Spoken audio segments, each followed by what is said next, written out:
Ladies and gentlemen, welcome to the celebration of the 24th birthday of the PHC SIAM program and exploring collaboration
name again. I've seen so many of them come, want me just play pretend. All your girls, they just wanna have fun, but it's the same old thing that we all see. Same old thing that keeps me keen, but I just wanna be alone with you. Just wanna be alone with you. The same old thing that keeps me around. And if you wanna come around, baby, it's cool. And if you wanna fuck around, baby, I do. Just wanna be alone with you. With you. With you. With you.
Ladies and gentlemen, may we kindly invite you to begin making your way into the ballroom. Our program will begin shortly. Please kindly take your seats and make yourselves comfortable. We are looking forward to welcome all of you as we celebrate the 24 years of the PHC SIAM program together. Thank you. สวัสดีแขกผู้มีเกียรติทุกท่านค่ะขอต้อนรับทุกท่านเข้าสู่งานของเราในวันนี้นะคะเรียนเชิญท่านแขกผู้มีเกียรติทุกท่านเข้าด้านในห้องบอลรูมได้เลยนะคะอีกสักครู่พิธีการของเราใกล้จะเริ่มขึ้นแล้วค่ะ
Sawadika. Good morning, ladies and gentlemen.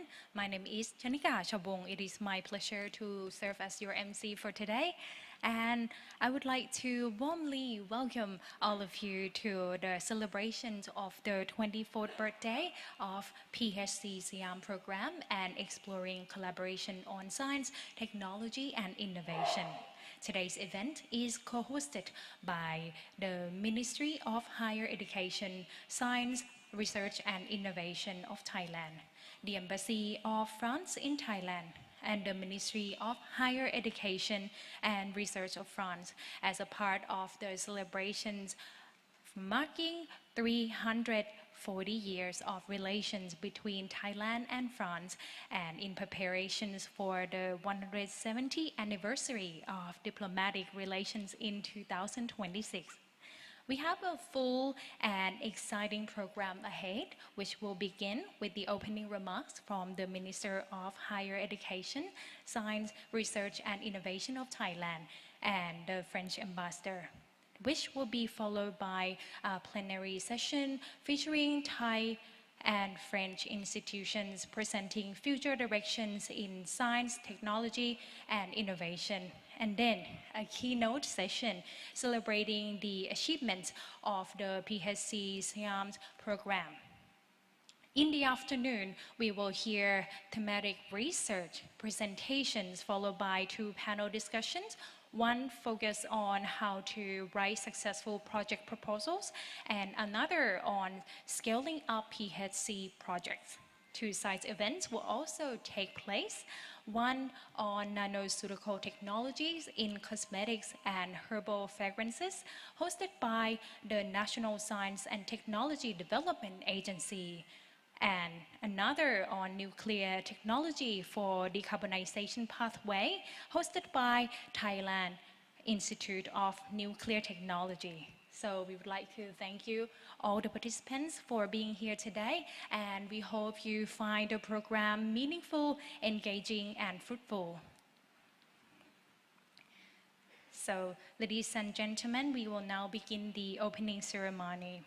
And to begin our program, may I invite His Excellency Mr. Chong Golot Puangbeuf, Ambassador of France to Thailand, to deliver the welcome remarks.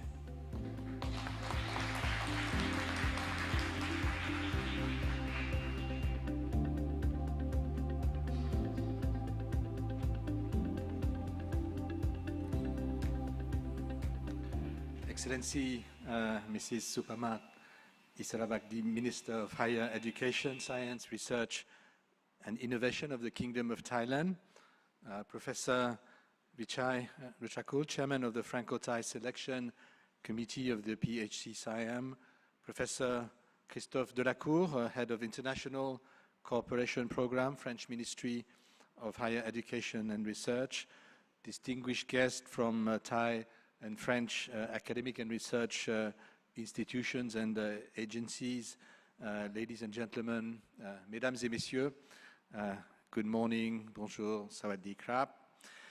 It's with great pleasure that I attend today the 24th anniversary of the PHC SIAM program dedicated to scientific cooperation between Thailand and France that embodies the values that underpin the partnership in higher education, research and innovation.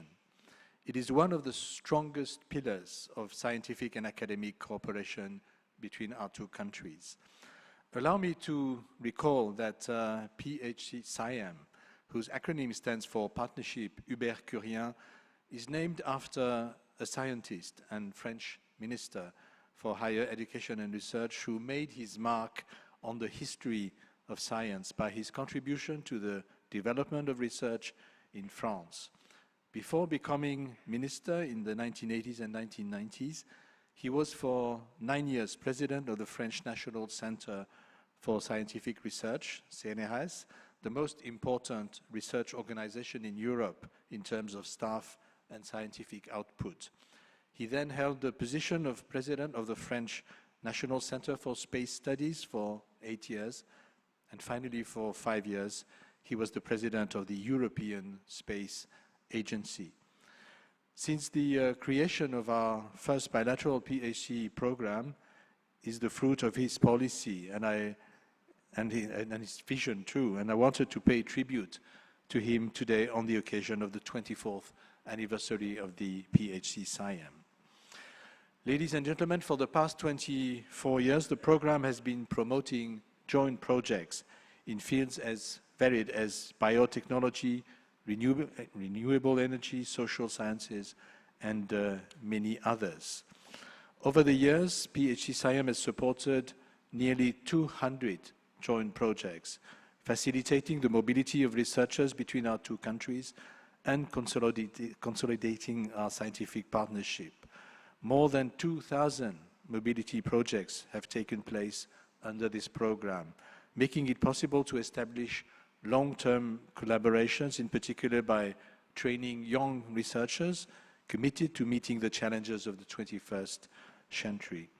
The French-Thai scientific cooperation stands out by its density and diversity, but also by its ability to mobilize a wide range of actors.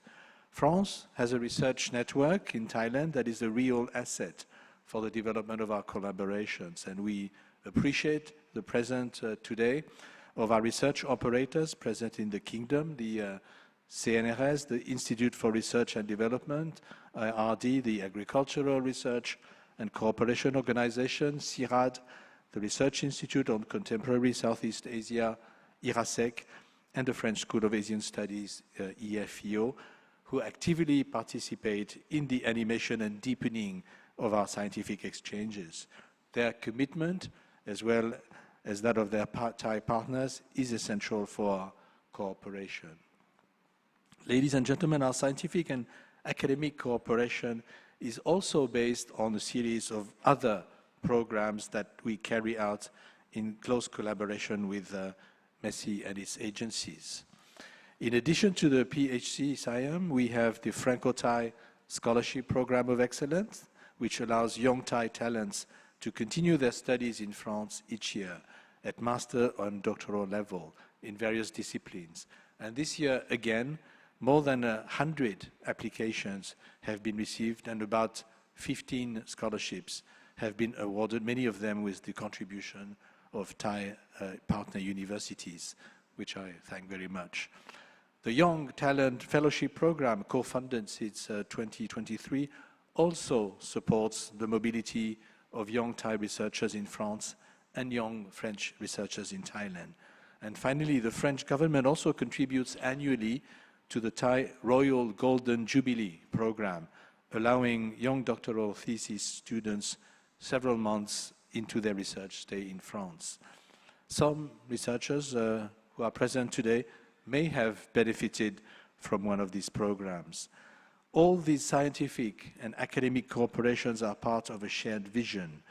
And the letter of intent signed by Minister Supamat with your French counterpart, Dr. Sylvie Rotaillot, gives a clear direction based on equality and mutual interest. And it identifies priority areas of cooperations such as biotechnology, renewable energies, digital technologies, climate research, or a peaceful use of the nuclear energy. This document was the culmination of the Year of Innovation France-Thailand 2023, which had given rise to many scientific, academic, and industrial exchanges between our two countries.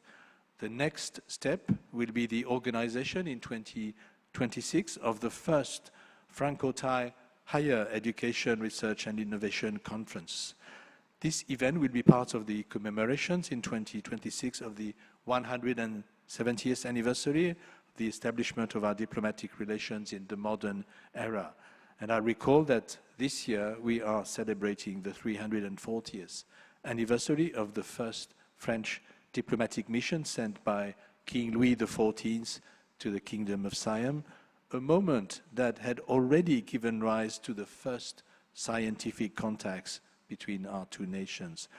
And we wanted to make this 24th anniversary of PHC SIAM an important moment, and I would like to thank you, Minister, and all your collaborators for mobilizing your ministry. In closing, I would like to thank all the French and Thai speakers, especially those who made the trip from France, whether it is a question of sharing national priorities and advances in new technologies, or taking stock of the achievements of the PHC SIAM program, of reflecting together of the best ways to consolidate and expand our scientific cooperation for the future. Their presentations and testimonies will, I have no doubt, be rich and exciting. So, happy birthday to PHC SIAM. Thank you very much. Merci beaucoup. Khop khun ma krap. Thank you, His Excellency Mr. Jean Golot Buong-Beuf, the Ambassador of France to Thailand, for the welcome remarks.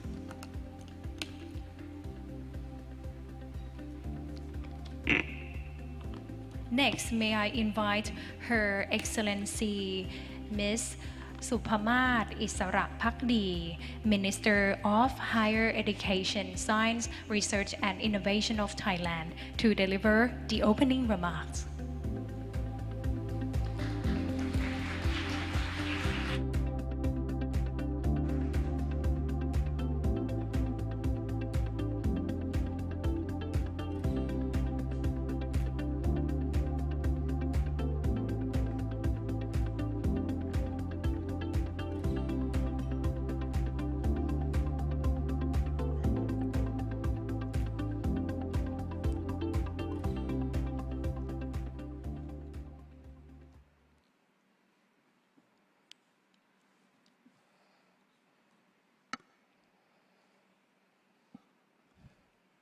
Your Excellencies, Mr. Jean Golot Buong-Beuf, Ambassador of France to Thailand, Professor Christophe Delagout, Head of International Cooperation Programs Department, French Ministry of Higher Education and Research, Professor Vichai Riutragoon, Chairman of the Franco-Thai Selection Committee for the Thai side, distinguished delegates, researchers, and colleagues.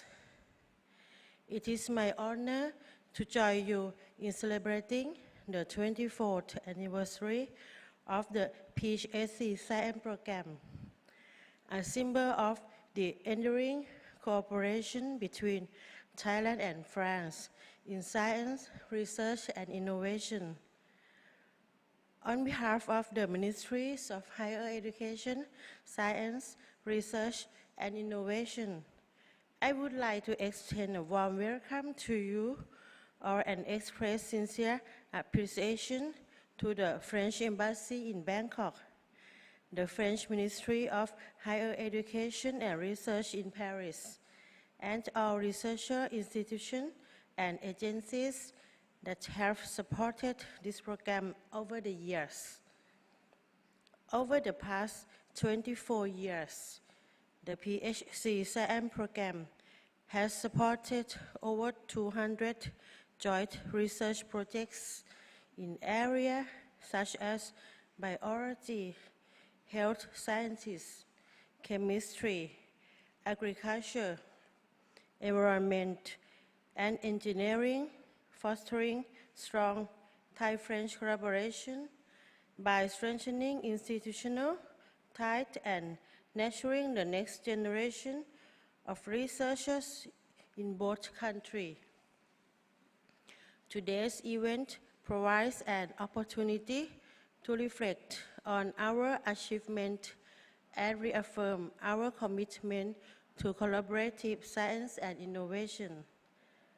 Tomorrow, our program will continue with a study visit to leading innovation and research sites, showcasing cutting-edge developments in plant factory technology, genetic engineering, and energy technology. This year marks the 340th anniversary of the first contact between SIAM and France, and serves as a bridge to next year's Franco-Thai Conference on Science, Research and Innovation, celebrating 170 years of the parliamentary relations. This conference will help define shared priorities, promote funding opportunities, and facilitate meaningful dialogue among key stakeholders. Thailand greatly values its relationship with France, especially in science, technology, and innovation, areas full of promise and potential. I am confident that the spirit of cooperation we celebrate today will continue to grow and strengthen our long-term collaboration. Thank you once again for your presence and your continued commitment. I wish you a productive and inspiring event.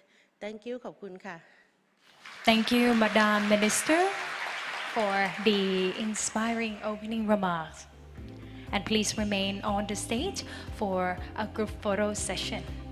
Ladies and gentlemen, coming up next, we are going to move on to the group photo session. And we really look forward for our today's program, which is, I said, that there's going to be a fruitful day of program that we all gonna be able to join and celebrate together for the celebration of the 24th birthday of PHC SIAM program. And with that, I would like to invite His Excellency Mr. Chongkod Buangberg, Ambassador of France to Thailand, to join us for the photo session.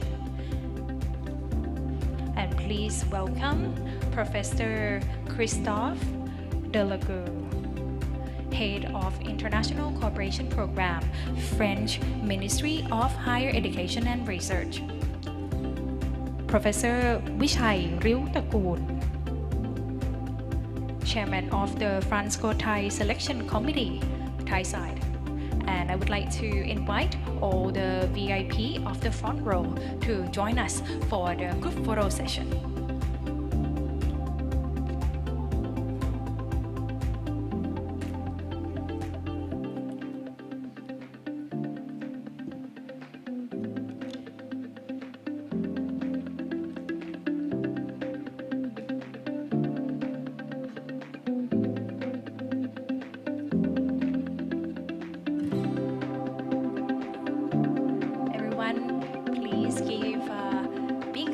To the camera.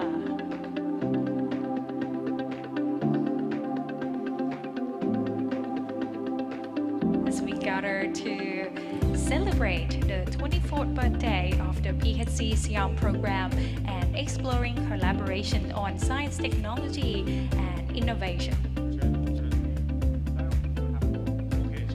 And may I now invite all the executives to come forward in front of the stage right here to be able to take a group photo session with all the participants.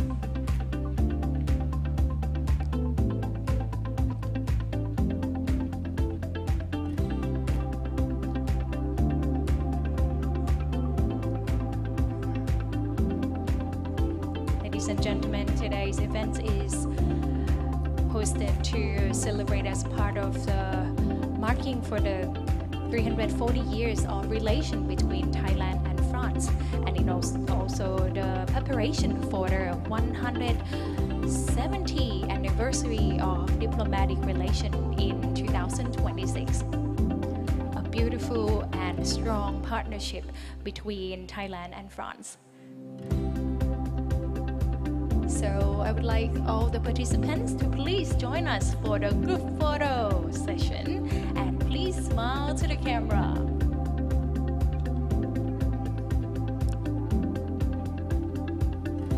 Thank you everyone for being here today and be part of our opening ceremony this morning as well.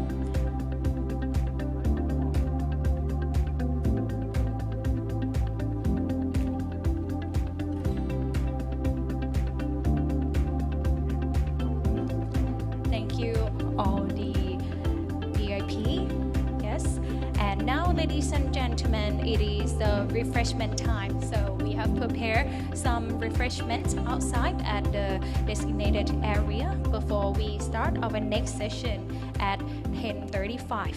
And for the participants that are joining nanoceutical technology in cosmetics and herbal fragrances hosted by National Science and Technology Development Agency. So we will be conducting the session at 11:30 a.m. on the 6th floor at Omega Room. So we look forward to see everyone for our next session at this room at 10:35. ขอบคุณค่ะ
takes you higher, I will forever be intertwined with you. When the sun never goes down and time has slowed down, would it be too crazy if we decided to stay forever? Decided to stay forever, forever.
the fire. I'd like to see your wild side. We should run away where the sun never goes down and time has slowed down. Would it be too crazy if we decided to stay forever? Decided to stay forever, forever.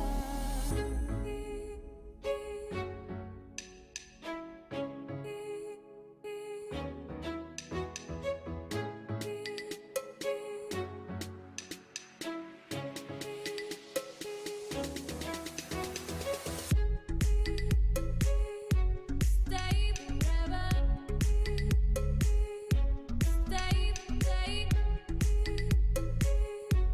Stay forever. Stay, stay. Stay forever. Stay, stay. Stay forever. Stay forever.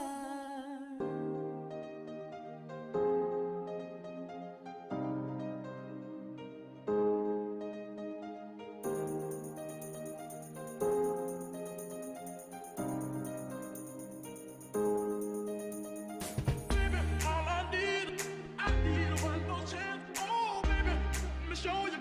I need one more chance. Oh, baby, all I need one more chance. Oh, baby, let me show you. I need one more chance. Oh.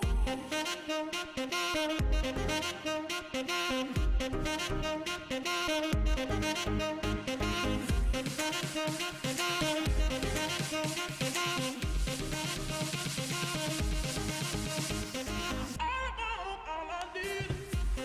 Ladies and gentlemen, may I remind everyone once again that for all the participants that are joining the seminar on nanoceutical technology in cosmetics and herbal fragrances, we will be conducting the session, will start at 11:30 a.m. today on the 6th floor at Omega Room. We have the staff that from the organizer, Nista, that will be escorting you to the seminar room. So we look forward to see everyone. And for our next session in this room here, we will begin in 5 minutes. So we'd like to invite all the participants to please kindly take your seat to get ready for our very next session, which is going to be the plenary session exploring future collaboration on STI.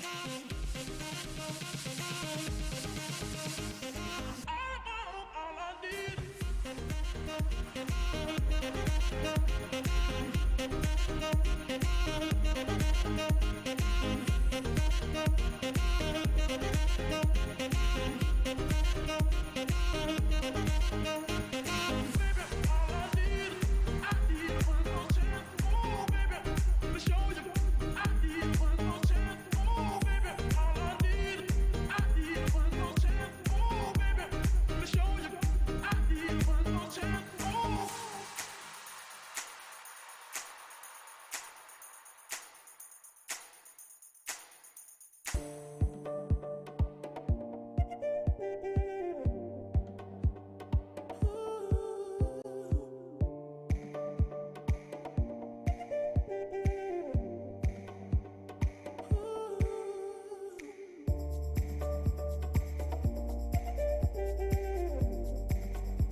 You gotta put your past behind you. Look, kid. Bad things happen, and you can't do anything about it, right? Wrong! When the world turns its back on you, you turn your back on them. Well, that's not what I was told. Then maybe you need a new lesson. Repeat after me. Hakuna Matata. What? Hakuna Matata. It means no worries.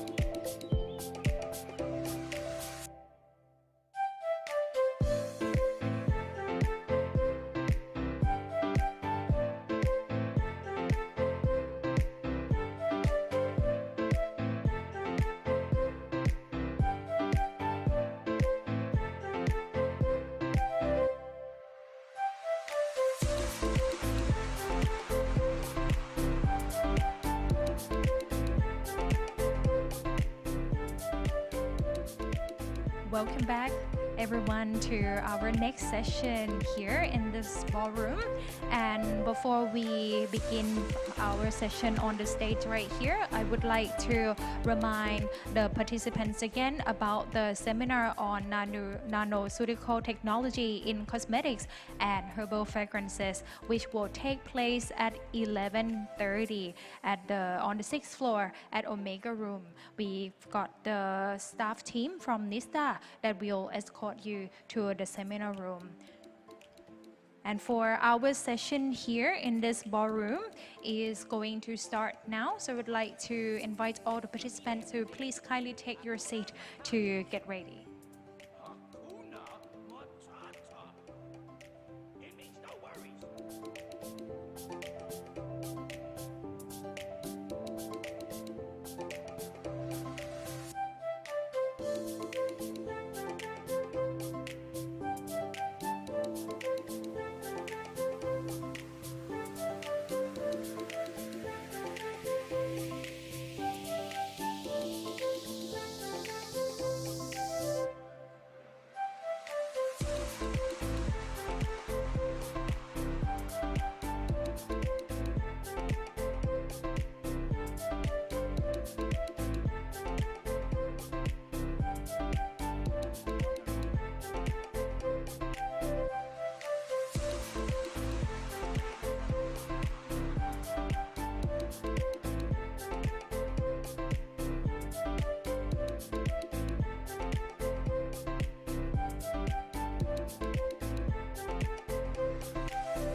Ladies and gentlemen, for our next sessions, for the plenary sessions on exploring future collaboration on science, technology, and innovation is about to begin. So we'd like to invite all participants to please kindly make your way into the ballroom in order to get started our next session.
Ladies and gentlemen, we will now begin the plenary session on exploring future collaboration on science, technology, and innovation. This session will be moderated by Associate Professor Chalida Barom Pichai Chatkun, Deputy Director for Research Strategy, PMUC.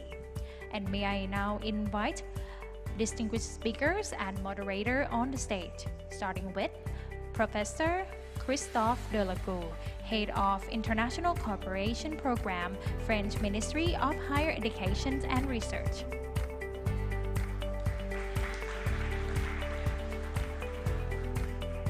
And please welcome Dr. Urasha Raktanonchai, Executive Director of National Nanotechnology Center, Nanotech. Nista. Please welcome Dr. Urasha on the stage.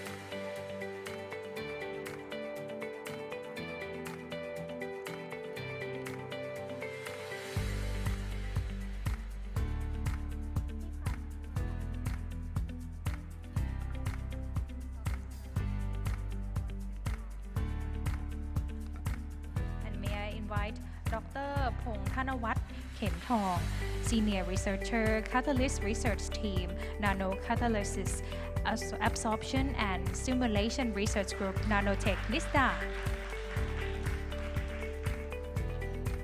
And may I now invite Mr.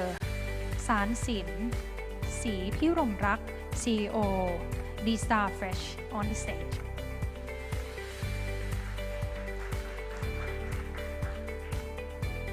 And may I now invite Dr. Aphiwat Vijay Hum, Plasma Physics Researcher, Electricity Generating Authority of Thailand, or EGAT, and CEO of Innoplast, SIAM. And may I now invite Dr. Wantana Klisubon Klai Suban, Assistant Director for Academic and Research Affairs, Synchrotron Life Research Institute Public Organization. And for this session, will be moderated by Associate Professor Chalida. And may I now hand over to our moderator for this session.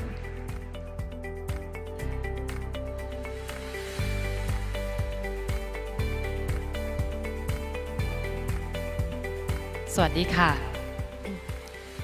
Well, good morning, everyone. First of all, I would like to apologize for my unusual voice, and it's not COVID, so you are relaxed. I have a test this morning already, so it's just a normal flu. Okay, so I would like to welcome everyone into this our first plenary sessions on exploring future collaborations on science, technology, and innovations. Well, we are very lucky today that we have 5 participants from France and Thailand, and both government organizations, also public sector as well, to share their expertise and then introduce about their institutes and then how we could collaborate on to each other between France and Thailand. Well, I'm very glad that today PMUC, or Program Management Unit for Competitiveness, has been invited as a part of this event and then to help in moderating these sessions. PMUC is a funding agency, and we are funding research to commercialization. So hopefully after these 2 days that have been a collaborating forum, if there's something that very interesting, then you can talk to us as well. We could support the research to commercializations for funding grant. In these sessions is a kind of like a platform that we would like to introduce Thai institutes and France institutes, and also the public agency, research centers, and innovation-driven enterprise to introduce on their institute and their expertise on setting on science, technology, and innovations well, highlight some of the key technologies and research areas that currently that have been working on their research institutes or their organizations, and share some insights and share some interest and what we could collaborating to each other. Well, let me first begin with our first speakers, and each speaker would have about 10 to 12 minutes. So I will take a note of the time and then remind you when the times are, well, nearly due. So Professor Christophe Delacote, the head of International Cooperations Programs of French Ministry of Higher Education and Research. Well, Christophe, his main interest on the physics measurements in remote sensing.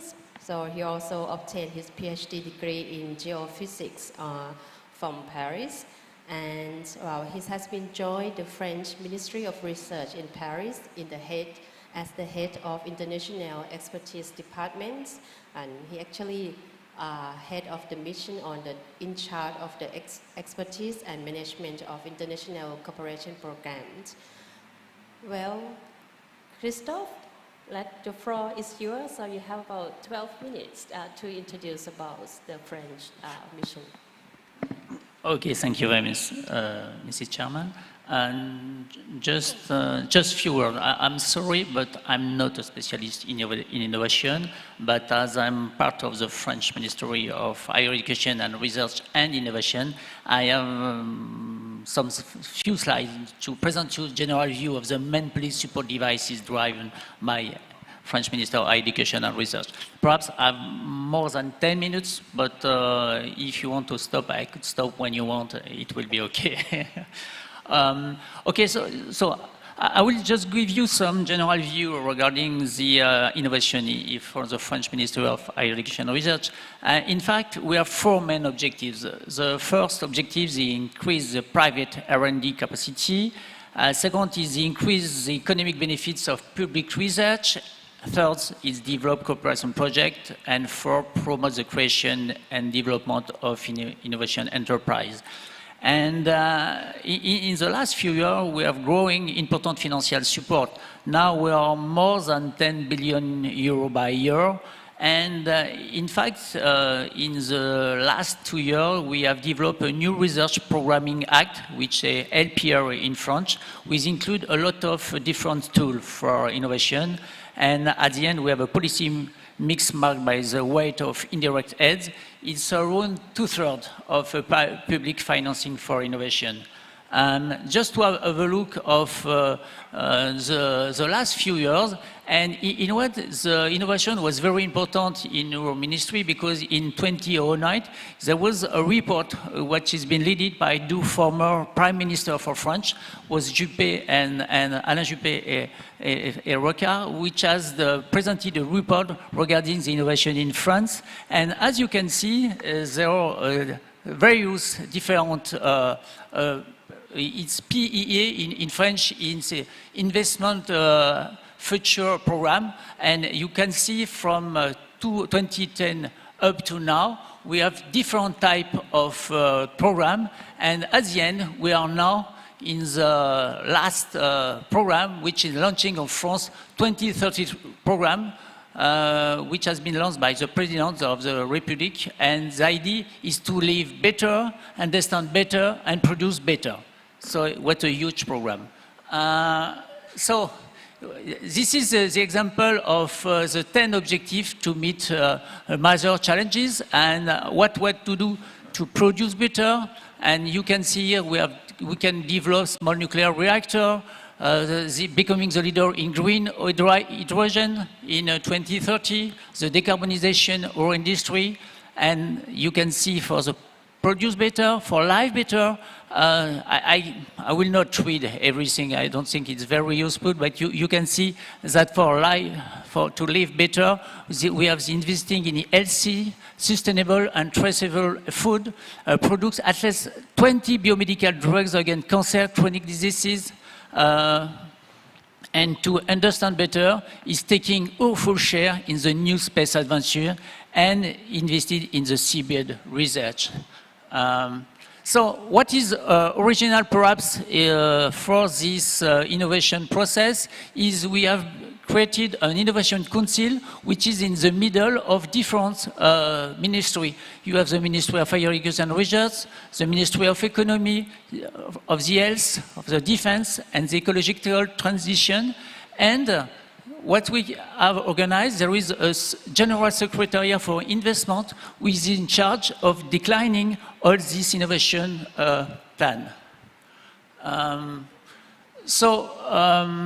Of a general overview, what I've just focused before, there is a mainstream support to strategic investment priorities that address the transition challenge of our economy and society. But we have also a structural stream which is dedicated for structural organization of the French ecosystem regarding both higher education and research ecosystem. And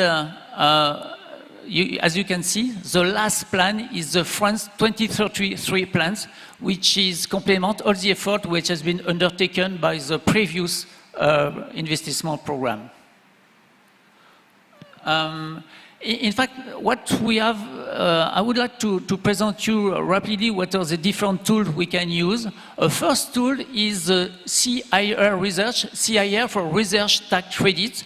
It's what we can say, it's 30% of R&D expenses up to 100 million euro, whatever the size of the company, of the sector and the activity of the company can be deduced.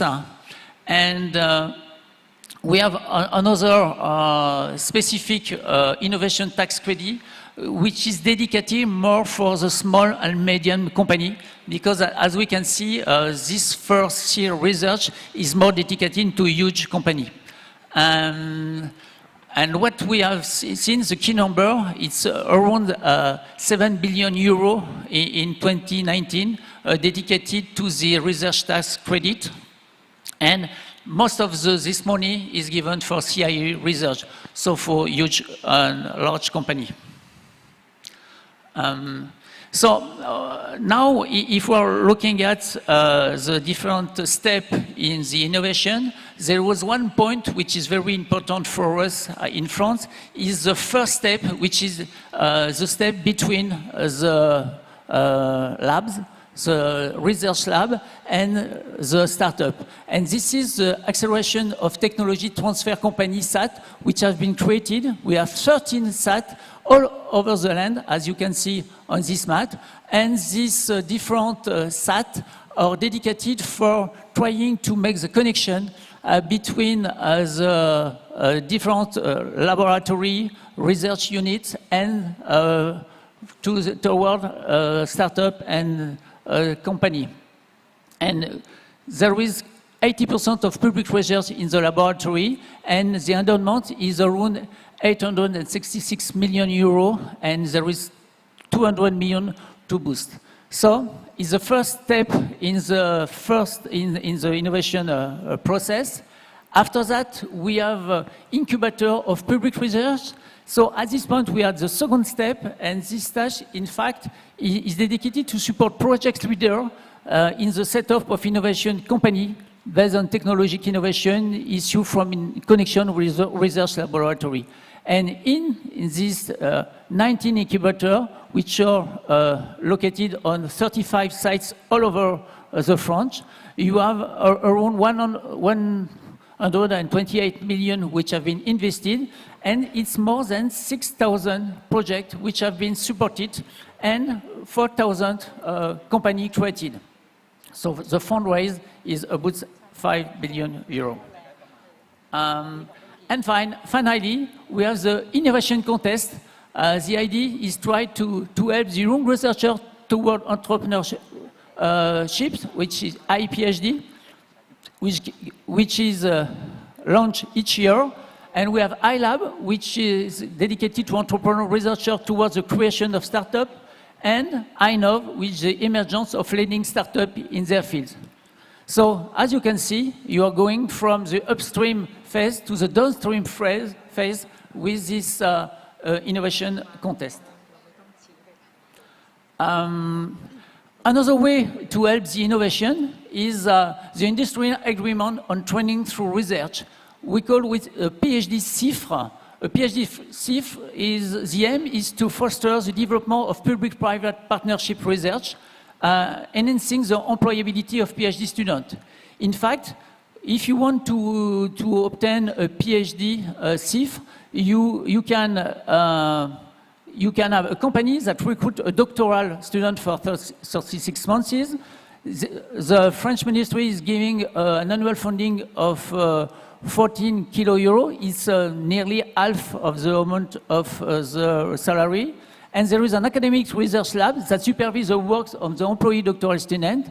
And there is a PhD student who spent 100% of his time on this laboratory, but related with the academic research laboratory.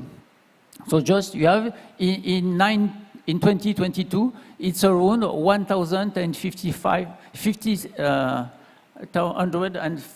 650 new PhD CIFRE. And another tool is the Carnot Institute. The Carnot Institute is to promote partnership research and to increase technology transfer to economic actors. In fact, the label Carnot is delivered to public research structure with a contract research strategy with company.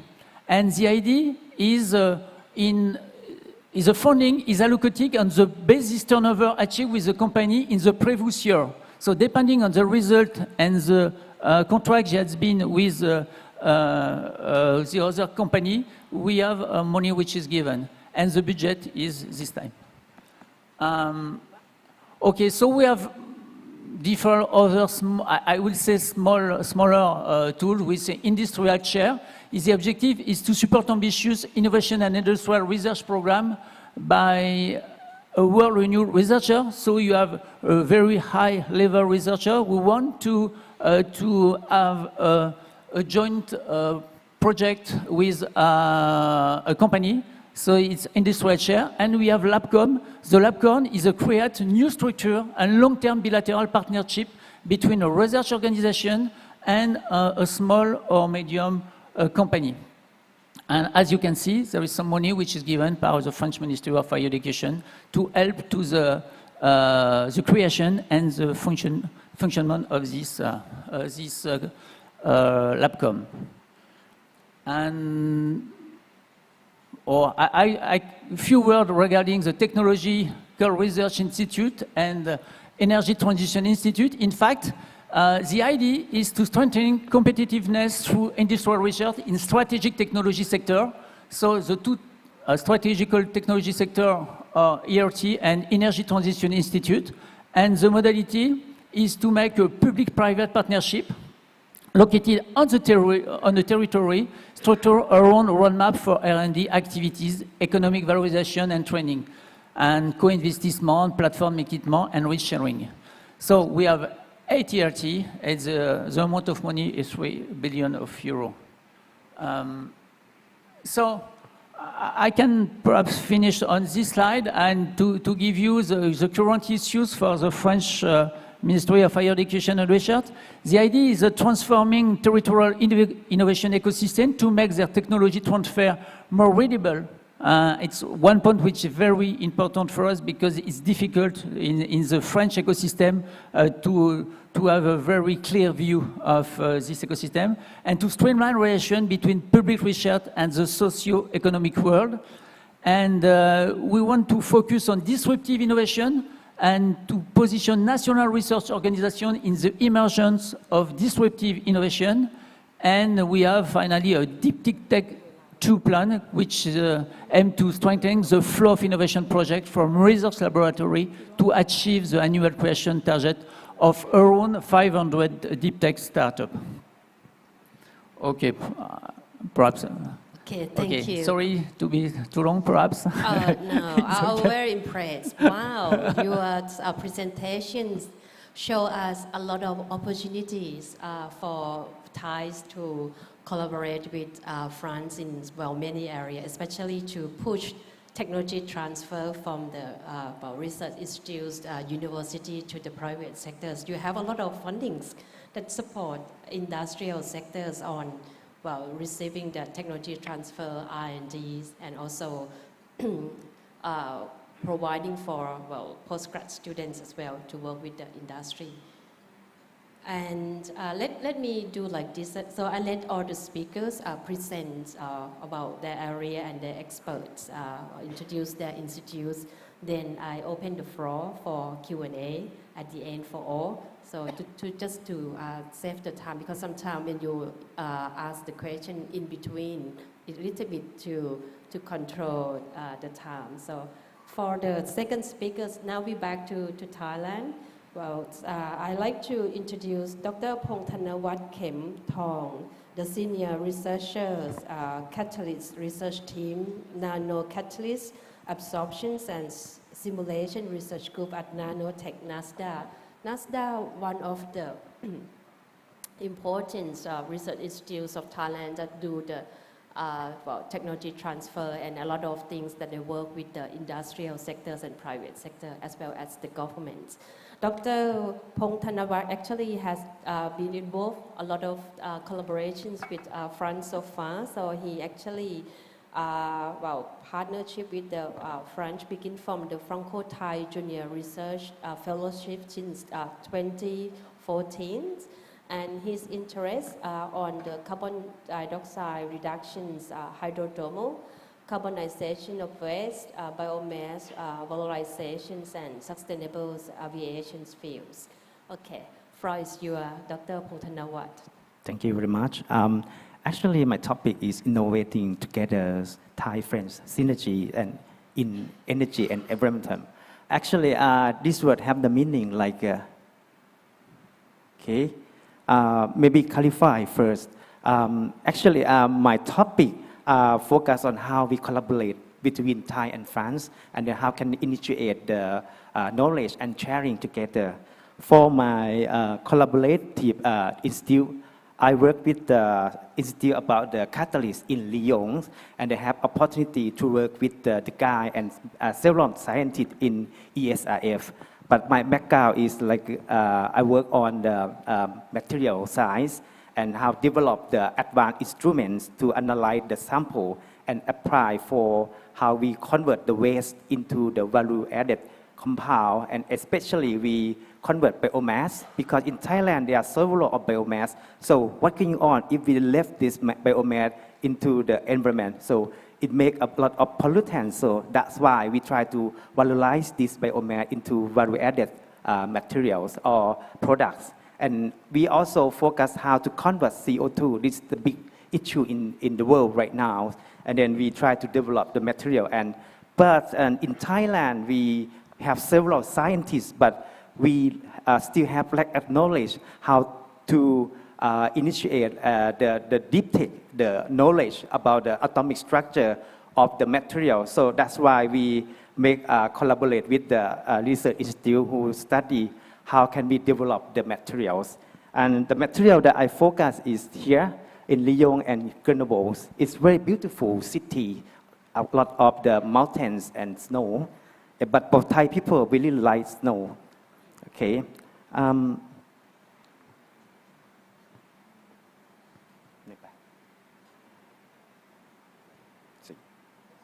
Yeah.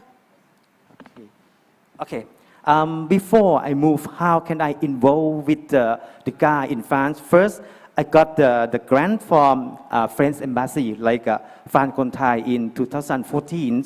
And during that year, I have opportunity to work with the guy in Lyon. And after that, I also have some PhD candidates. Dr. Lathaban, right now he is a professor already. I sent him to work with the guy that I work in Lyon.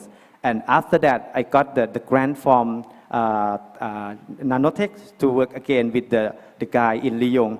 And during that time, Dr. Lathaban, he's graduate from PhD, and I recommend him to apply the grant, the France Thai. He got the award.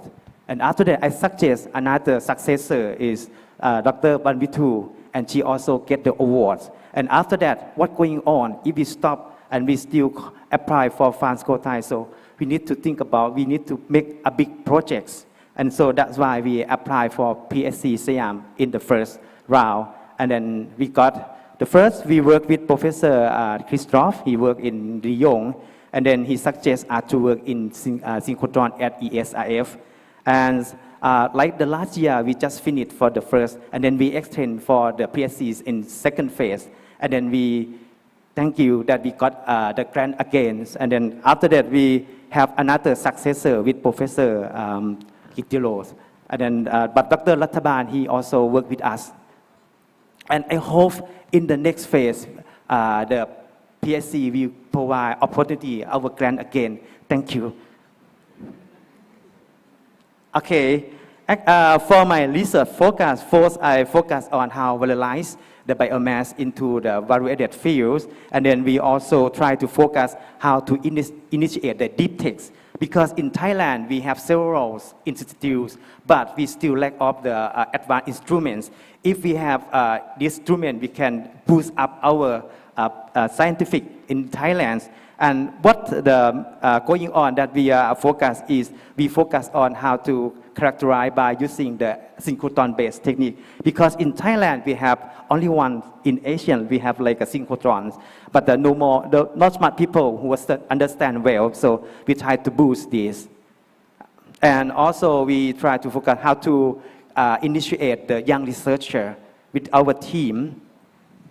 And this is what our focus, we focus on valorize the biomass into valuable chemical, like we convert biomass into the, how it's called, the hybrid chemical that can be applied to release and control the fungi in the right fields. And this is what we divide our work. We collaborate between Thai side and French side. In Thai, we have the collaboration with King Mongkut of North Bangkok in Khon Kaen University, Surani University, and also the work in Singapore. But in French side, we work with Ixilions and ESIF, and also NIU and CNRS. And then we have several expertise who work in several areas, but I will give in the deep details. And for our works, I would like to share what collaboration that we can initiate after we have collaboration between Thai and France. Because, and for this collaboration, I give the opportunity to share the knowledge and with the expertise. In some time in Thailand, we don't have opportunity to share our knowledge, especially for initiate the infrastructure in Thailand, like a synchrotron infrastructure. That's very helpful and useful for us because we can learn from them, and then we can take this, our technical and knowledge, come back to Thailand and initiate the instrument in Thailand. Right now, we successful to install the beamline like an instru, and then we open in public in SLI with Dr. Vantana, who could understand well this. This is for example for us, sorry. Okay, we give the knowledge how to synthesize the material, which is very useful, and also study how to initiate the infrastructure and device. And we take this knowledge back to Thailand, try to build up in Thailand and open in public in Thailand. Right now, it's open, public open in synchrotron right now.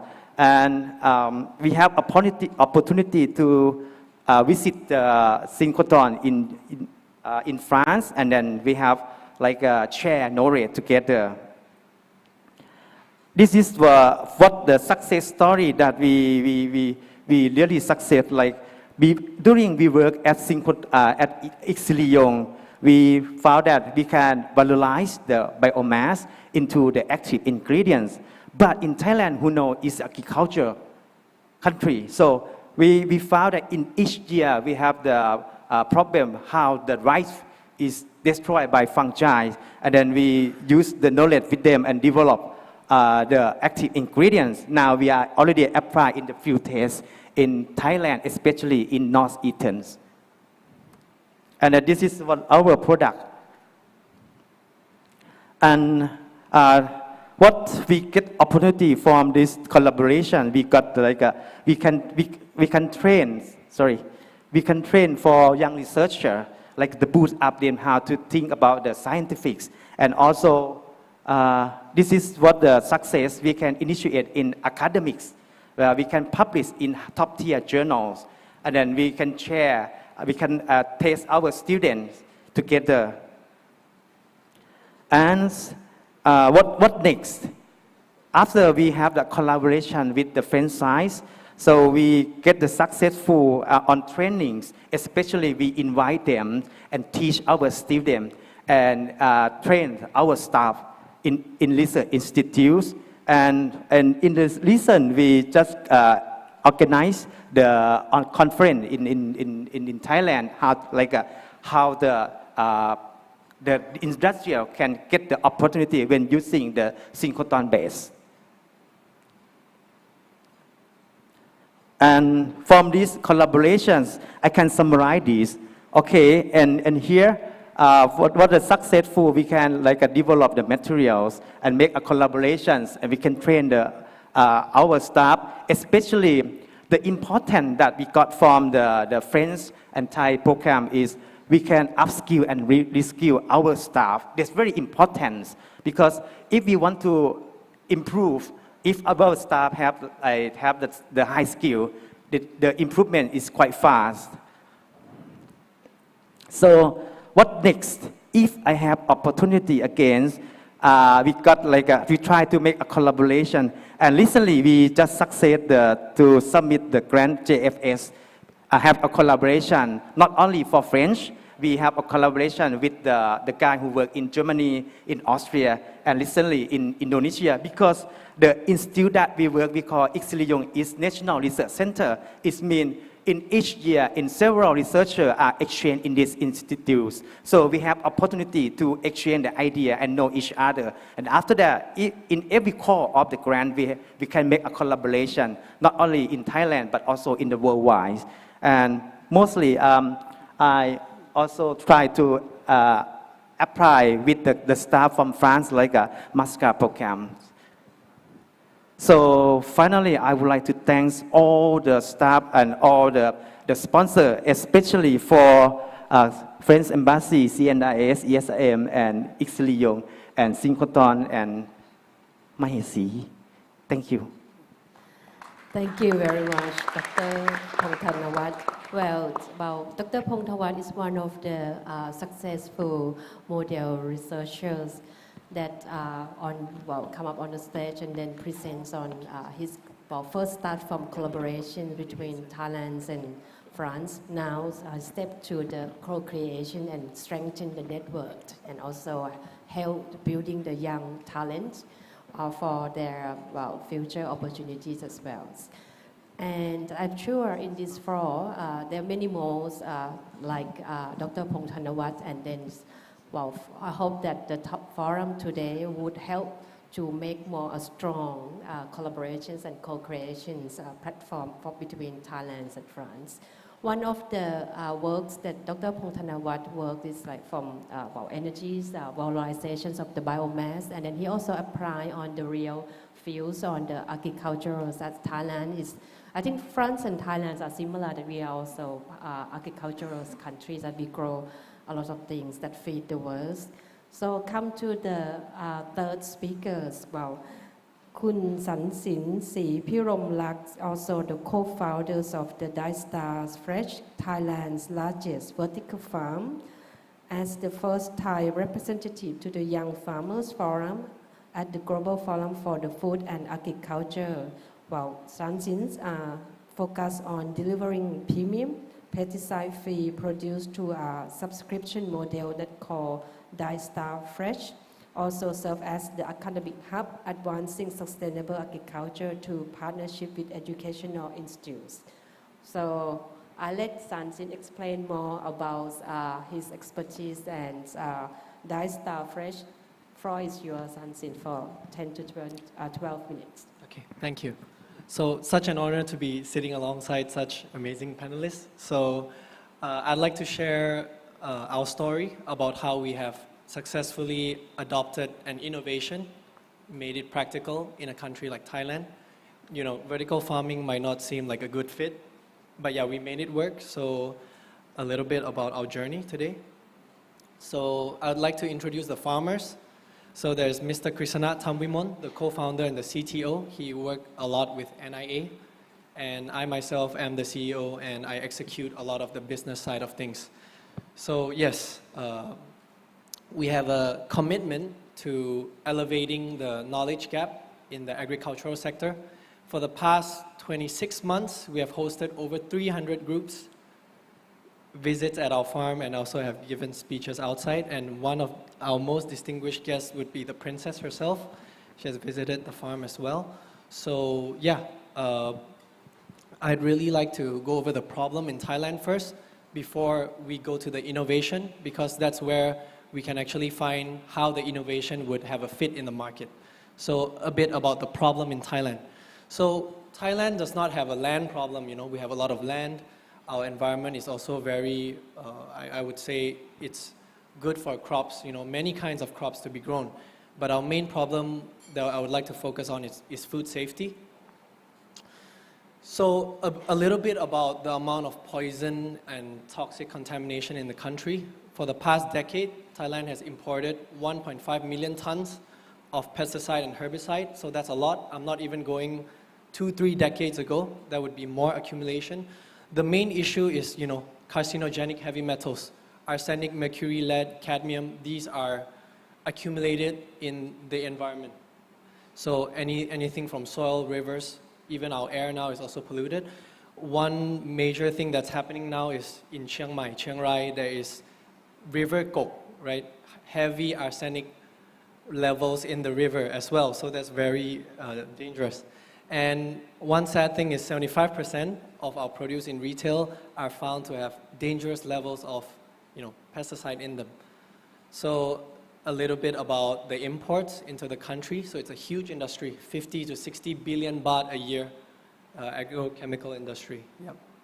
And we rank really high when it comes to pesticide usage in the world. And yeah, the main issue would be the carcinogenic heavy metals in the environment. And you know, we are an agricultural country, but you know, we have to look at the quality of life of farmers in Thailand. You can see that it's not like developed countries where you earn a lot as a farmer. In Thailand, as a farmer, it's really tough. You know, yields are worse and worse, and the seasons are trickier to manage. Climate change is here. There's no stopping it. And you know, our soil is pretty much dead. Pests are stronger and stronger. Yeah. And the only innovation that you can actually see, I mean, you know, heavily adopted in Thailand would pretty much be drones spraying these chemicals. So a lot of innovation gets, you know, smear campaigns, and you know, if it goes against interest in Thailand. So, you know, a little bit about hydroponics. There's a hydroponic movement, like a smear campaign going on, saying that nitrates turn into nitrosamine in leafy greens, when in fact, you know, it's only in red meat. So a lot of things like that, you know, prevent a lot of innovation from being adopted in the market, right? So yeah, lastly, I would say that retail plays a huge part in making innovation being adoptable or not. So in Thailand, a lot of products go past even when they're mislabeled. Even when pesticide-free produce are found with pesticide, they can still be sold. Pretty much no consequence, and honest farmers can't survive in retail as of now, right? So it ends up, you know, a lot of dishonest people are in the market. And yeah, there is no traceability. It's really hard to know where your vegetables are from. You don't know if it's from Chiang Mai. You don't know if it's from China, right? As a consumer, it's tough. So one incident last year would be Shine Muscat grapes. This incident really made consumer, you know, gave anxiety, and yeah, there's no trust in the market as of now. So let's move on to our farm. So we grow vertically in an indoor space. So we do not rely anything from outdoors. So no contaminated rivers, no contaminated soil, and clean air. So in the farm, we use everything food grade. The infrastructure is food grade. Even the green pipes that we use, we don't use PVC pipes. So yeah, no lead in them. And yes, you can see a lot of vertical farming projects around the world. But you know, in the industry, there's a lot of turbulence. There's a lot of farms closing down. because I would say it all comes down to the business model. So yeah, we grow all year round, and we supply a subscription delivery service nationwide. So our leafy greens are ready to eat, ready to be enjoyed without the need to wash, and yeah, we harvest all year round. So a quick overview of the farm. Our infrastructure is all food grade. The water we use is reverse osmosis water with nutrients added. And then our substrate is volcanic stones, perlite, and we also use vermiculite. So these are very clean substrate. And before we enter the farm, we make sure to suit up and prevent the farmers from contaminating the leafy greens. So we heavily focus on using the night hour of electricity. So in Thailand, we actually have a 40% discount if you use electricity at night. So that's a game changer for us. So yeah, we swap the light cycle to nighttime. Yeah. So yes, to sum it up, to solve all the problems that I've mentioned before this, we are a farming as a service. So we do not sell the tech, we sell vegetables. We farm without season in a clean environment, and we go through pesticide screening beyond organic standards. So in Thailand, usually pesticide-free produce only screen for 48 pesticides, when in fact the country has over 500 pesticides registered in the database. Our farm go through 693 pesticide testing, so the most in the market. And not only that, we do direct farm to home. So I do not sell through retailers.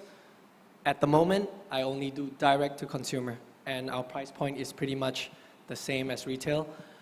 A bit about the comparison for carbon footprint. So we save a lot of forest, we use very little water, and yeah, some delegates are visiting the farm tomorrow. I'll be happy to dive deeper into this topic. And yes, this is a picture of our farm during the day, during the night. And we have two farms now. So the largest vertical farm is in Nonthaburi, Bang Yai, so central Bangkok. We deliver nationwide within 1 day, even Phuket, yeah, within 1 day. And we have another farm that we have an MOU with EGAT, Electrical Generating Authority of Thailand, up north in Chiang Mai. So it's a small farm, but it's for the local farmers there to have a stable job, yeah. So our main business model is a subscription model. It's like Netflix, you know. We have a monthly fee, and we are pretty much already hired to take care of the leafy greens. So these crops are perishable. It's better if they already know where to go when they're grown. So we do not have to leave them out on shelves. Yeah, all the vegetable we grow already has someone waiting to eat it. So right now, for anyone interested, you can order through line. We have English-speaking staff as well. Okay. Yeah, so, yep. As you can see, the crops that we grow are very, I would say mediocre. We have some superfood like kale, but also local staples like bok choy, kana, right? Chinese kale. These are not special crops, but we made them premium through transparency. With the transparency that we give to our consumers, we have pretty much created our own market, and all our produce are pretty much sold at a premium. Yep. And we also have a workshop program as well for anyone interested. You can actually enter into the farm to be a farmer for a day. Yeah, so maybe for a family activity. So as of now, we have operated for 26 months, and we have over 1,200 subscriptions. So we deliver around 4,800 boxes per month, directly straight to homes, hosted many groups. And yes, we are going to be max capped at 2,000 households. But our goal is actually to serve 100,000 households within 5 years. So here are some people that we have hosted and worked with. Yep. Some exciting crops to look forward to: strawberry, tomatoes, melon, cucumber, chili. These crops have a lot of pesticide, so they would be in high demand if they were grown indoors. And yes, this is what we stand by. We feel that transparency is the new currency in agriculture. So the more transparent you can be, the more customer would value that. Customers do not value, as of now, certification or, it's pretty much what you show them, how active you are. So we mainly do that through Facebook. We upload a lot and yeah, very active. So yes, thank you. That'll be all. Thank you. Well, well done. Congratulations on your journey to the success. Well, you've been through so many things, and then, well, for your Star Fresh, I think you will have a good future. And anything that you bring to us to share today from the Star Fresh? Or you will have to apply to the line first, then then you would get to take some samples, right? Oh yeah. So definitely, you can mention that you were in today's event, and I'll make sure to add some extra. But I see in the future for your expansions, a lot of technology to help, for example, like digital techs, ag techs, or even the energy tech, that you now also have the MOU with IGAT to work on the expanding of the vertical farm, and then that would be a new future area for precision agriculture in Thailand, especially for like sustainability as well now. And everything have to be traceability, because we need to know where it come from, that on our plate for lunch or dinner. Okay, so let's move to our fourth speaker, Dr. Aphiwat Vijay Kam. So he's the CEO of the Interplate SIAM company, and also the plasma researcher from Research and Innovation Division's Electricity Generating Authority of Thailand. So in short, we call IGAT, which Kun Sansin have the, let's say, Star Fresh have the MOU with. So Dr. Aphiwat obtained his master degree in physics from Chiang Mai University, and obtained his PhD in low temperature plasma physics from University of York in UK.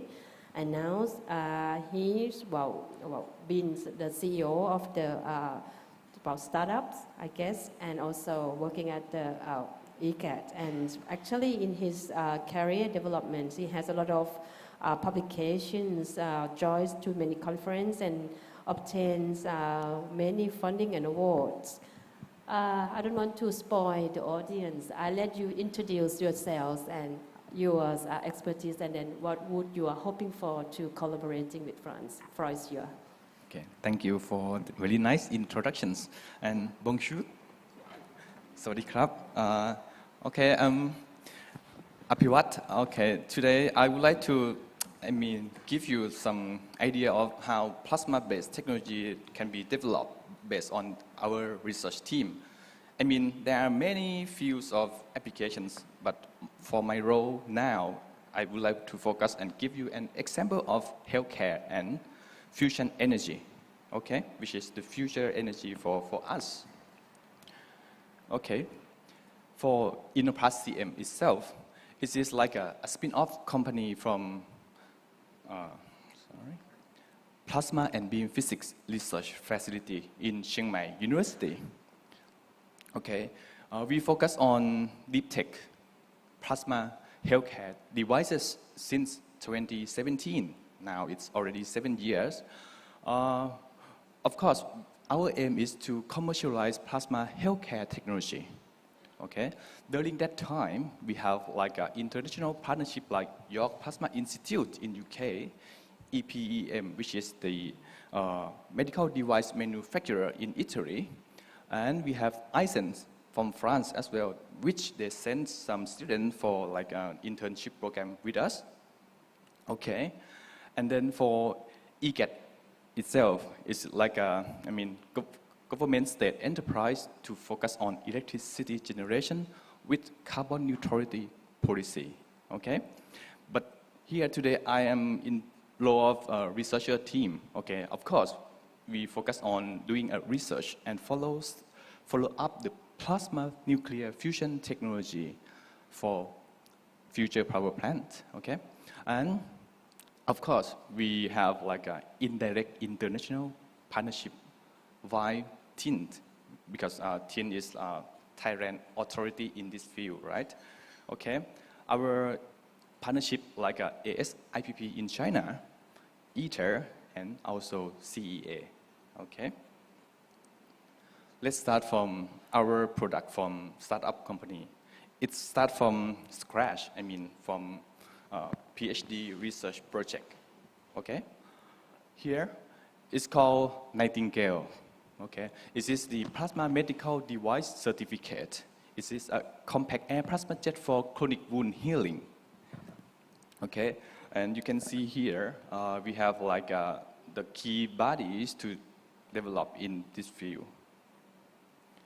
Okay. For the core technology itself, we feed the air around the device through the tube. In the center of the tube, we have like the pin, and then we apply here the high voltage to change the air into the plasma conditions. Here is what it's happened inside. Oh, sorry. Okay. Okay. I think here, when the air change to the plasma condition in the pink here, it's change themselves from just molecule to radicals. And then we have two important groups. One group is oxygen group, which have, potential to kill the bacteria. For example, hydroxyl, atomic oxygen, and ozone. And the second group is nitrogen group, which have the potential to stimulate the healing process in the cell level. Okay? Here is the core technology for our product. And then here, what we have been through. Okay, now we are in the fourth prototype, which already got the CE mark, like the certification for medical devices.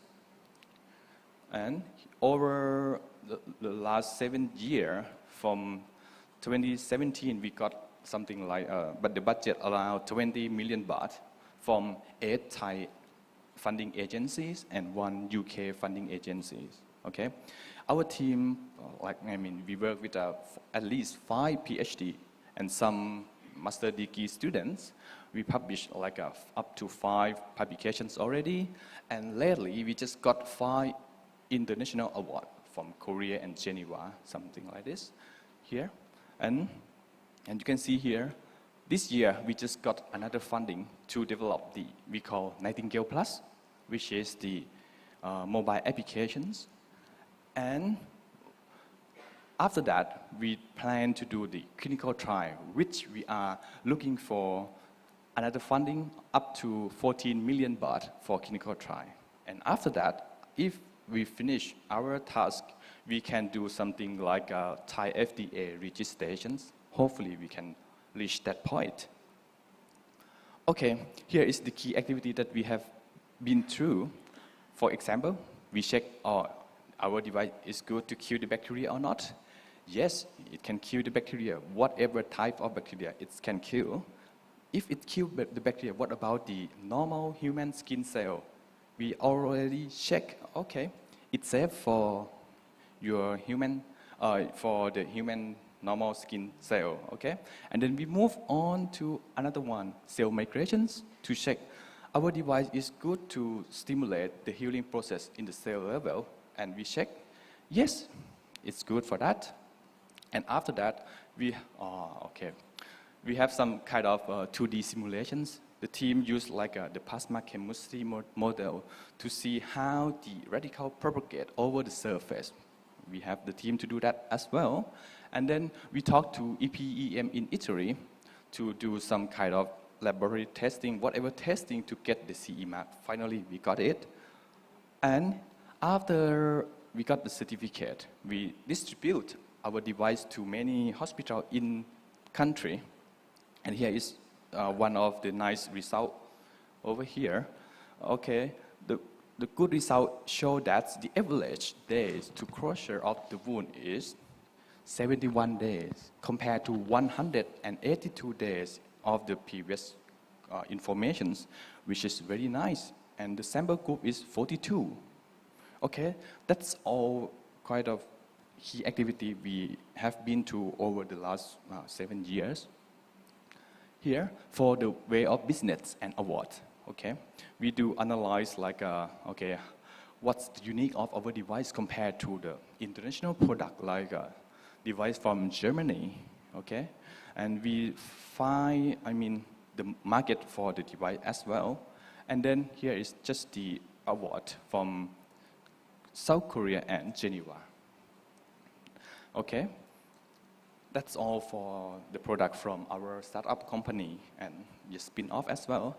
And here, another part from EGAT is the state enterprise. To cope with carbon neutrality roadmap, we, align our carbon neutrality roadmap up to 2050 with the tint and global fusion roadmap. EGAT have joined a TT1 project since 2017 here, and now we got the first plasma, and during this time we are in performance improvement period.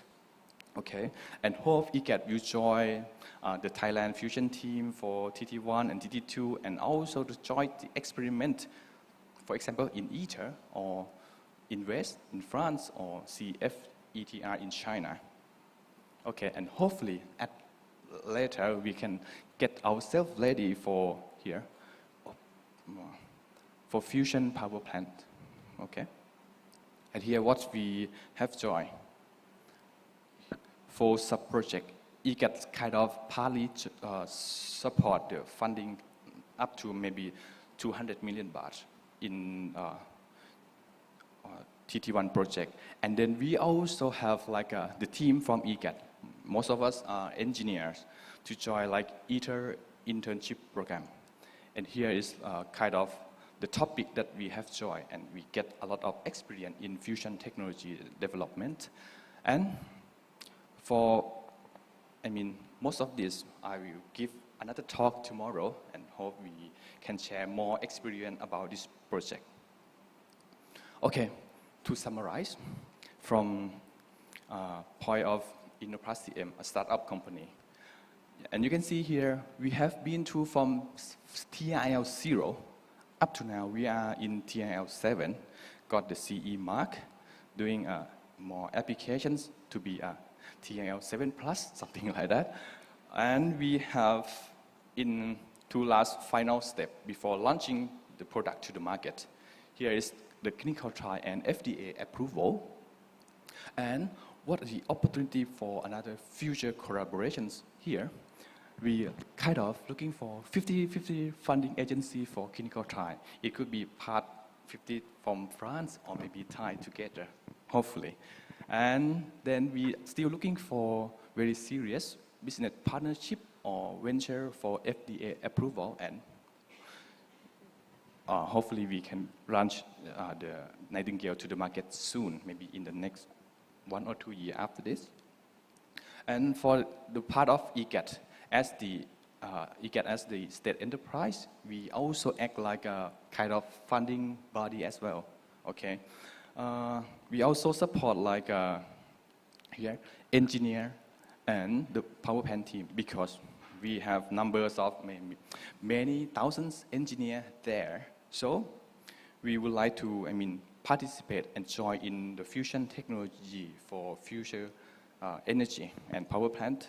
And you can see here for TT1, we join up to 3 phases from refurbishment, upgrade, installation, operation, and performance improvement. And during that time, we also join activity like ASPNF Fusion School and ITER internship program. Okay, for in terms of collaboration from EGAT. Okay, of course, we will looking for collaboration with Thailand authority, which is TINT. And most of the project in the past, we kind of sharing financial support together. And of course, EGAT would like to join in terms of engineering contributions. Okay, that's all for my idea to sharing with you. And okay, Mercy, thank you. Thank you.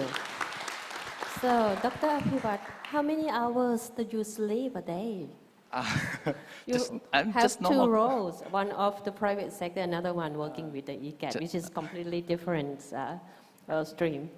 Thank you. I'm just normal guy, just try to sleep as much as I can. Okay. Okay.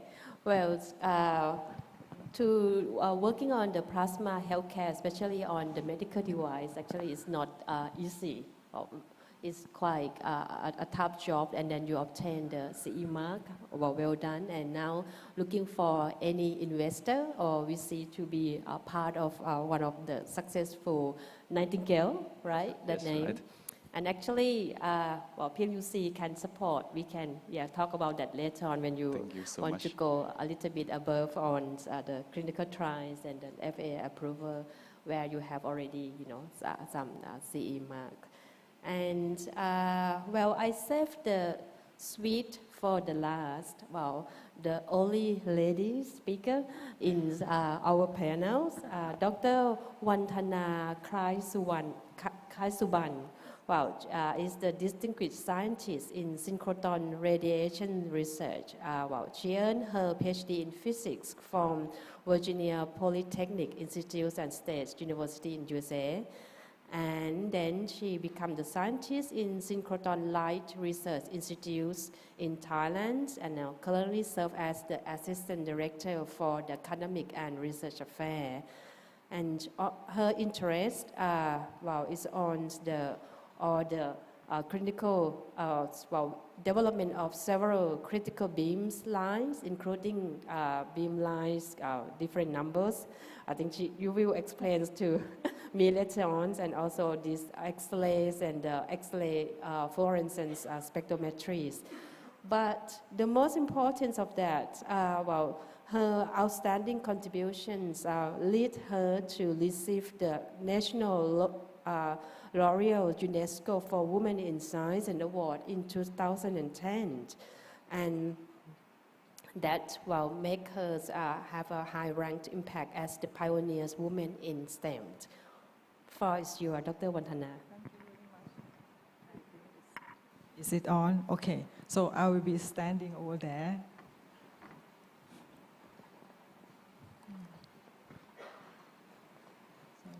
I'm honored to be here, and on behalf of Synchrotron Light Research Institute, I would like to give telling you about who we are and what we have been doing for the last 30 years in science, technology, and innovation. Okay, so it doesn't play. Sorry. This one? Nope. A bit later, so it's quite slow. Okay, so let me introduce our facility, our institute. So SRI is one of a synchrotron radiation facility around the world, and we are located in Nakhon Ratchasima, Thailand. And as you can see on the map, this is us. And there are two synchrotron facilities in France. They call European Synchrotron Radiation Facility in Grenoble, and the other one is Synchrotron Soleil in Sakra. So we amongst other, mainly serves synchrotron radiation for researchers in Thai and Southeast Asia, and also international users come to use our facility to do research and carry out innovation to develop many innovation. And actually, Dr. Pong Thanawat, he is one of them, and we see each other very often, including today.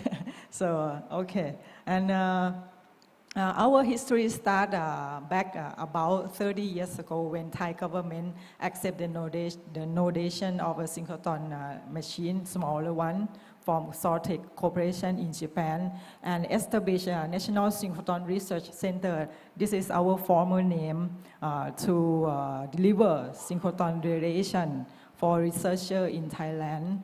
And okay, and this. Okay, so we successfully commissioned this synchrotron machine. In 2001, we can observe the first light as the synchrotron. We call it synchrotron light, or you can call it synchrotron radiation, and also photons. These three names refer to the same thing. And we start our user service since 2003, and we become Synchrotron Light Research Institute, and we can function as a major scientific infrastructure for Thailand to support research community in Thailand and okay, so our 3 missions include conduct research using synchrotron radiation and its application to various experimental and study. And we also provide service for advanced material characterization, analysis, and even total solution for user from academic and industrial sector. And we also promote education and knowledge transfer to enhance the understanding of synchrotron radiation and its application through various platforms and programs. And because we are taking care of this machine, so there's a core advanced technology, and I can say that this machine has 4 complex system: injection system. The electron can inject electron beams, and we accelerate them with the LINAC or linear accelerator. And then we boost up its energy so that the electron can travel nearly the speed of light using booster synchrotron. And then we transport the synchrotron beam to this storage ring to maintain a circular electron orbit. And when they bend by this blue dipole magnet, it will radiate as the relativistic effect. So this kind of radiation can be used by researchers. Yes, this is the synchrotron light emitting from our machine. And at the end of the beam line, we can set up many kind of experiments for conducting research and analyze very novel materials. So our core advanced technology based on this 4 complex system includes electron beam acceleration and storage and magnetic system and radio frequency powering, ultra-high vacuum system, water cooling and heat transfer system, and also control system and automation. So as I said, connect to the storage ring here is a beam line to direct and condition a synchrotron light, and at the end of the beam line equipped with many types of apparatus to conduct experiments. So right now we have 10 beam lines and 10 stations to do high-level material study and analysis. Many aspects and depth information in depth can be achieved using this synchrotron radiation. Include we can study elemental composition, structure of crystal, structure of fiber, and even chemical speciation and atomic structure. And we also can obtain 3-dimensional cross-sectional images without dissecting the sample. And we can study electronic properties of material like a novel battery material, and also we can do molecular and chemical imaging for a particular, for almost any kind of sample, regardless of their physical form. We can study gas, liquid, and solid, and even for gel. And here, that's the a photograph of the end station dealing with many sophisticated equipments.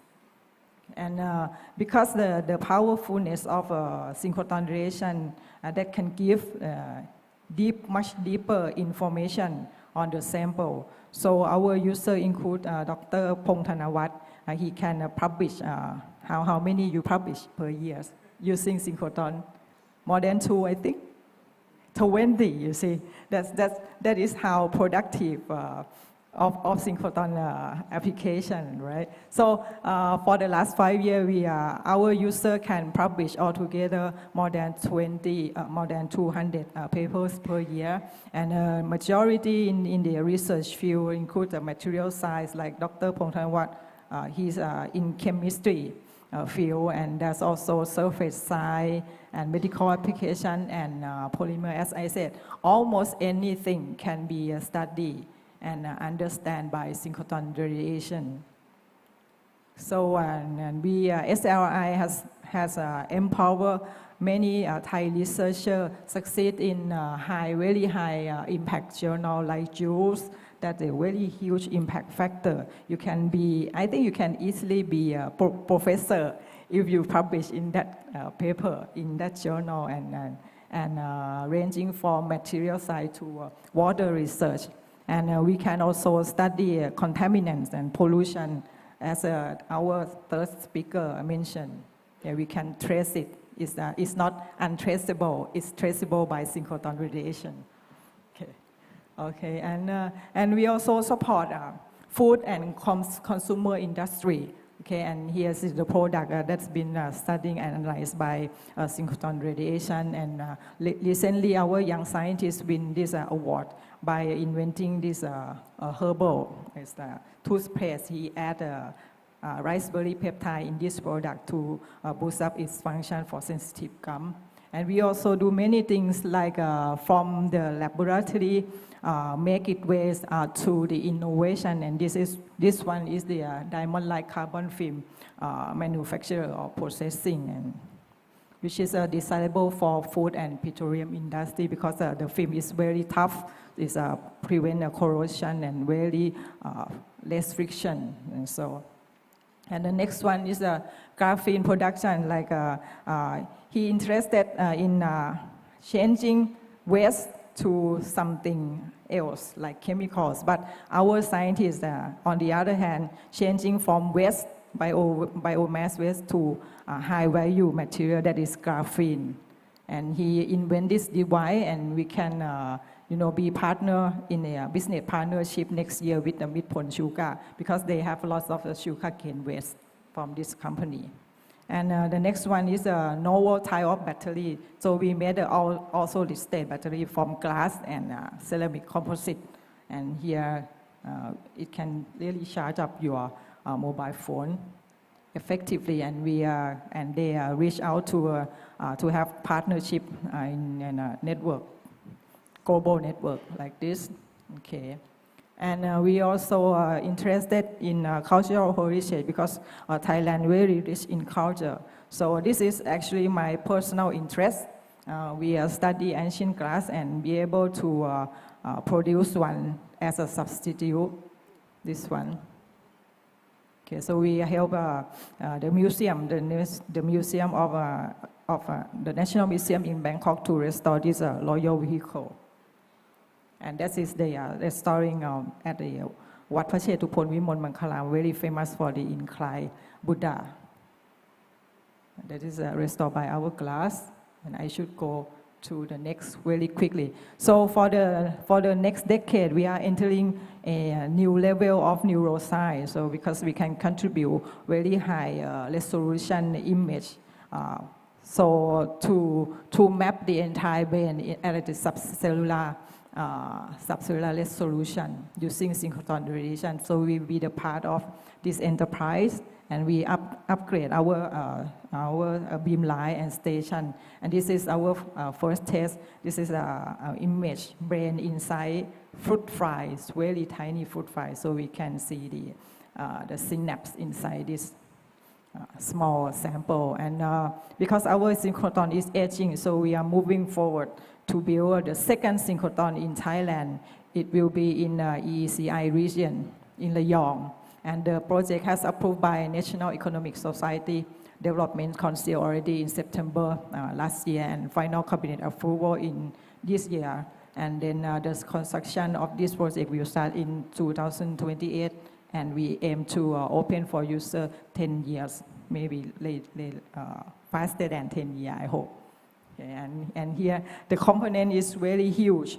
So we try to do prototyping the magnetic cell in-house, and then we will spin off to the industry in Thailand. Here we already engaged with the industry, and for the collaboration with France, actually it has started since 2012. When our scientists visiting this ESRF and solar synchrotron, seeking for research collaboration. And from time to time, we have a visitor from France and expert, and we share knowledge and try to work together based on the same interest in research, technology, and innovation. And because of the new project on the second synchrotron ring, here we invite the expert. He's very good at magnet design. So Dr. Jones came. here, and also Dr. Christian came to give advice on what we are going to need for the second generation light source in Thailand. And they both help our scientists.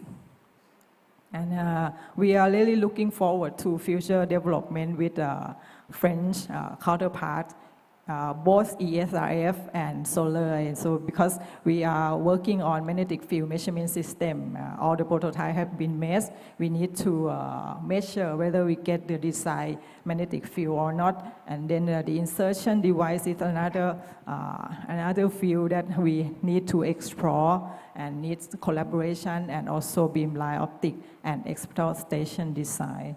And that is all for my perspective. Thank you very much. Thank you very much, Dr. Vantana. I think she introduced the Synchrotron Light Research Institute to us, and then more clear that what they are doing actually is not just only physics and engineering, but expand into the field of food and agriculture, as well as working on architectures and art piece as well. So what Vimon Mangala Ram.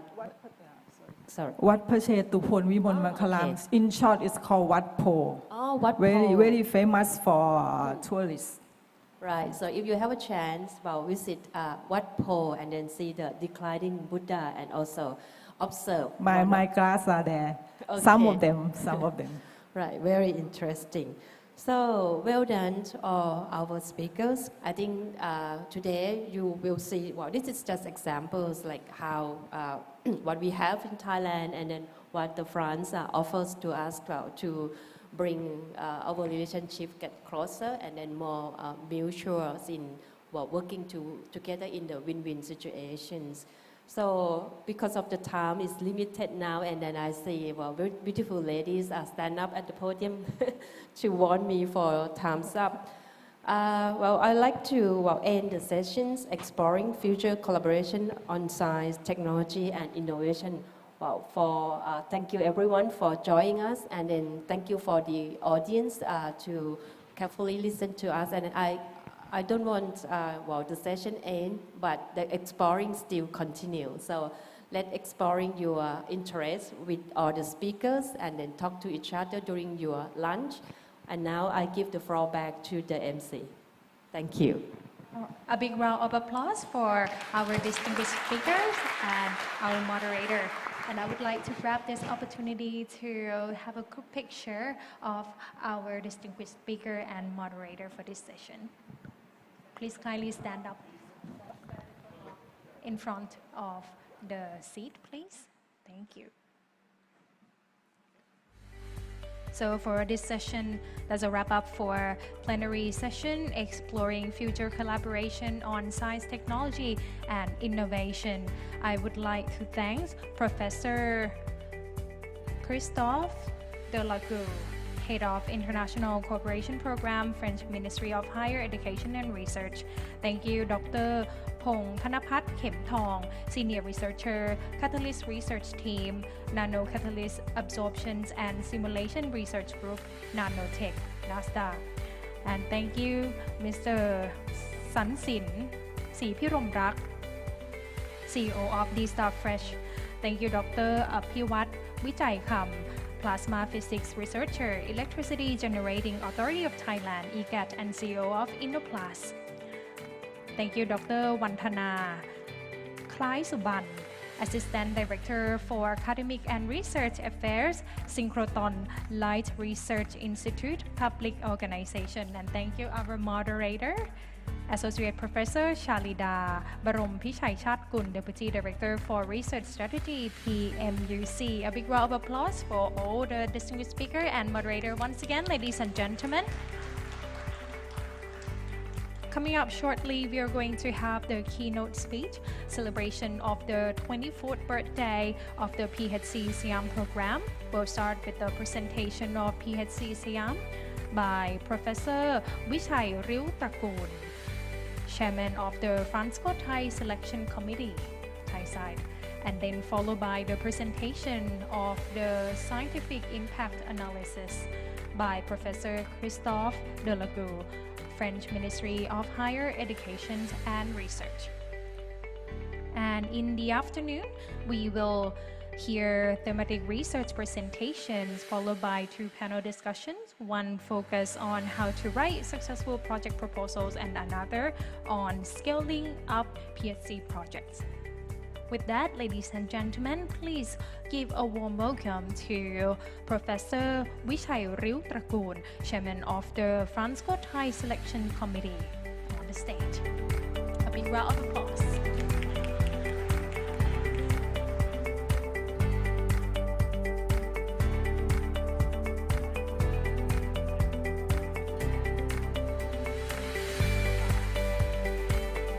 Thank you for your kind introduction.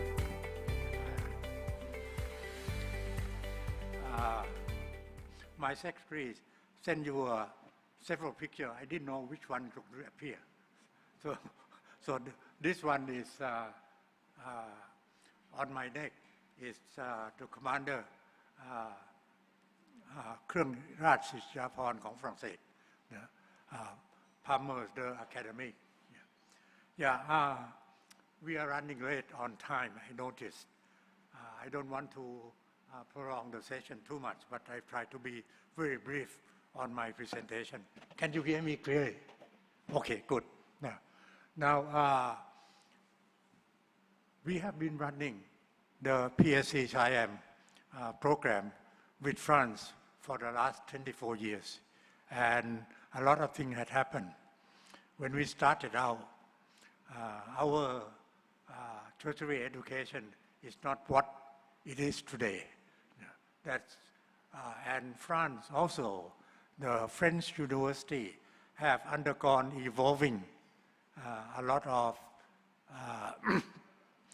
changes, culminating in what is known today is Campus France. At the same time, at that program we are running in Thailand, we call Reinventing University. So what I would like to do today is, before getting into our PHC SIAM, is to give you an overview very quickly on our new ministry, the Ministry of the Mahesi. And we have had the new ministry for 4 years now. People still running around. We don't know which way to go.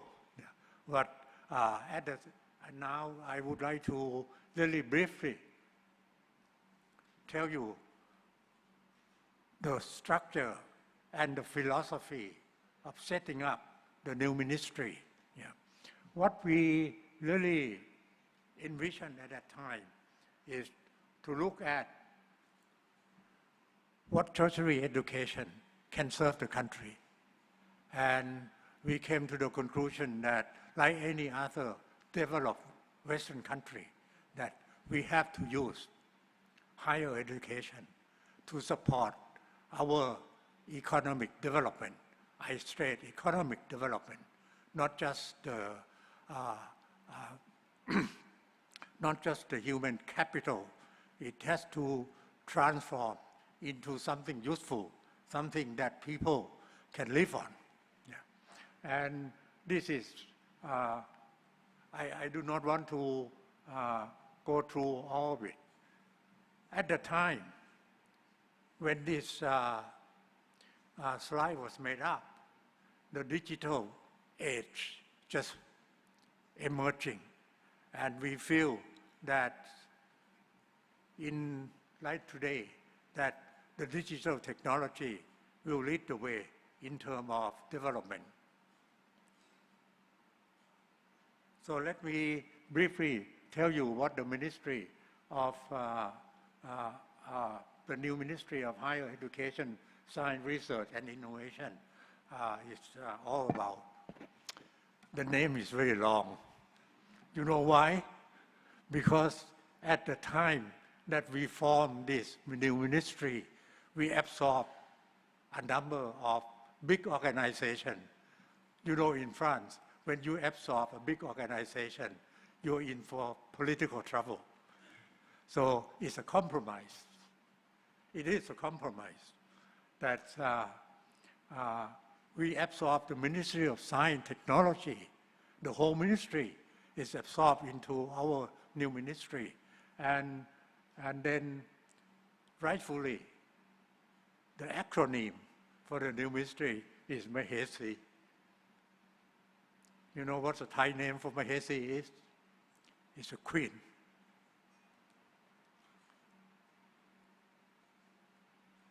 Yeah. The mission of the new ministry is very clear. There's a lot of words that you can read. I'm not going to read it for you.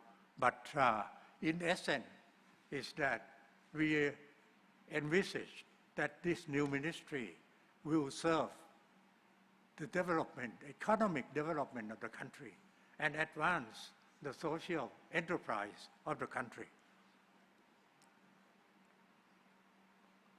I think we skipped one. Yeah. At the moment, we have a total of 155 universities in Thailand, and these are divided into 26 autonomous universities. Autonomous meaning that they have their own rules. They are no longer using the government control regulation. And then we have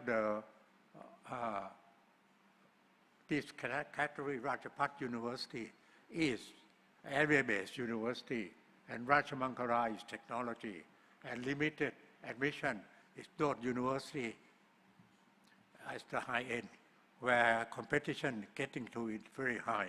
And then we have two open university. And then we have very large number of private university. They serve a very useful purpose for helping producing the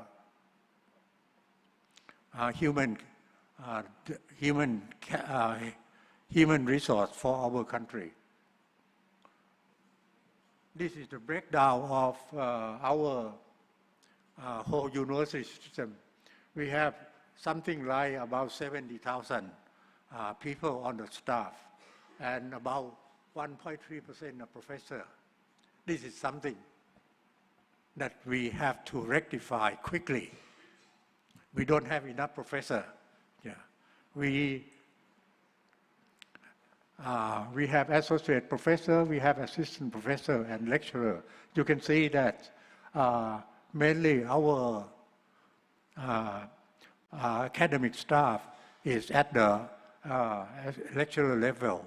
And this is something that the ministry have tried very hard to upgrade the capacity building of our university people.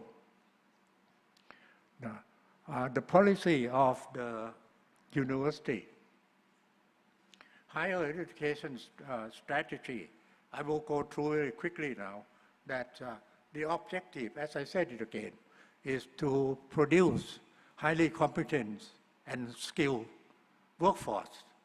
And we realize that no matter what planning you do,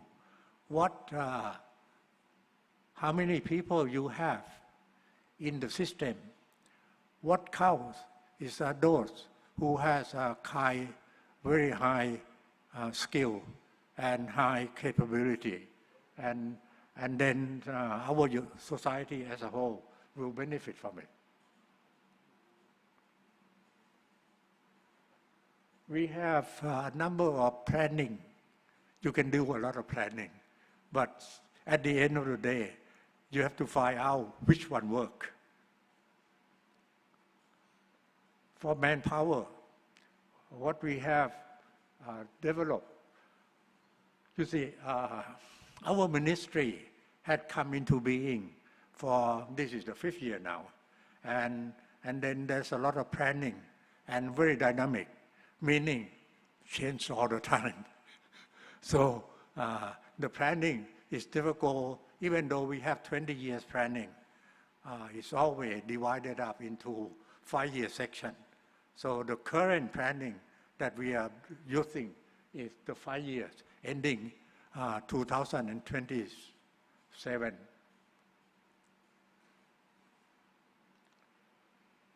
First and foremost is capacity building, like I said, that high quality people. The second is creation of the ecosystem whereby we can produce high capacity people.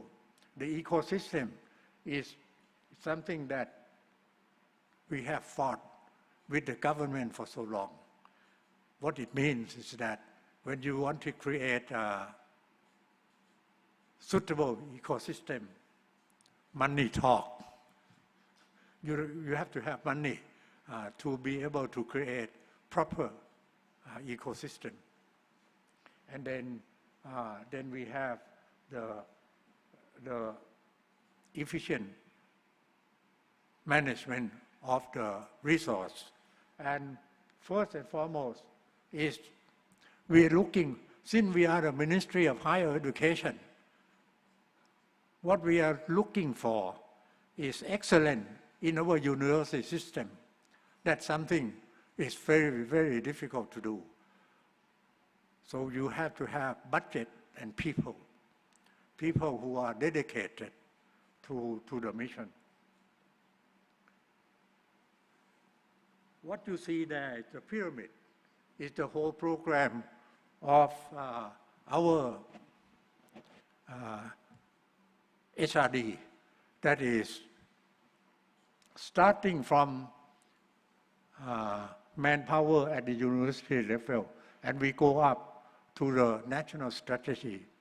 It's been recognized that we will never reach our goal, the national goal, unless we have good people. So all of these are something that we plan. This PowerPoint is not to be read, but it's something that for you to have the feeling that what we are doing. And apart from that, something that we also in the planning is the number 1 to number 6, that's concerning everything is centered on excellence of manpower, quality of things that we do. It takes a long time to create this PowerPoint. A lot of debates going on. So essentially, in summary, is that we have a ladder, a professional ladder. Our young people will have to climb up the ladder, starting from our graduate students, a young faculty member, mid-career, and then the senior people.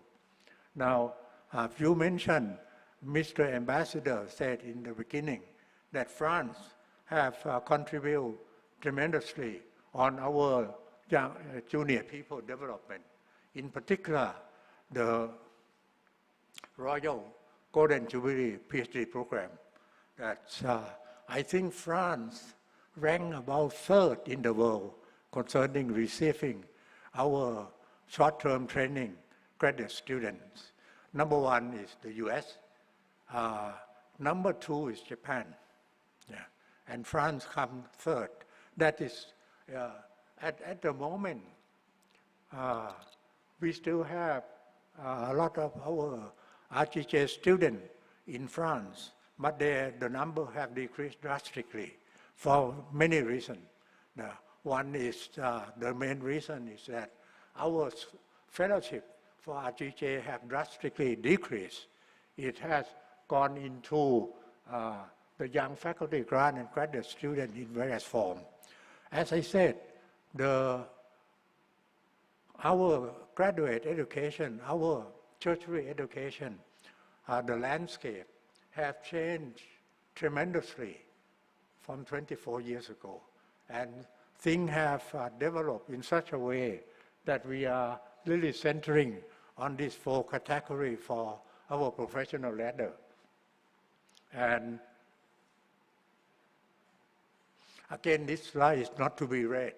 It's not meant to be read. But what I would like to pay attention to is that in order to run the program, you have to have money.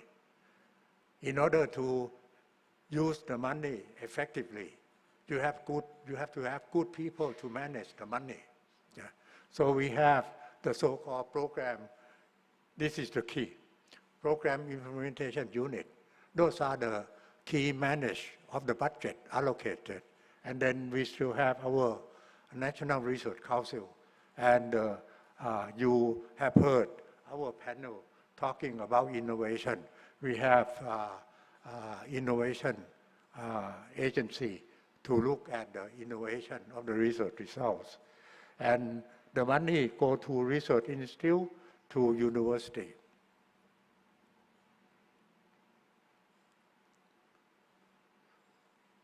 I skipped that one. In order to develop university, well, you are in here, you're sitting in here, some of you are in academic. You know how hard it is to change the university, to change the culture. It's very, very difficult. You have a lot of resistance, particularly from professors in terms of they are in comfort zone, and then it's very difficult to change. You compare to what happened in the UK when Margaret Thatcher wanted to reform the university system. You know what happened to her? Oxford or Cambridge don't even give her the honorary degree for what she did. So we are launching the program, or we have launched a program called Reinventing University. Now this program was launched very near to the time that you have changes in the French university system that evolving eventually become what is called campus front today, part of it. So that is our reinventing system. So what did we do? We have 157 universities. We categorized them into approximately 5 categories. The first one is the top tier university called global university. These are the universities that deal with high quality research, produce high quality people. The second one is the technology university, where specializing people, they call it the hands-on people, people who graduate and can know how to use the hand. The third one, very important one for development of the country, is called area-based. These are the Rajpath University that stay with the community and work on the problem of the community, society. And the fourth and the fifth one, the fourth one, well, we produce a lot of people. We don't want them to have the responsibility and moral responsibility as well, meaning we want them to be good people. And the third one is the fifth one, the last one. Like anything else, when you cannot categorize them, you put them in one batch. That is what the fifth category is. You have a lot of things in there. I will not go into it.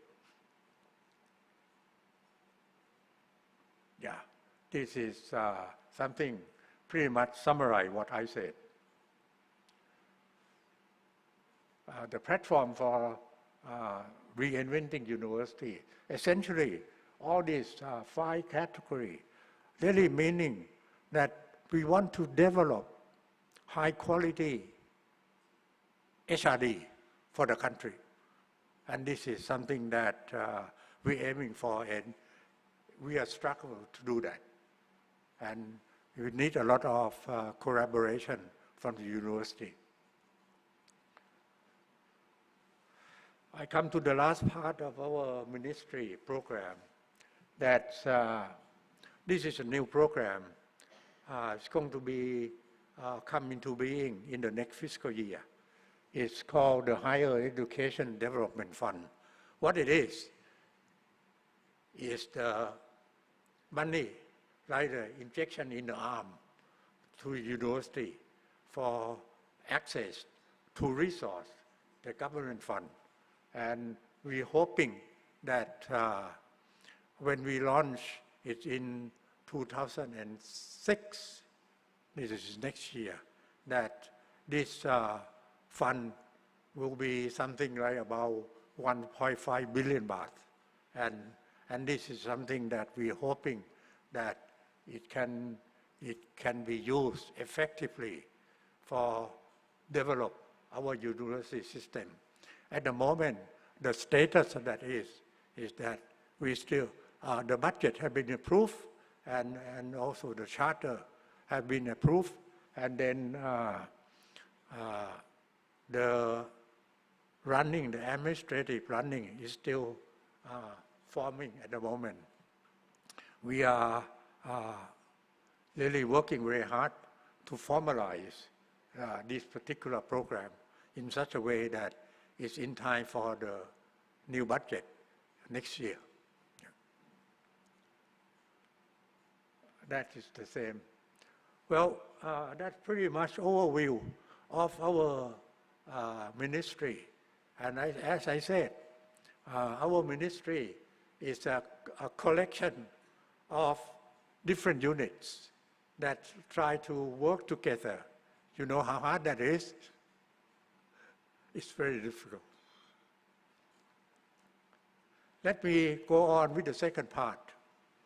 As you can see quickly, that I glance over quickly, that on our university system, our collaboration with France is very focused on development, high capacity building of the young people.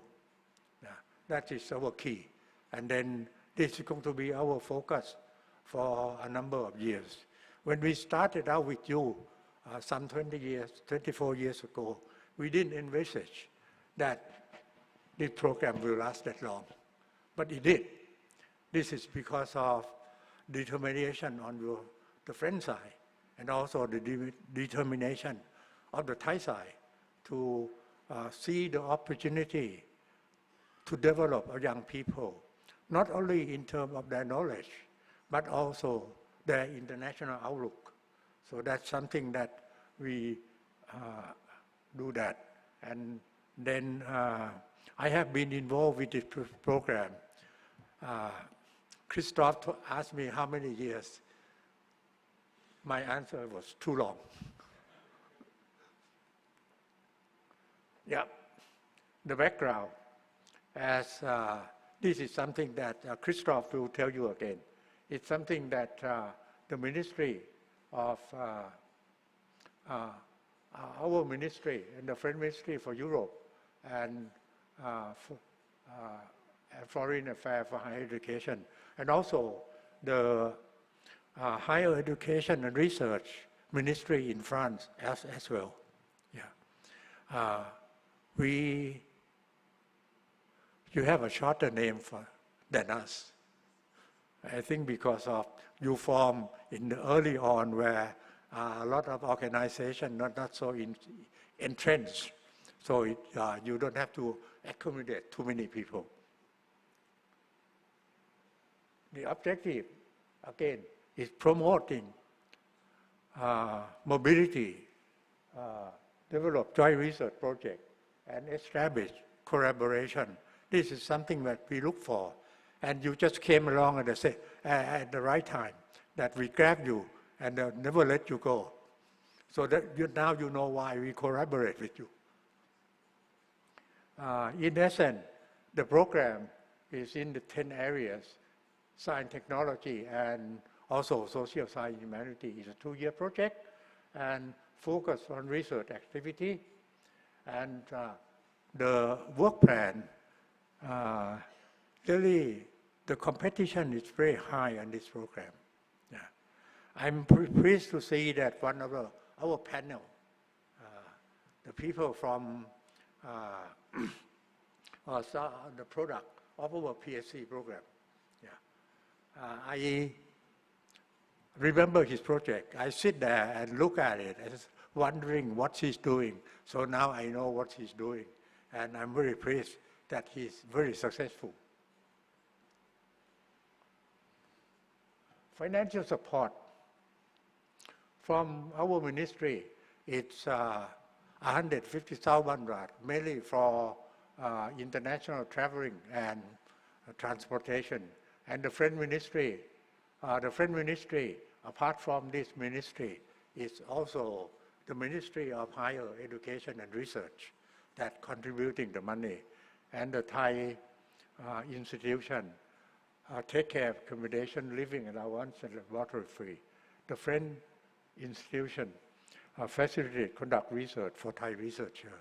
I must say at this point that apart from this program, the French institution has been generously support our young researcher in many capacity, including the RTJ program that has been very successful.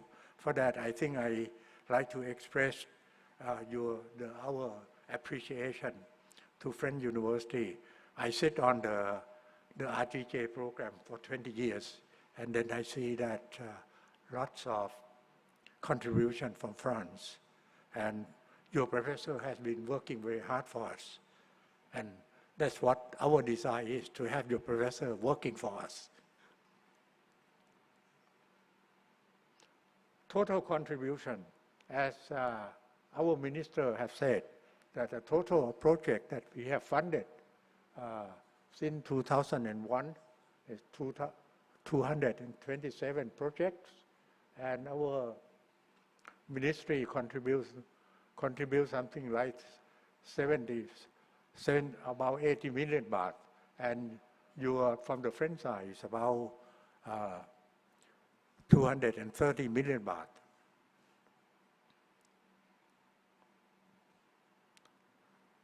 The area of study, this is, again, it's not a complete statistic. 24 years is a long time. And our database, sometimes the data disappear. Yeah. But essentially, this is what approximately is going on in the past 24 years. The big chunk of project is on health science and biology, and agriculture, engineering science, and science technology and basic science.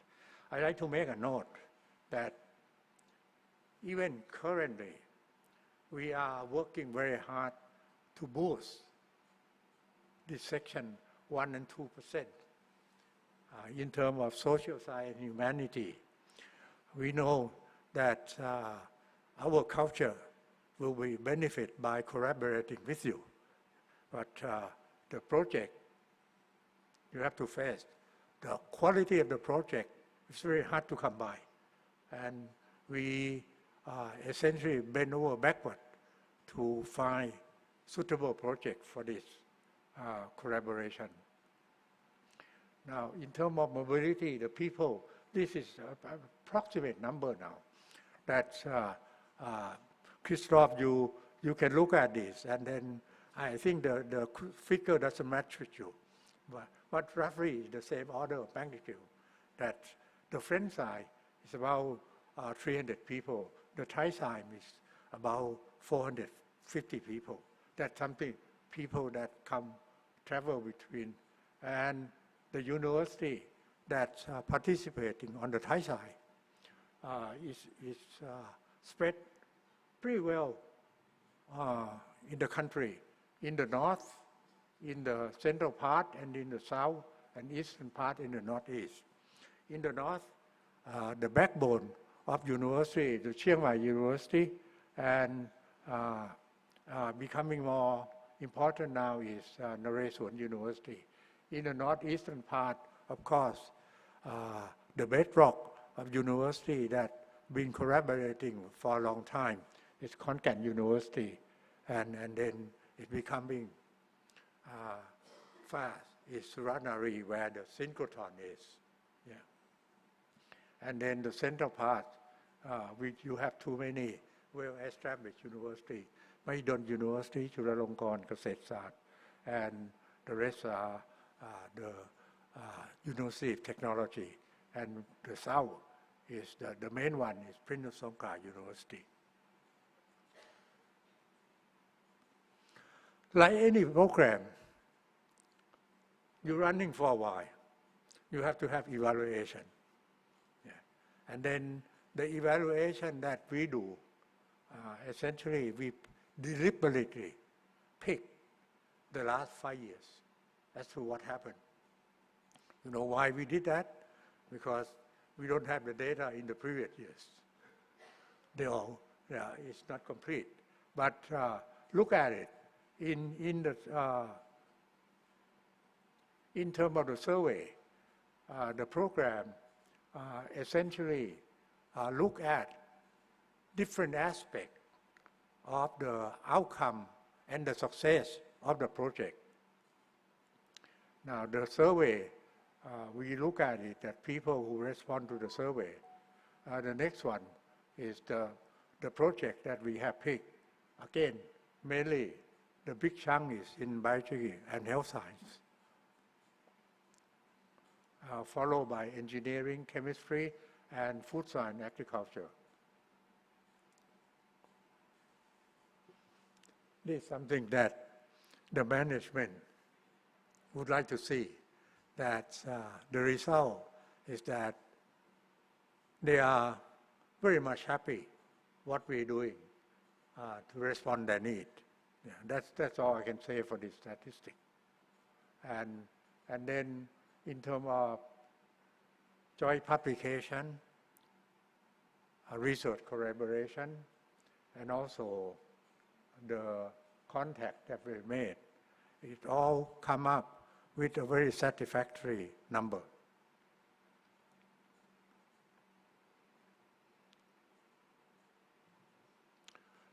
This is something that we look for, not only collaboration, we want to see the continuation of collaboration. So this survey reflects that people are involved in the program, at least the last 5 years, that look and take very seriously about continuing collaboration with France. These are the output in various categories. And you can see that particularly the doctoral research and continuous funding is something that we would like to continue doing. In terms of continuing funding, as I said in the beginning, that our ministry have set up program whereby to continue fund people who has a high quality research and capacity. I don't want to prolong, I know you're hungry because the time is running out. At the moment, we are calling for proposal this year, and the information is on the next page, that the contact is for people at the ministry. Now, what are the future prospects of this program? I think the Thai-France collaboration has been going on for 24 years. We have learned a lot. And we have learned a lot of lessons, the pitfall. Yeah. What my recommendation is that we would like to see the expansion of the PHC program on the Thai side. That's one.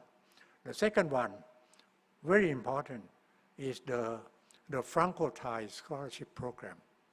That's something that I think our ministry are eyeing to give funding for that program. And also looking at the future a little bit, something has been discussed with your predecessor concerning expanding the PHC program into a regional basis. That's something very attractive.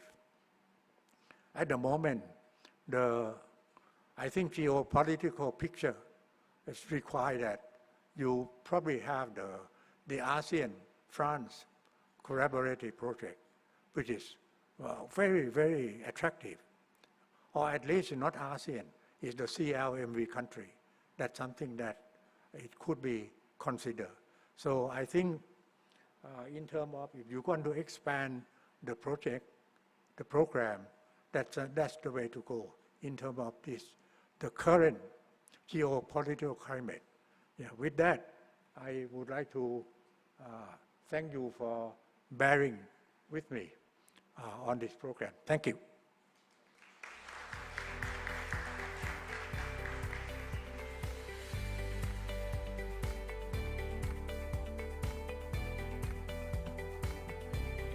Thank you, Professor Vichai Liu Takun, Chairman of the Franco-Thai Selection Committee, for the keynote presentations on celebrating of the 24th birthday of the PHC SIAM program.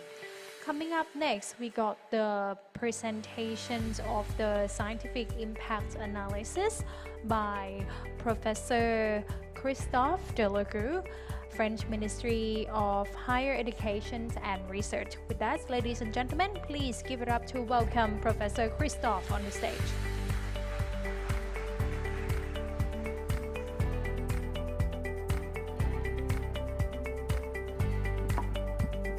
Okay, hello again. I would like to warmly thank Professor Vichai for the presentation, and I would like to warmly thank the French Embassy for the organization and the Ministry of Higher Education, Science, Research and Innovation for the organization too. And I would like to present you here the scientific impact of the PHC SIAM we have realized between French Ministry of Higher Education and MISR and French Ministry of Foreign Affairs. So just an overview of the goal of this type of scientific analysis. The idea is to simplify, to standardize, and to optimize. So the idea is try to have an assessment of the impact of the program at several time scale.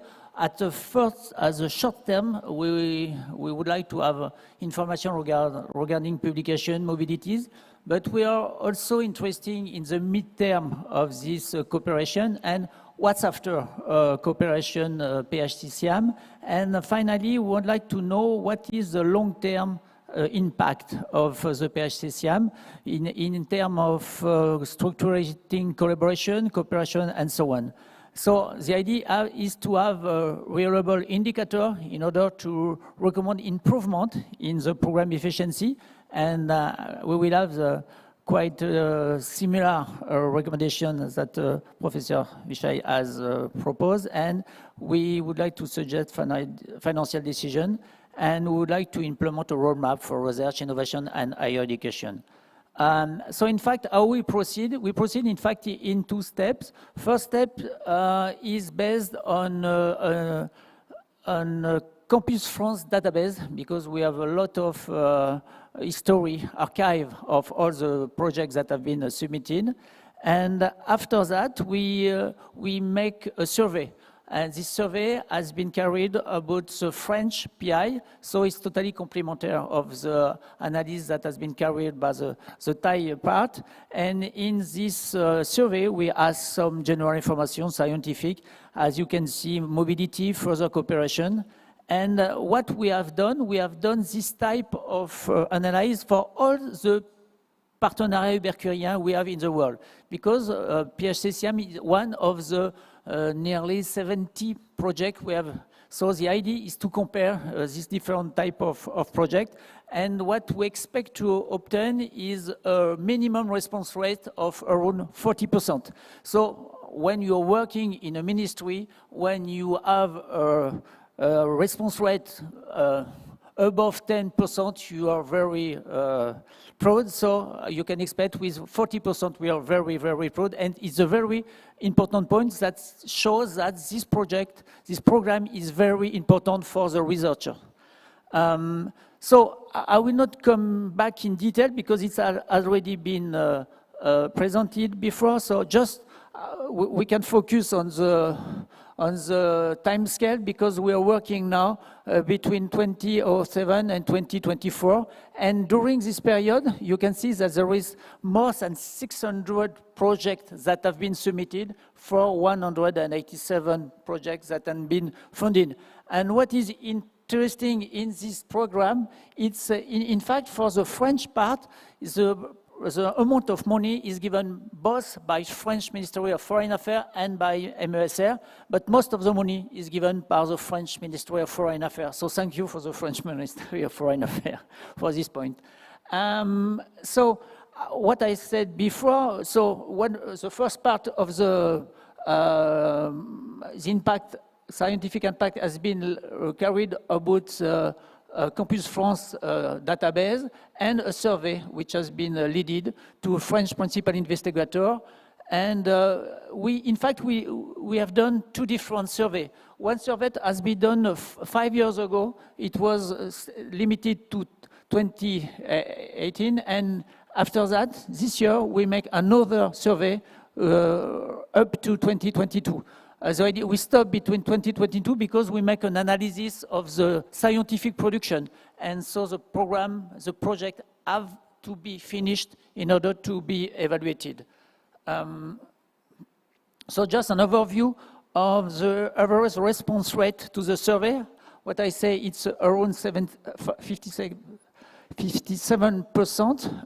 And what we can see, it's interesting to observe that even when we are going far from now, we have a number of survey answers, it's in green, which is significant. That shows that researchers which have been supported by PHC SIAM are very proud to answer to this type of answer. So in some key points regarding the number of applications and the selection rate, as you can see, the amount of money is nearly the same. So the number of projects that have been submitted is always the same. But you can see there is a variation in the number of applicants. So after the COVID crisis, we can observe a huge amount of projects that have been applicated, and we have only 21 to 25% of as a selection rate, which is not very good. We know that, but it's due to lack of money, as you can imagine. I will not show you this problem. So the first question was, what before the SIAM project?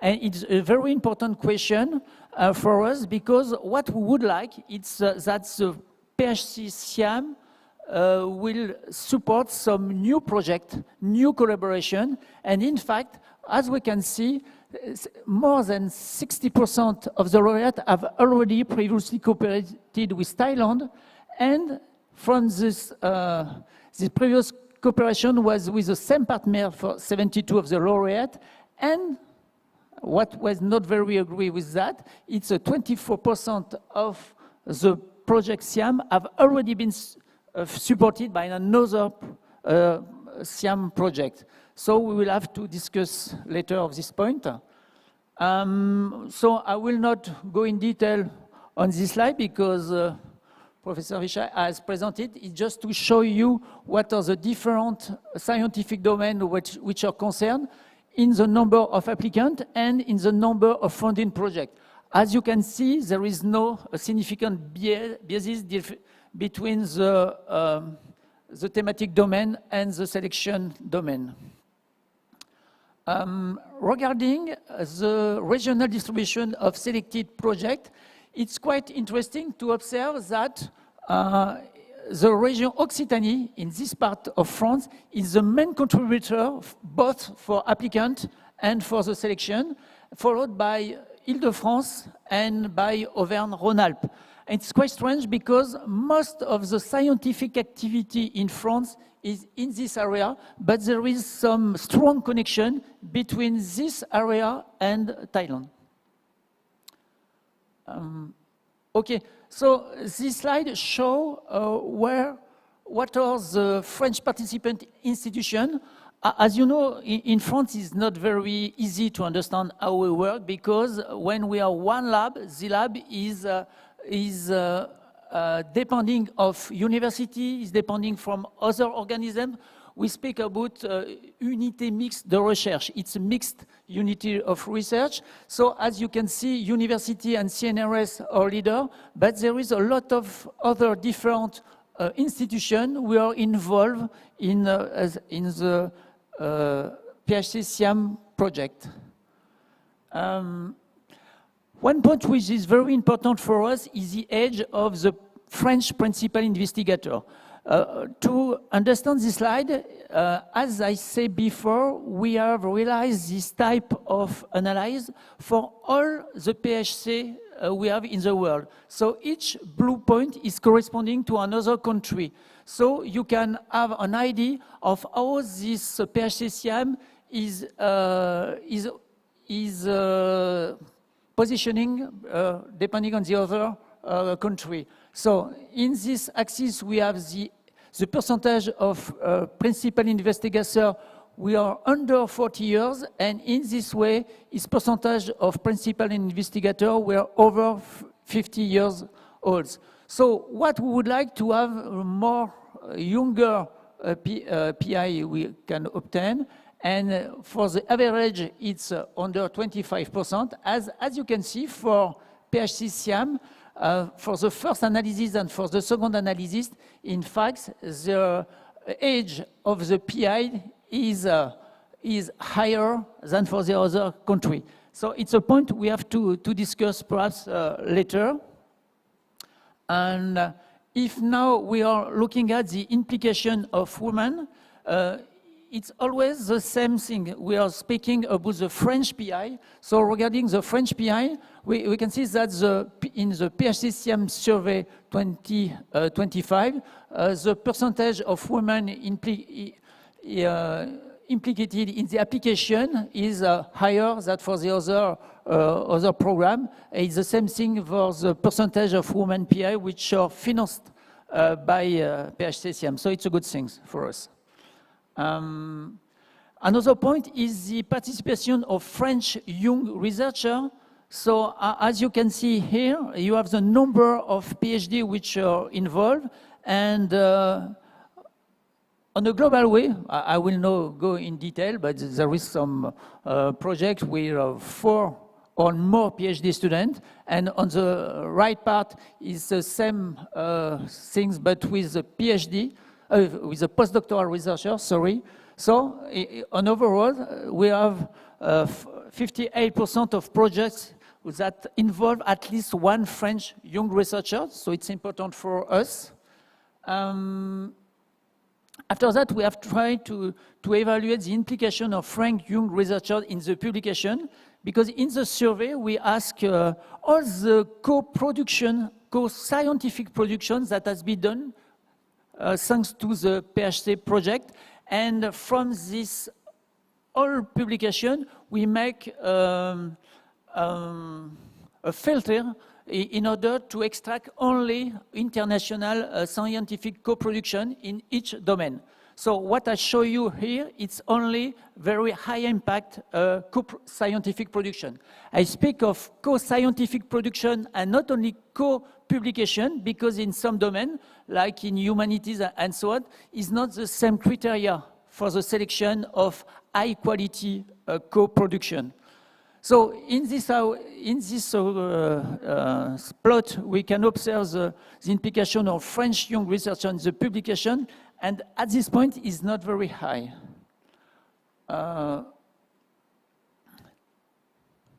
But if we are now, because for the second analysis, we could integrate both French and Thai young researchers. In that case, we have an amount of projects that involve at least one French or Thai young researcher, which is higher.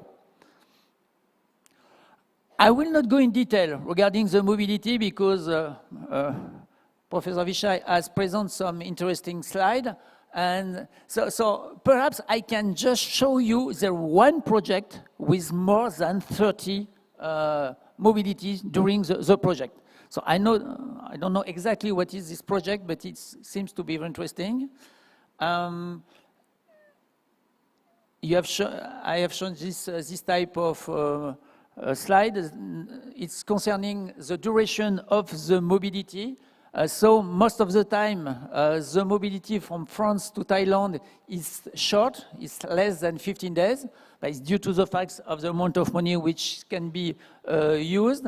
But as you can see, in some cases, we can expand the duration of the mobility. So that shows that some labs could find ancillary budget in order to our longer mobility for researchers and for young people.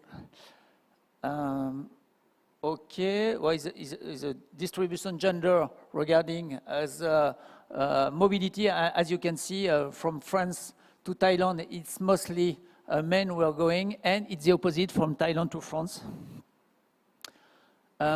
So well, I'm now speaking. I'm speaking about the scientific production, the co-scientific production, and as we can see here, we have made an exhaustive analysis, and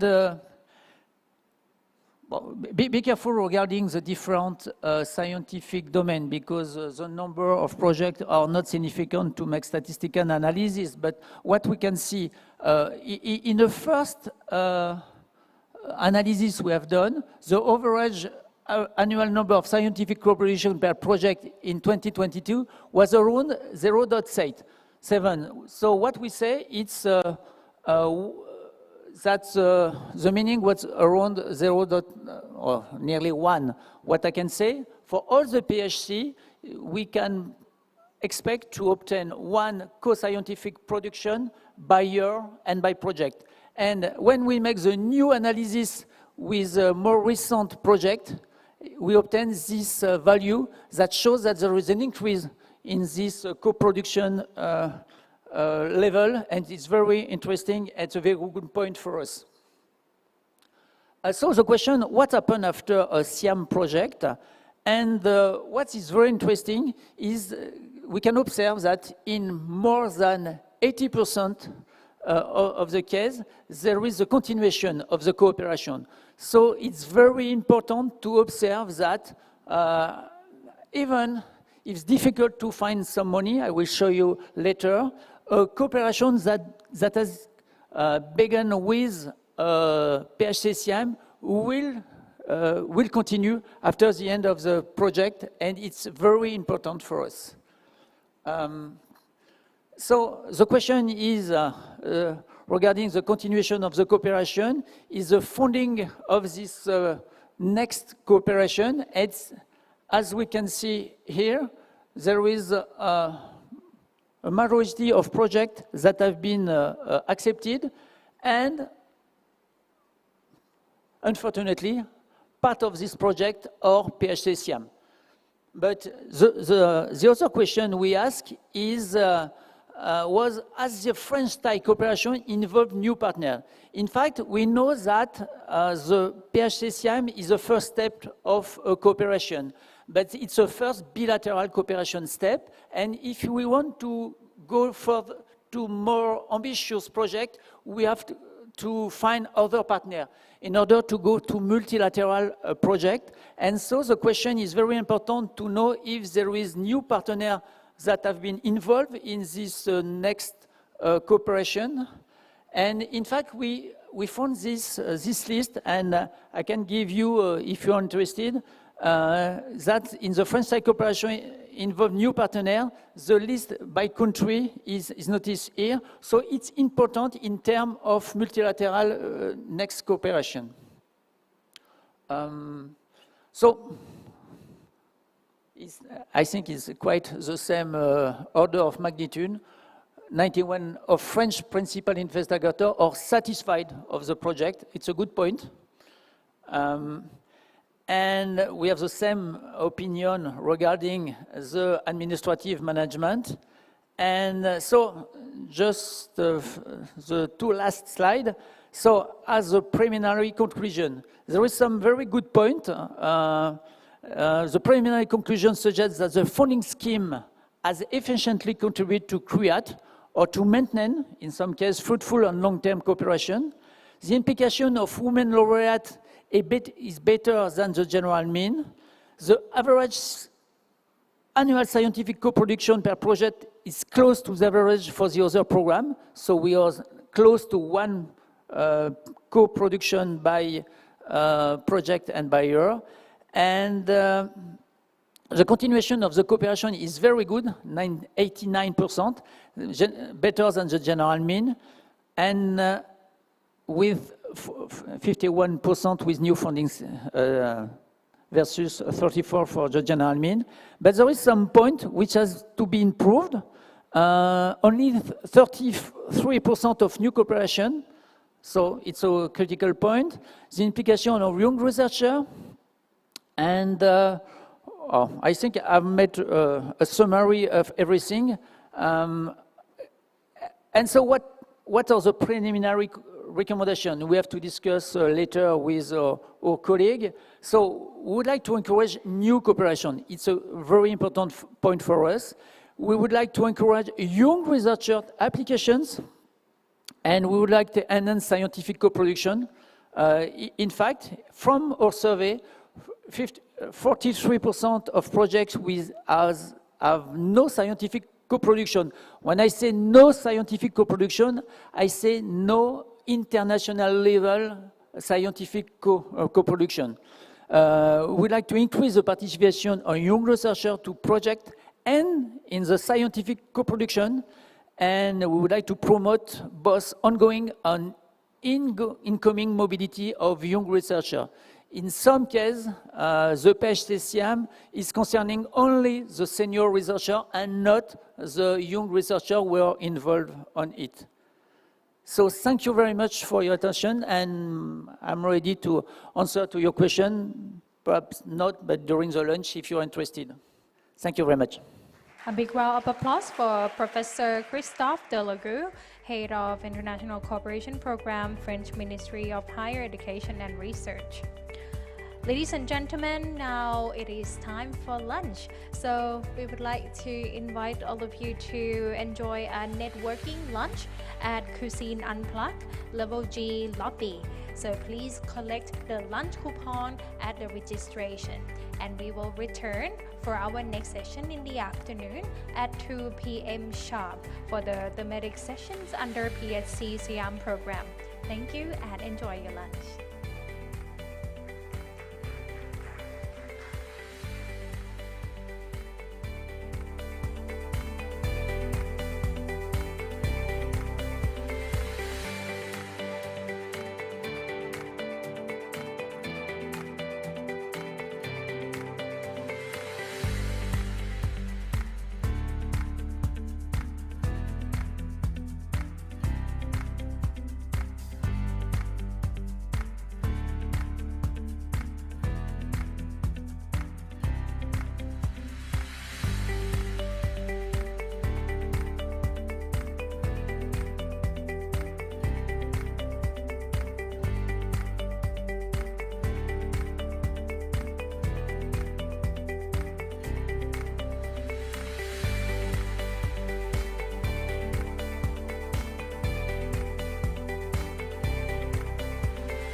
takes you higher, I will forever be intertwined with you. Where the sun never goes down and time has slowed down. Would it be too crazy if we decided to stay forever? Decided to stay forever, forever.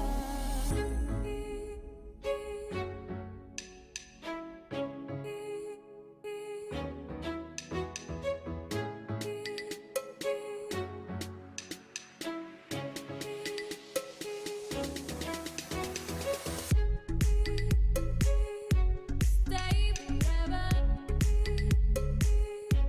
Stay, stay. Stay forever. Stay, stay. Stay forever. Stay, stay. Stay forever. Stay forever.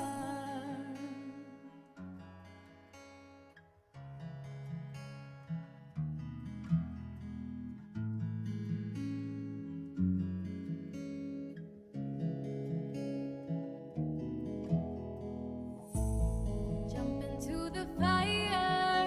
I'd like to see your wild side.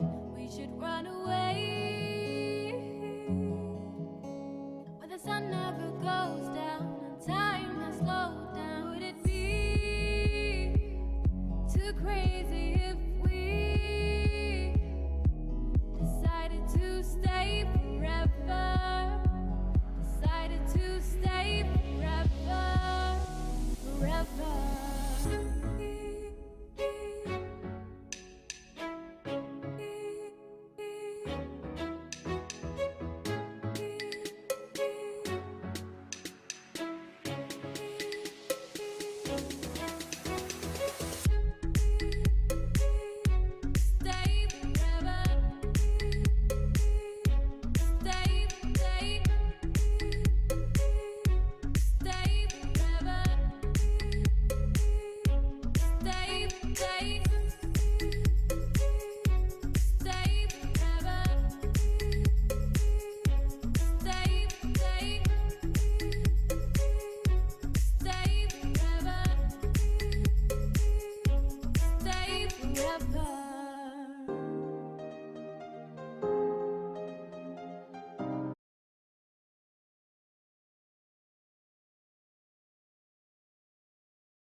can't wait on their affirmation.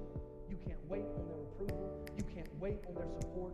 Sometimes you just got to run and look behind you and say, everybody who wants to run, run, but I can't stop running because you're not running with me. Listen to me, hear me. You can't stop chasing your dream just because somebody in your life won't chase it with you. You can't stop believing in yourself just because somebody in your life won't believe in you.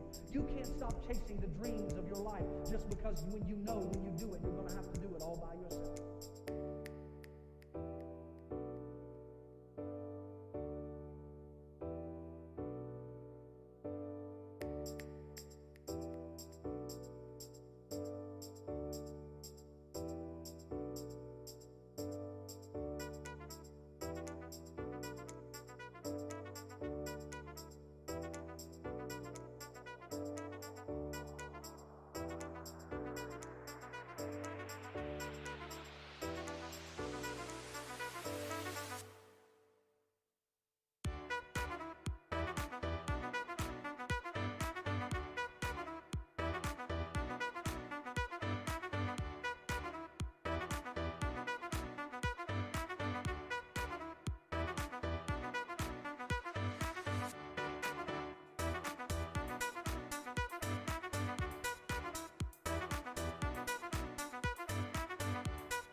takes you higher. I will forever be intertwined with you. Where the sun never goes down and time has slowed down. Would it be too crazy if we decided to stay forever? Decided to stay forever, forever.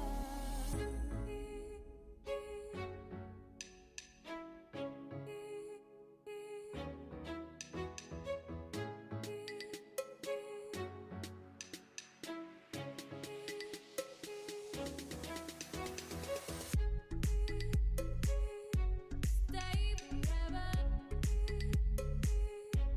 Stay, stay. Stay forever. Stay, stay. Stay forever. Stay, stay.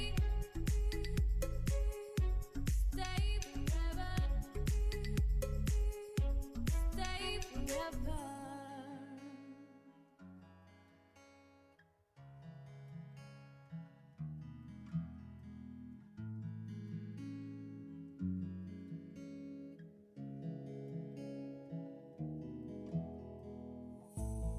Jump into the fire. I'd like to see your wild side. We should run away. Where the sun never goes down and time has slowed down. Would it be too crazy if we decided to stay forever? Decided to stay forever, forever.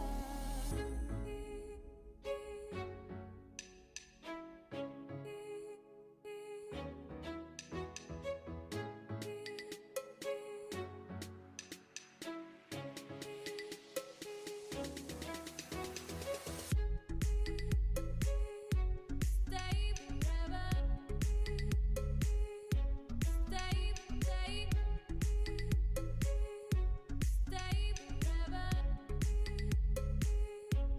Stay, stay. Stay forever. Stay, stay. Stay forever. Stay forever.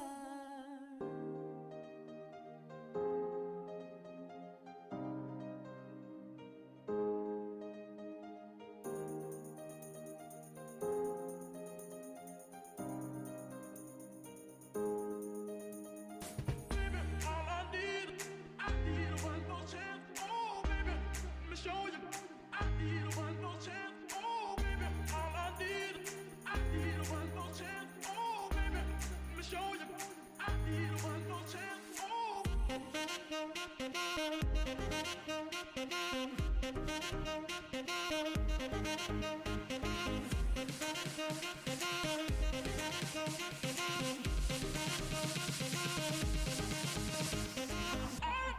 All I need.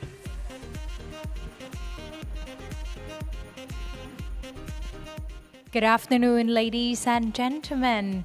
We would like to welcome everyone back to our today's event for the celebration of the 24th birthday of the PHC SIAM program and exploring collaboration on science, technology, and innovation. So we hope that everyone really enjoyed lunch today, and I would like to invite everyone to please kindly take your seat as our afternoon session is about to begin shortly.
Welcome back, ladies and gentlemen. For the afternoon session, we will now begin with thematic sessions under the PHC SIAM program, featuring presentations by Thai and French researchers. This session will be moderated by Dr. Ludovic Andres, Science and Higher Education Attaché, French Embassy, Bangkok. Ladies and gentlemen, please give it up to welcome our moderator for this session.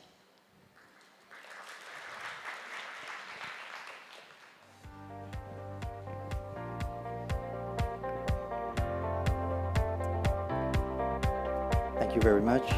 Good afternoon, ladies and gentlemen. So thank you for coming back for this session this afternoon.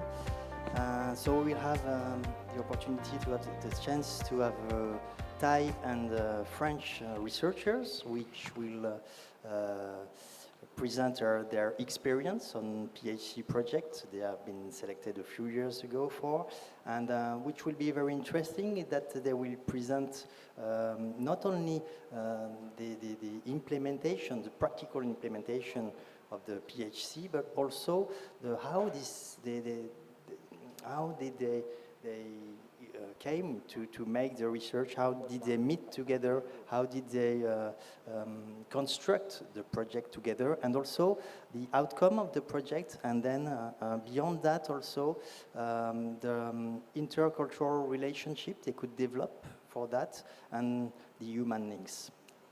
I would like also to add that they will have to raise for us not the good points of the PHCs, this is important, but also the difficulties they encountered during their work together. So I will first call to reach me on the stage Professor Philippe Bullet from University of Grenoble, and also I have to take my paper to pronounce correctly the names. Here's my glasses. Also, Dr. Pacharin Pokasem and Dr. Chainarong Sinpu from Chiang Mai University. We can applaud them, of course.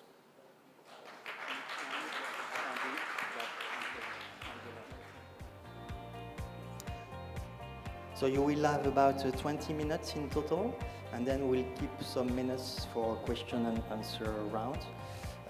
So I give the floor to you, Philippe. Thank you. So thank you for this introduction, and I would like to thank the organizers as well as Ludovic and Christophe for inviting us to have an open discussion on why we have so exciting by the Hubert Curien programs. So just to mention, my affiliation is extremely complicated, as always in France when you are belonging to university, but I am also belonging to CNRS. I am research director at the CNRS. And another affiliation is the INSERM, which is the third institution of my lab in Grenoble.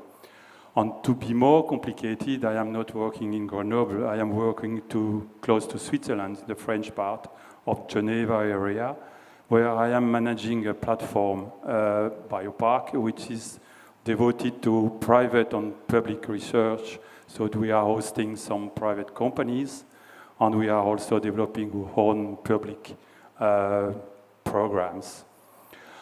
So I have the chance to be member of the evaluation committee for the MES3 since 10 years, and I saw the programs and projects coming in my hands, and I was very excited by the PHC program, so I decided to apply myself. That was the first time in 2017. It was not a PHC SIAM, it was a PHC with the Tunisia.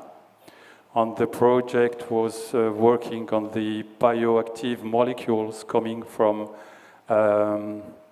exotic plants living in high salt environment, and also in Sahara. So that was to get some molecules, bioactive molecules, to develop for public health and animal health too. And this program started in 1918 and ending 3 years later. And after that, it was in, if my memory is good, it was in 2018 when we started the program PHC SIAM with Chiang Mai University. So as you can see on the slide, we choose an amazing name, which is Epinose. Epinose is for Apis, which is the honeybee. So you have two different species. You have the western species, the Apis mellifera, and you have also the Asian species, Apis ceranae. And we were trying to develop a project on how those honeybees were fighting against the parasite like Mycosporidia. It's a small kind of fungi that are infecting the gut of the honeybees, was causing a lot of diseases and a lot of loss of colonies. So I will present some slides on this project. 3 years ago, we had the chance to have a third Ubercurian program, this time with Morocco. And the program we developed with Morocco is on the specific sub-Sahara area where we are looking for new species of scorpion to get inside the venoms of the scorpions to have a better understanding of the envenomation and to try to develop the most appropriate anti-serum against the stings of these scorpions, because you know the way to treat a scorpion as well as snake envenomation, you need to have a nice serum. You cannot use any kind of serum. So we are now finishing this PHC program. I'm not a young scientist. I am at the end of my career in science, but what I would like to say is we really have to train the young senior scientists to apply to the PhD program, because the mobility is something which is exceptional in the career of researcher and more interesting for young scientists, and even more interesting when you can do the PhD in the two different countries, because it's different way of thinking, it's different way of working, and it's a different way of living. So just the first, I just want to give you some pictures about my program with Chiang Mai University. And this is just the genesis of the project. Is always when you are a scientist, you have to promote your science. It means you have to communicate a lot, and you have to train students all around your life, because you are not paid exclusively to do research, but you are paid also to train people, young scientists and students. And usually, in my case, what I have, it's a very small group, but we are having, every year we are having at least between 4 to 6 Master 2 students, and we try to have, when it's possible, PhD students from France, but also from abroad by co-directory. This is what we are promoting. So the technology we have is very different from what most of the people are doing on honeybees, because most of the people are doing molecular biology. And what we were promoting in this Congress, Colos Congress, that was in Greece in 2017, is we developed a blood test to follow the health of the honeybees in response to different stressors. So just think about the size of the bee, but we can manage to collect the blood of the bee and to analyze the blood by specific equipment, by mass spectrometry. And we were the only one to do that. And so it was very interesting for the community working on honeybee health. And we promoted this technology at this event, which is a Colos event. Colos is an association which is developing contact networks on honeybee health, as well on promoting the beekeeping policies. all around Europe mainly, and there is a counterpart in Asia now. There is a Colos Asia meeting. So in this, we went with my colleague, Michel Bouquet.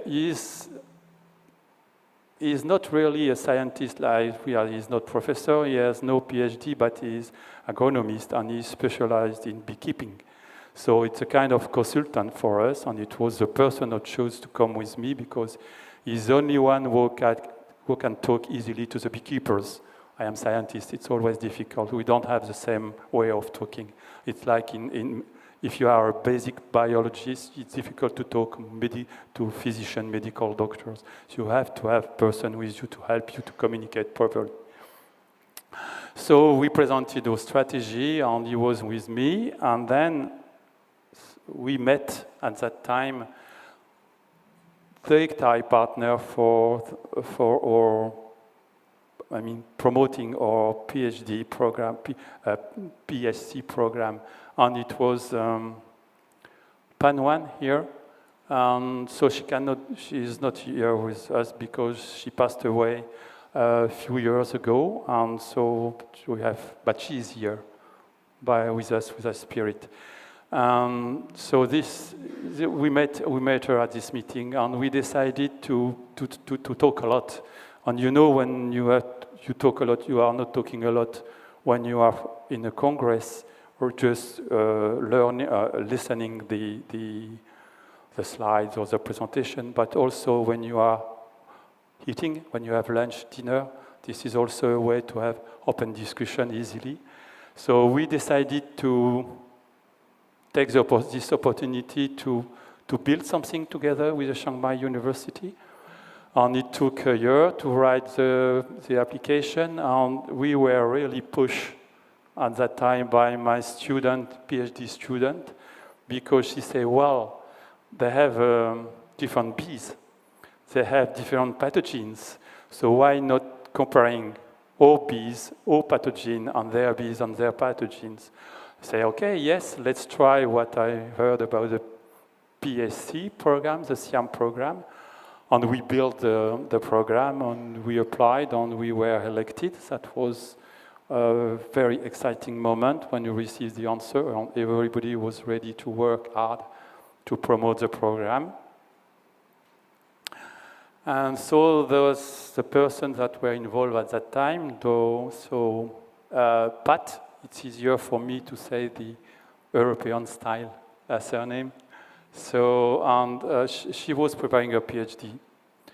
And also, Simpo Bank, which is here with you, he was already doctor, but he is, I don't know if I can say you are the beekeeper of the group, but he is a guy who is putting his hands in the hives.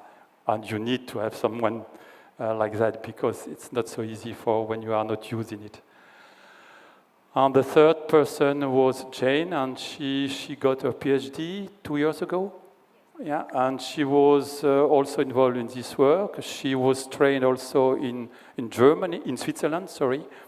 And she came to the lab, and you came twice to the lab, once to the lab, and twice to the lab, yeah. And so they were living with us, trained on the different equipment, different technologies, probably different bees, and also the way of keeping the hives is a little bit different.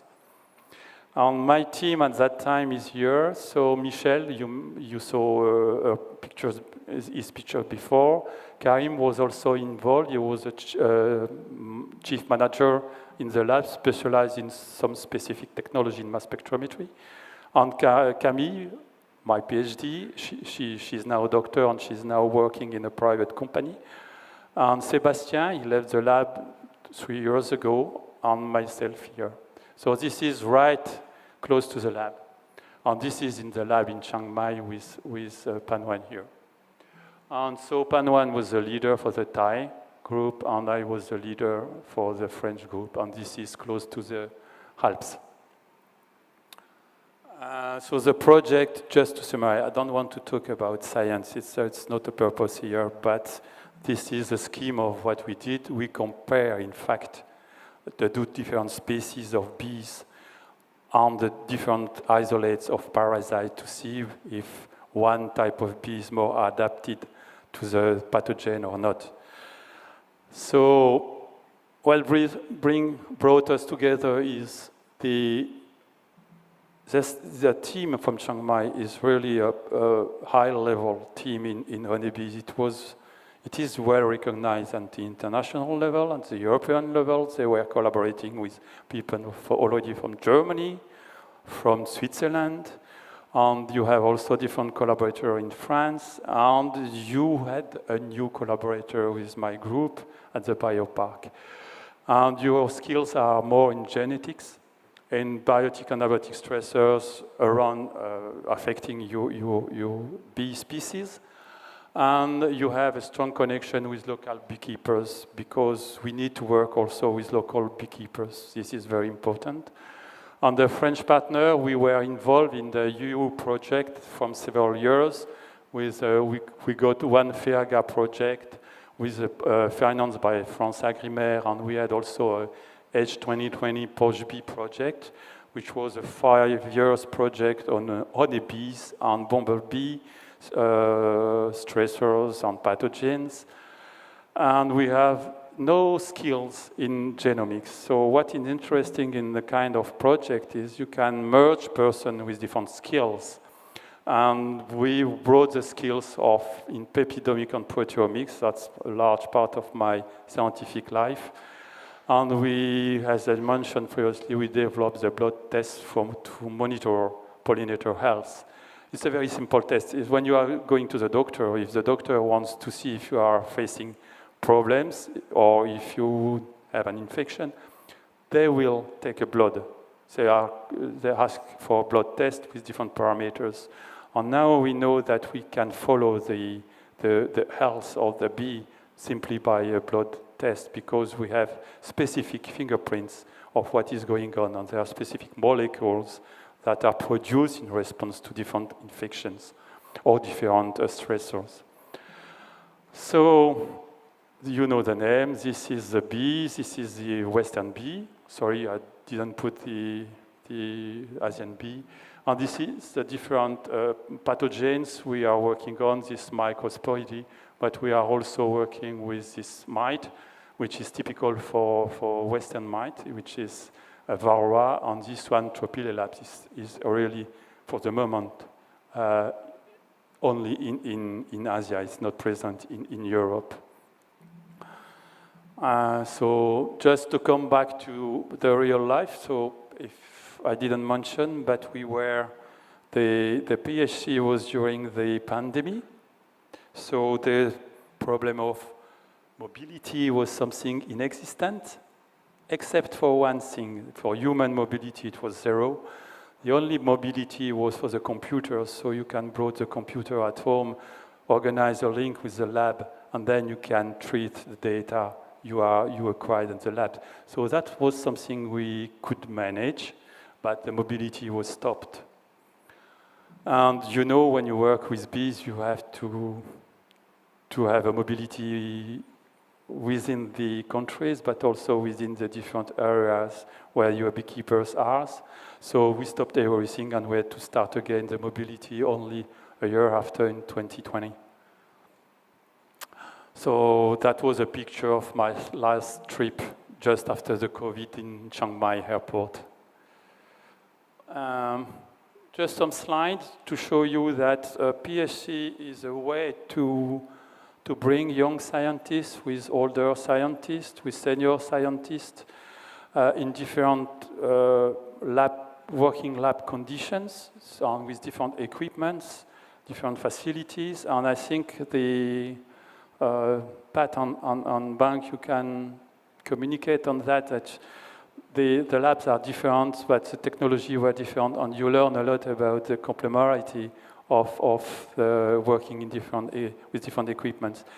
This is very important. The program is really should promote the young scientists, and it should promote them that merging technologies will bring you more information than rather one-way technology. And the accumulation of technologies is something very, very crucial for the future of young researchers.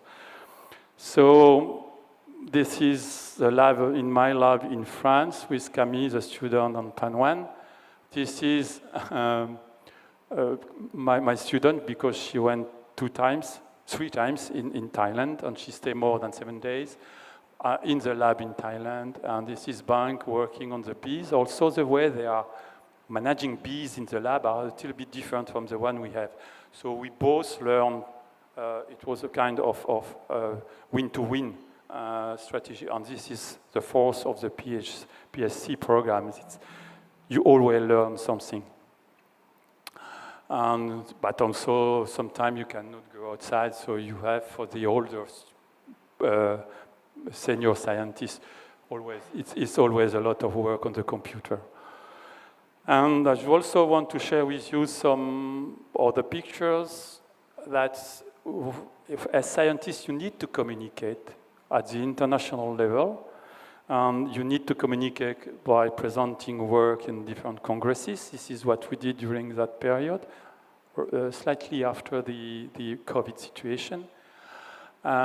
So we had also publication sharing. We shared publications. They always, my policy as manager of team and manager of the PHC is always it's co-sharing the data. And no data is belonging to only one lab. Everything has to be shared. And this is also a way to teach young scientists that when you do collaboration, you really need to acknowledge your collaborator and to have co-signed papers. So we published 3 papers. 2 papers are already available. There is one book coming up with a bee book. And a bee book, this one is on Apis mellifera, but there is one coming up on Apis ceranae, the one from Asia. And we have still writing 2 papers together. So one will be submitted probably at the end of this week. And the other one with Bank who is in preparation. So this is also a way for the student to learn how to publish international work in a high quality level. And also they have to communicate orally, poster sessions or oral presentation. It's important to promote their career. This is also, I think it's part of the PHC on the mobility is communication through non-scientific events like meetings around the table. And for some people who love wine, it's also a nice moment to share wine and to share exciting ideas, because it's not always coming from scientific seminar or scientific meetings with the team. For young scientists, I think the best is he should mention any idea, because after that it's a kind of melting pot, and you will always pick up something very interesting, because the science is evolving very rapidly, technologies are evolving very rapidly, and you have to mix in a soup these kind of things, and you always find excellent ideas. So this is some pictures of funny events. That was my last time it was in November 2022. That was my last stay in Chiang Mai University. That was also the 3 months later. It was a very bad time because Pan 1 passed away in March 2022. So that was a very hard time for the people on Chiang Mai, but also for me, because she was a very key person in this PHC, and she was open-minded, and she was always turned to promote the young generation, which is her duty. Okay, so my last slide is to just share with you those slides. That was my last moment. And I had to change to meet Panwan at that time. She was already sick, and it was not because of the COVID, but she had some pulmonary respiratory problems, so we have to take care of her to avoid to have any contamination. And my last slide is just to summarize what I said, that I don't want to spend too much time for that. But again, I would like to thank all the people who contribute to be able to work on this PHC, the funding from the Campus France, also the Chiang Mai University will contribute, Biopark will contribute, as well as the University of Grenoble for the PhD of my students. And I would like to thank you for your attention. So thank you very much, Philippe, for this very interesting testimony. It looks like it's almost a perfect success story for PHC. But I would like to listen to you, dear colleagues. What can you share with us? Yes. I am the right person that visit Dr. Philippe Lab in this program during the COVID pandemic. It quite hard to travel on abroad in that time for me. And yes, this program, it means a lot for me and my team because we conduct the great research and also meet amazing collaborators. And the last thing, we have to build a real friendship. We still keep in touch to this day. And yeah, because that Philip already talked about Dr. Panuwan. She passed away. She is the leader of our research group. Our research group, we are interacting and we work about the honeybees. And Philip also support our lab a lot. He introduced our lab to another French colleagues, and now we have new collaboration. And hopefully we can continue collaboration about the Thai team and also French team. Yes, this is I got a lot of experience. Yes, thank you so much. For me, we learn a lot of the new things from the biopark, especially the high technology from the biopark to transfer in our lab. Our lab is the smart bee for the service of the beekeeping in Thailand, for the honeybee diagnosis and honeybee develop the product from the beekeeping and manage and practice from the beekeeping in Thailand. So thank you. So from what I listened, your PhD was from 2019 to 2021 because of COVID. It has been extended 1 year. So since then, did you carry out some practical research, or what is the state of your research now? You mentioned that you would like to develop a new project with your team. What? Yeah, you can.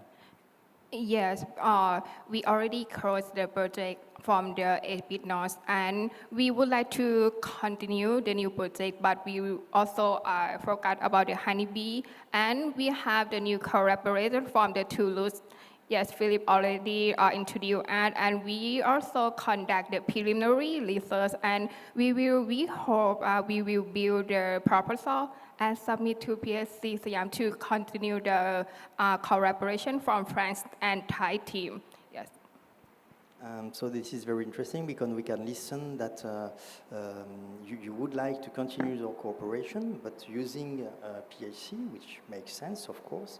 But did you investigate some other sources of funding or not, both together?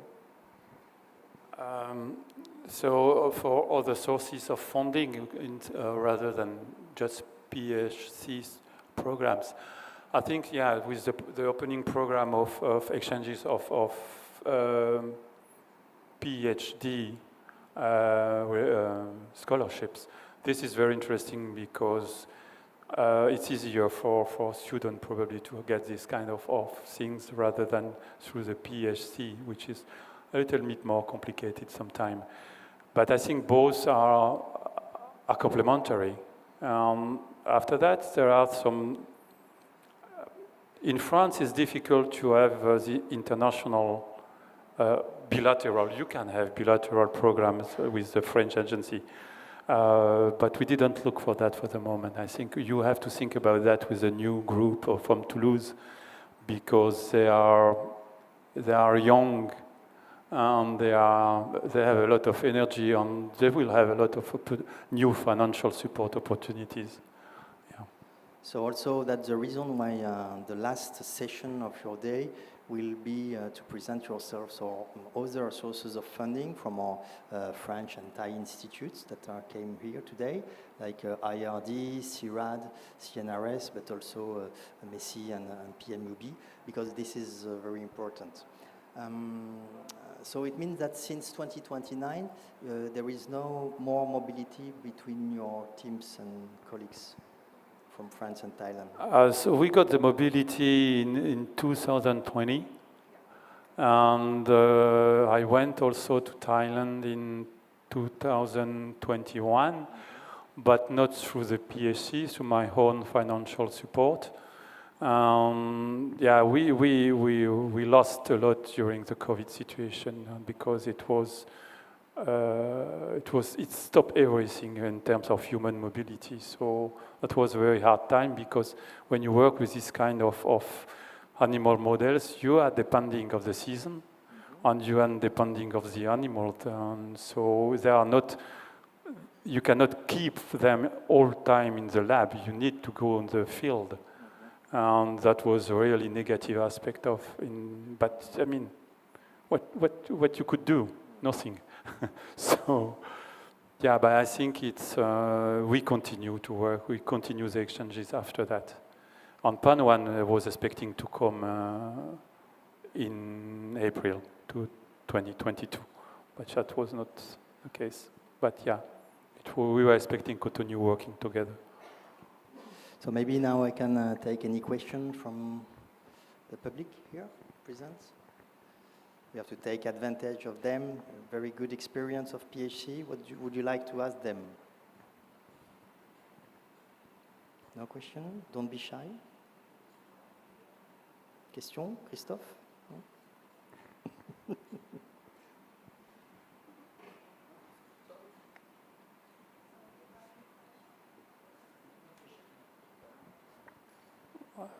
There is no question. It's because you think a PHC is extremely powerful things, which is the case, and that's great.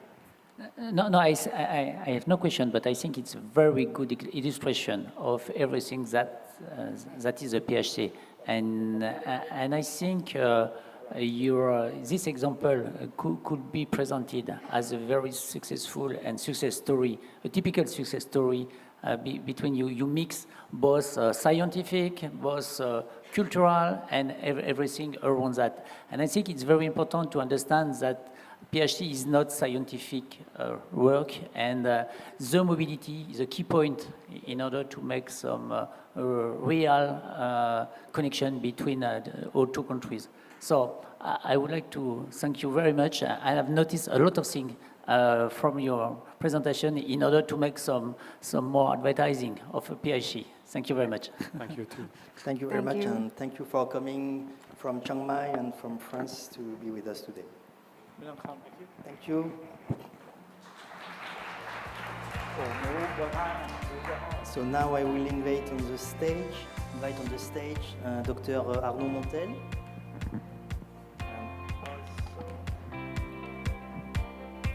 From the Functional Genomic Institute of Montpellier. I will also invite Professor Narison Kittiyanan from Mahidol University. Please. So Arnaud, I give you the floor. Okay. Does it work?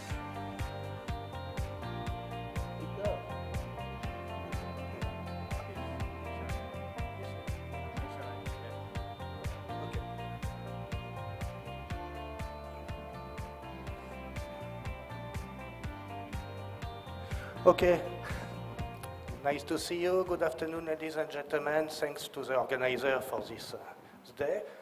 So I started to be involved in a collaborative project with Thailand 12 years ago, and it started with a PhD program with Dr. Narawoot at Maidol University, and I would like to show you that this PhD was really a big start toward more collaborative research programs. Just to introduce me first, I am CNRS researcher at the Institute of Functional Genomics, located in Montpellier, here, in Occitanie province, actually, very close to the Mediterranean Sea, as you can see. So this institute belongs to the CNRS, the INSERM, and the University of Montpellier, so 3 different institutions, and is dedicated to medical research, actually. So we work on a large panel of human disease. I just would like to show you some pictures of downtown in Montpellier. There are plenty of Thai people, actually, Thai students, Thai postdocs, and they enjoy the city. As you can see, downtown, it's a beautiful city. And I would like to show you here and here. This is the oldest medical school in Europe. Actually, it was built in the 12th century, and we have a long tradition of medical research. So in my case, I am interested by brain and neurons, actually. So to achieve their physiological functions, neurons use electrical activity, as you can show here. And any disruption of this electrical activity can induce a disease state in human. This can be monogenetic neurodevelopmental disorders, but this can be also involved in more complex disorders, like degenerative disorders, psychiatric disease, or others. And what we do in the lab, we focus on genes involved in electrical activity. We try to understand their function, their physiological roles, and how their dysfunction induce a pathological state in human. And we try to correct this dysfunction using pharmacological approach. To do so, we use a large panel of molecular techniques coupled to electrophysiological recordings. We develop cellular and animal models, but we also closely work with patients and clinicians to develop therapies either based on pharmacological approach or gene therapy. And my work in Thailand started with one PhD program, so in 2013 we got a second one in 2020 on a different project. Unfortunately, with the COVID-19 pandemic, it was not a success. So this first PhD was with Dr. Narawoot Pakaprot, a very motivated neurobiologist at Sirirad Hospital. So this project involves several people, so 3 from the French side, 1 researcher, 1 postdoc, 1 research assistant, and from the Thai side, 1 researcher and 3 PhD students. So one of these PhD students is now assistant professor at Narizwan University, and another one is now assistant professor at Maidol University. This project also involved 2 people, 2 students, with the support of the French embassy and also by Thai University. So Sujira was a Master 2 student at the University of Montpellier under my supervision. She is now a PhD student with Dr. Narawoot. Miss Atai Chanok-Inpek, she made her PhD in Montpellier with a co-funding from Narizwan University and the French embassy. And she is here today. She is now lecturer at Narizwan University. And from this project, we were able to publish 4 papers, actually, and some other ones are on the way. I told you that I work with patients, so I am closely involved with the channeling of foundation. The channeling foundation is a patient advocacy group located in San Antonio, Texas, USA. And this patient advocacy group is dedicated to find cures for neurodevelopmental disorder. In this context, I was asked to lead the scientific advisory board, and with this scientific advisory board, our job is to identify scientific priorities for patients to find cures, and also to extend our network activity. So what I choose to do is to propose some Thai researchers to be included in our network. I show you 2 examples. First one, with assistant professor Dr. Natalia Tongsipi from Thammasat University. She was very motivated to join the lab to work on a project aiming to identify molecules that could be relevant to treat neurodevelopmental disorders. So there was no PhD in this case, but she was able to get a 2-year grant from Thammasat University, and in addition, I was able to find a 1-year grant from Channeling Up Foundation. And this project is in the frame of a European consortium I am coordinating. And this is an international project with 2 labs in the US, one in China and one in Pakistan. Unfortunately, we are not successful in application for PhD with this country. However, this project is going well. We identified molecules. I cannot show you for some intellectual property reason because we plan to make patent actually. Common patent between Thammasat University and the CNRS. Another project is with Dr. Luca and Dr. Salini from Chiang Mai University. Actually, last year I was invited to give a talk at the Thai Neuroscience Society in Hua-Hin. And after my talk, they came to me and they said, we are very interested by what you develop on neurodevelopmental disorders. We are experts in neuroscience, neurobiology with Drosophila as model. If you want, we can collaborate. And this is what we chose to do. So basically, we started a project aiming to develop and study new models for neurodevelopmental disorders in Drosophila. Basically, we are reproducing human mutations in Drosophila to see what happens in terms of neurophysiology. And we plan ultimately to use molecules we identify in this project to see if we can rescue phenotypes in these new models. For this second project, we just got a grant from the International Brain Research Organization in 2025.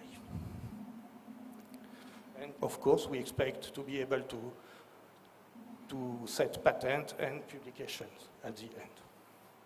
So this is my first axis in Thailand, actually. Second one is here. In addition to my activity of researcher at the CNRS, I am also the director of a facility to produce viral vectors for gene transfer and genome editing. So this facility exists since 2008. There are 2 sites, one dedicated to lentivirus, retrovirus, and AAV production, and another one dedicated to adenovectors. So basically, researchers come to see us and say, okay, we need viral vectors to perform gene transfer. Can you help us? And I would say yes.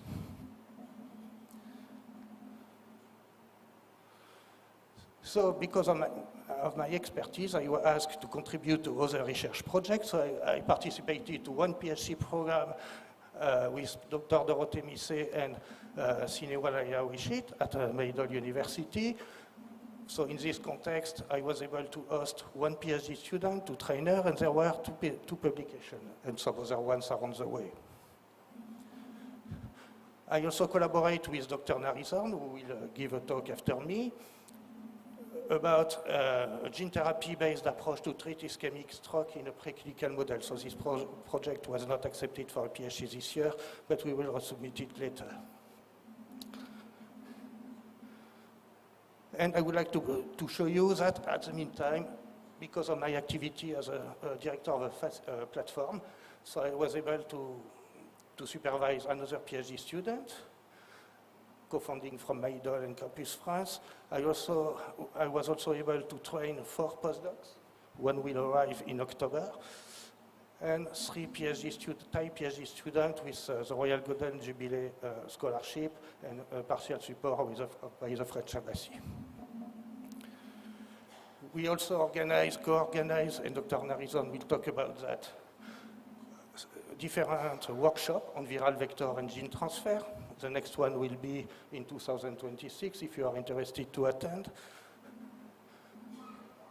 And yes, and we also implement a facility to produce viral vectors at Maidol University. So finally, I will make a summary now. So I was involved in 3 PhD programs. With all the different programs, there were 18 mobilities from Thailand to France, only 5 from France to Thailand. But with the CNRS, it's a little bit difficult to have travel grants. I think Philippe can confirm. 7 publications, 5 research articles, 2 other review articles, and some other ones are in publication in addition, in preparation, and some patent application also. I made 29 conference, oral presentation, lectures. So I helped to organize 5 workshops, and now from 1 PHC, we have 5 ongoing projects, as you can see here. And 2 weeks ago, I was at Wallach University, and we probably start a new project soon. And I was also appointed as an adjunct professor at my idol university. Thank you very much. Oh, no, I forgot. I cannot finish my presentation before introducing you patients I am working with. I promise them I will find a cure, and we do our best for that.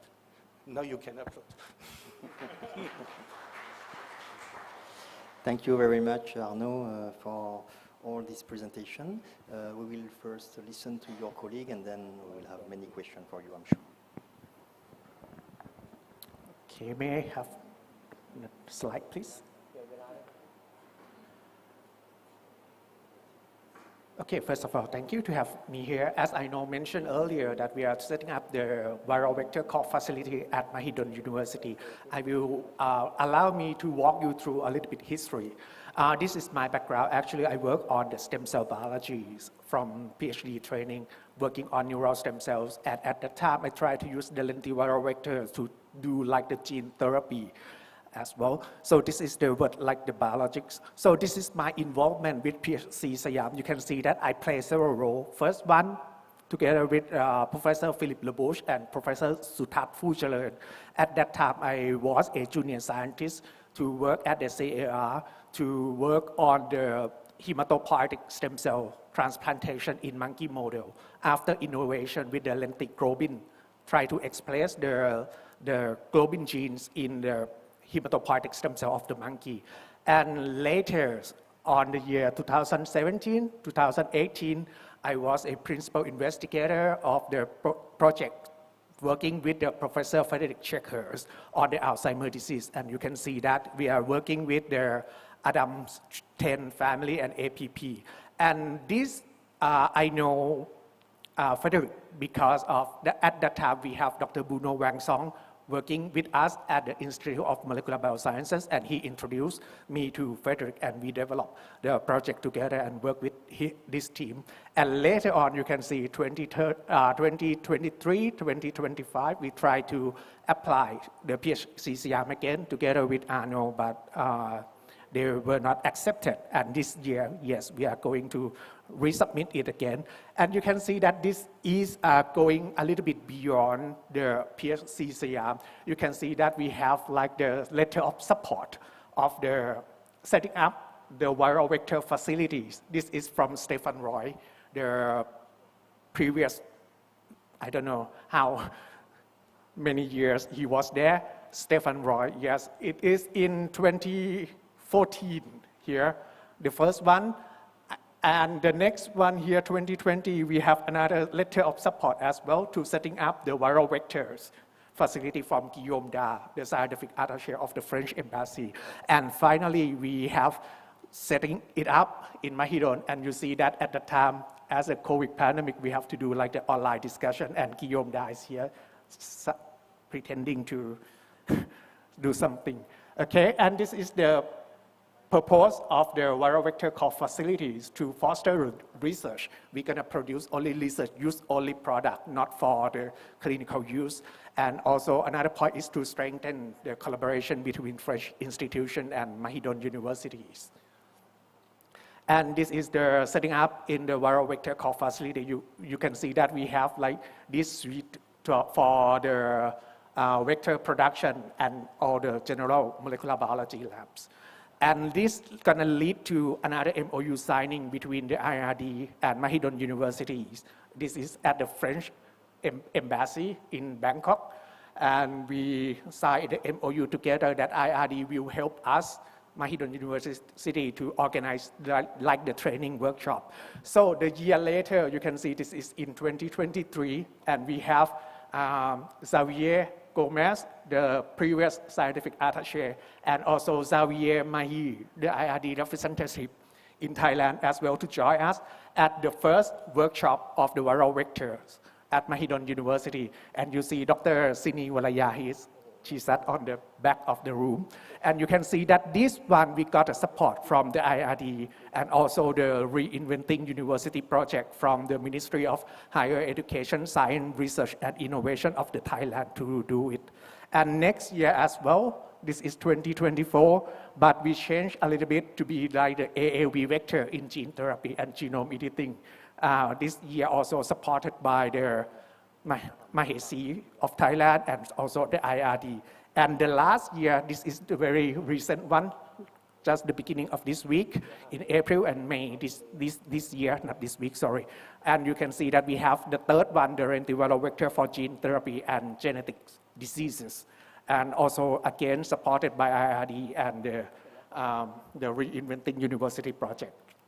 And this is going to be like, as Arno mentioned, the upcoming event for the next year. We're going to organize the symposium and workshop on the AAV and lentiviral vectors together with the master class, and we may organize it at the Faculty of Medical Technologies.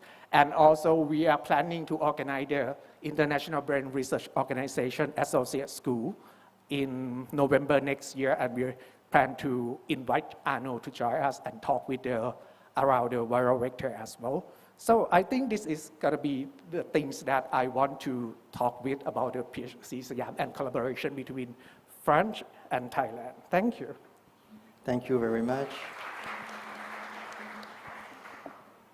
So I was particularly impressed during your presentation about the fact that first your collaboration with Thailand is very long, because you started within your PhD, your first PhD was in 2013, but you started before your cooperation with Thailand. 2013, yes. 2013. And also, we could notice that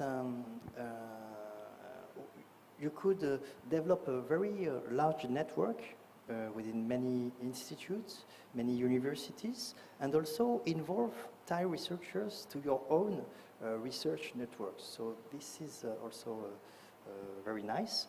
And you could involve some young students, and you got yourself as advisor 3 or 5 PhD students also. So this is very important points. It's like the cooperation we like to be carried out, especially using PhD program. But sorry, we will talk about that. You used already three times PHC, but for different projects? Absolutely, yes, different projects. Actually, this is a goal of PHC, new project each time. Yes, okay, exactly, so you're on the line. Thank you. What are are you satisfied of the PHC program? Let's see if you are within the 87% of people satisfied by a PHC program. This is a good question. Of course, yes. But something is lacking is funding for consumables, running cost. So it's okay, it allows to start new programs, but we need to find fundings to cover the expenses linked to these programs. For example, in Taiwan, there is a common call, common funding system between ANR from France and the Thai National Agency. So there are common calls to provide that kind of thing, running cost and consumable.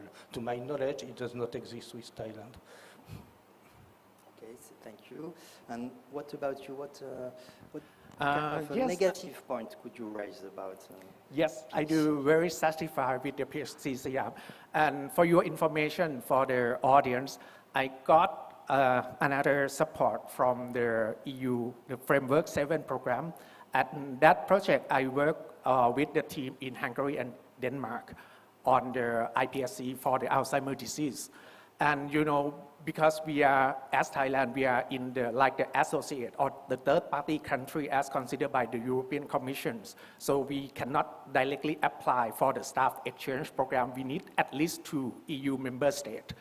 In that case, would be Hungary and Denmark. So it's going to be the same thing. You can send people, you can send students to do like the transfer of knowledge, exchange, everything you would imagine.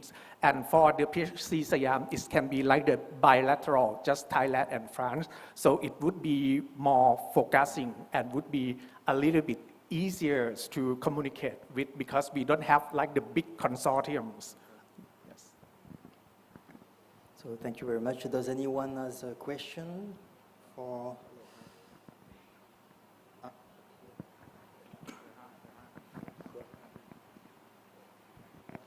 No, thank you for the presentation. I totally agree with you regarding the scientific connection you have mentioned, but I have another question regarding the geographical connection.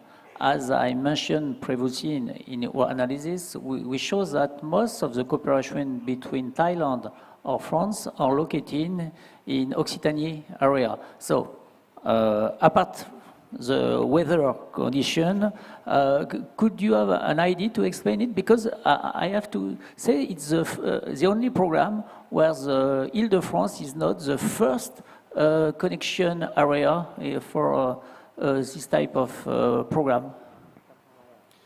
Actually, there are plenty of labs in health science in Montpellier. This is a tradition, but also in Toulouse. So maybe it is very attractive for Thai people who wants to work in this field. I have no real explanation, actually. But they agree to come. I agree they should come to Occitanie, yes. Any other question? So thank you very much, both of you, and we will continue our discussion at the dinner. Thank you. I will invite now on the stage Dr. Serge Morand and Dr. Anamika. So Serge is from CNRS, National Center for Scientific Research in France, and Dr. Anamika is from Kasetsart University.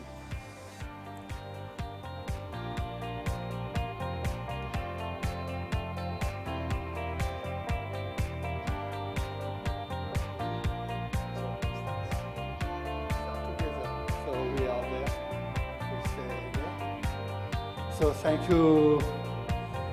Yeah. Okay. Oh yes, thank you. So thank you very much for the invitation. Our very great pleasure to be there with the Franco-Thai program for a long time. You will see we will present together with Ajahn Knows a long collaboration, 17 years actually, starting thanks to the PHC on how it's going on. So it's much more a story than too much science, starting people starting to be a little bit, maybe the brain too much science, but a little bit. So from my side, so thanks Ludovic.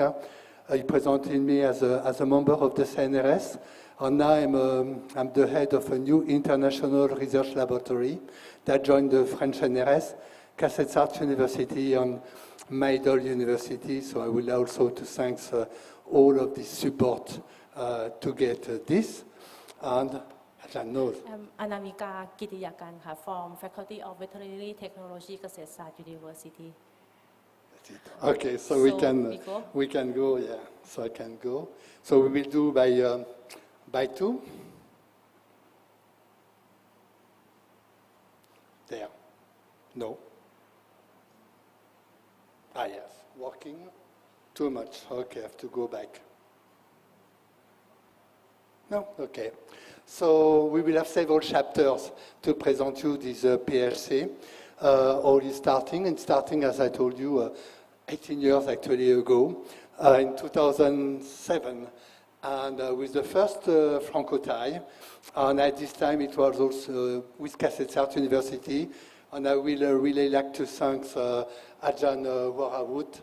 That was really the co-lead of this for the Faculty of Veterinary Technology and at Kasetsart, but also Ajahn Putsaba from Maidol University that was partners. And in the French side, this was the CNRS, but by the University of Montpellier. And it was also with my colleague from the National History Museum of Paris, Jean-Pierre Hugo. So you will see what we do, it was really much more, so not very high science, as we say at this time, but very important science in terms of managing biodiversity, knowledge of biodiversity, conservation biodiversity at the time of the big crisis and big loss of biodiversity. So really working on to how to better manage and to learn more about taxonomy, but also to develop a database, training, exchange, and it was really a good collaboration between all of the groups and improving the taxonomic knowledge in both sides. So from students coming in Thailand to learn the local fauna and vice versa to learn a little bit more something. We develop also mostly guidelines on books, really to work in the field and to better come. These guidelines actually still used, still on the internet and still used. The chapter 2, so I leave because I was no more involved in this one. Okay. No. Thank you. For the chapter 2, by the vision of our former dean, Faculty of Veterinary Technology, we continue to apply the PHC SIAM for the second chapter, and it's focused on the gut microbiome by the technology at that time. PCR DGGE to understand the population of the bacteria in the digestive system of the animals. And for the Thai side, it's the same, but we change to expand the collaboration to the CILAT by Dr. Rocher Futos. Yes, and for this output, we send Thai staff, young staff, for training in France and get some French researchers to train Thai people. And at that time, we got a lot of knowledge and the database of the gut microbiome by the new technology at that time. So I'm back. So the chapter 3, so I was back to the PHC. And you see all the time with the same very good leadership of the Thai side. That was very important because they was really all the time supporting their staff and students to continue. And in this time, with the French side, we opened our CBGP, actually it's not the name of the lab, it was INRA, and INRAE. So we see we're starting to increase, really working on the French team, not only the CNRS or thing, but CNRS, IRD, CIRAD, and also INRAE. So we continue like this. And at this time, it was really to establish, because we're starting to have a regional project on rodent-borne disease, on emerging infectious disease at this time, 2014. We were a little bit in advance about this kind of problem of emerging disease, focuses only on rodents and rodent-borne disease. So we established a network on Southeast Asian and European network of people that still continue because we have still almost every year still on activity. So we're starting by training, seminar, symposium, and develop this global collaboration. That was also really a little bit in advance into the One Health approach. So this really result a real big collaboration, and but it continued. And what I was very proud of this is to have Ajahn Anamika, that because of this PHC, because of visiting Montpellier, interacting, starting to decide to do a PhD thesis there in Montpellier. Yes, and for my PhD, it's just only to say that for PHC SIAM, opened the opportunity for me to start my PhD on the neglected zoonotic protease, on the Babesia infection.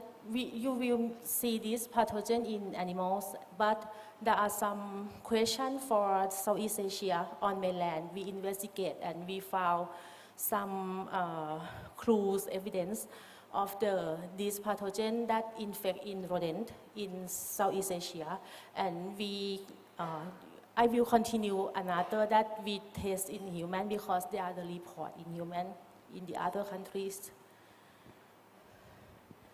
So for after PhD, I have a connection with the French. So my former advisor, Dr. Bernard Gassi, he worked in the laboratory Mivitec unit in La Péronie Hospital in Montpellier. So he asked for apply for the grant Sud North Mobility to let me to perform the lab in zoonotic disease in human.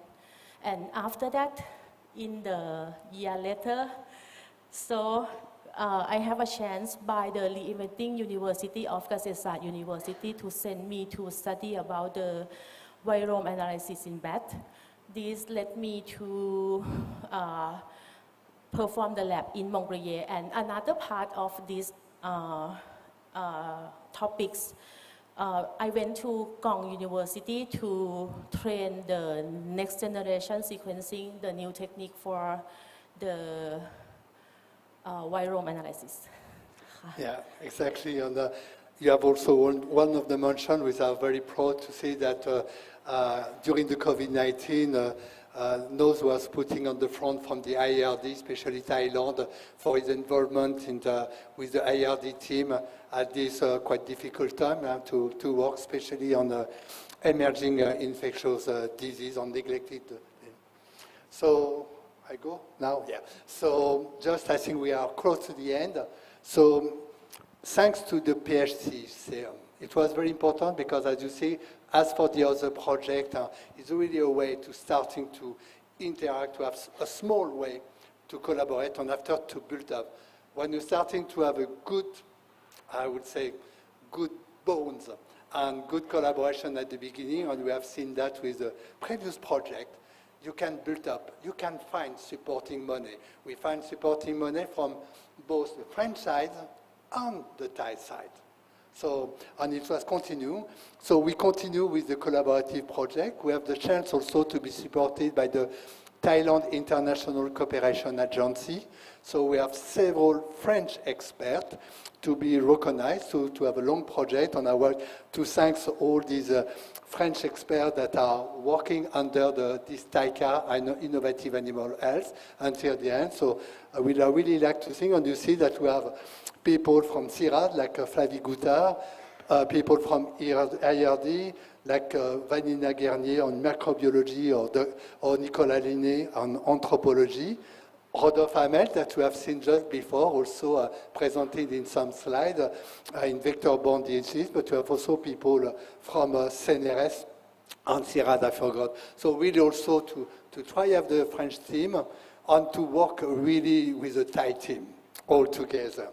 And we develop a lot of collaboration, especially with the new international units, on expand the collaboration in Southeast Asia. I would mention Malaysia, Singapore, the network of Pasteur Institute in Hong Kong, Cambodia, and Laos, Vietnam also, but also with the Chinese Academy of Medicine, Switzerland, Liverpool, so Barcelona, and so on. So quite proud to continue, so to have open new possibility. And now and then, we continue, we pass to say that starting with old guys like me, 18 years ago, go by to the youngest generation at this time, that's starting also to be quite, I would say, senior researcher, and continue, but now with Ajahn Anamika. Yeah, by PHC SIAM, this built me like a capacity building and built myself. So now we have a small team with IRL, and a small team are some of the grad student, master and PhD. So this is teach me that we have to build the young generation by the connection. PHC SIAM is one project that can let us to have a connection with French or with international researcher, and the collaboration with the institute. And this led us to develop ourselves and capacity building. So then we have planned for the next chapter for PHC SIAM, we plan one project, environmental DNA, or we call eDNA, to apply to the biodiversity and health. We use this technology to build the innovative tools to study about the biodiversity and health. And this project, if we have grant, we can build the young generation to have opportunity and build the next generations. That's it. Thank you. Thank you.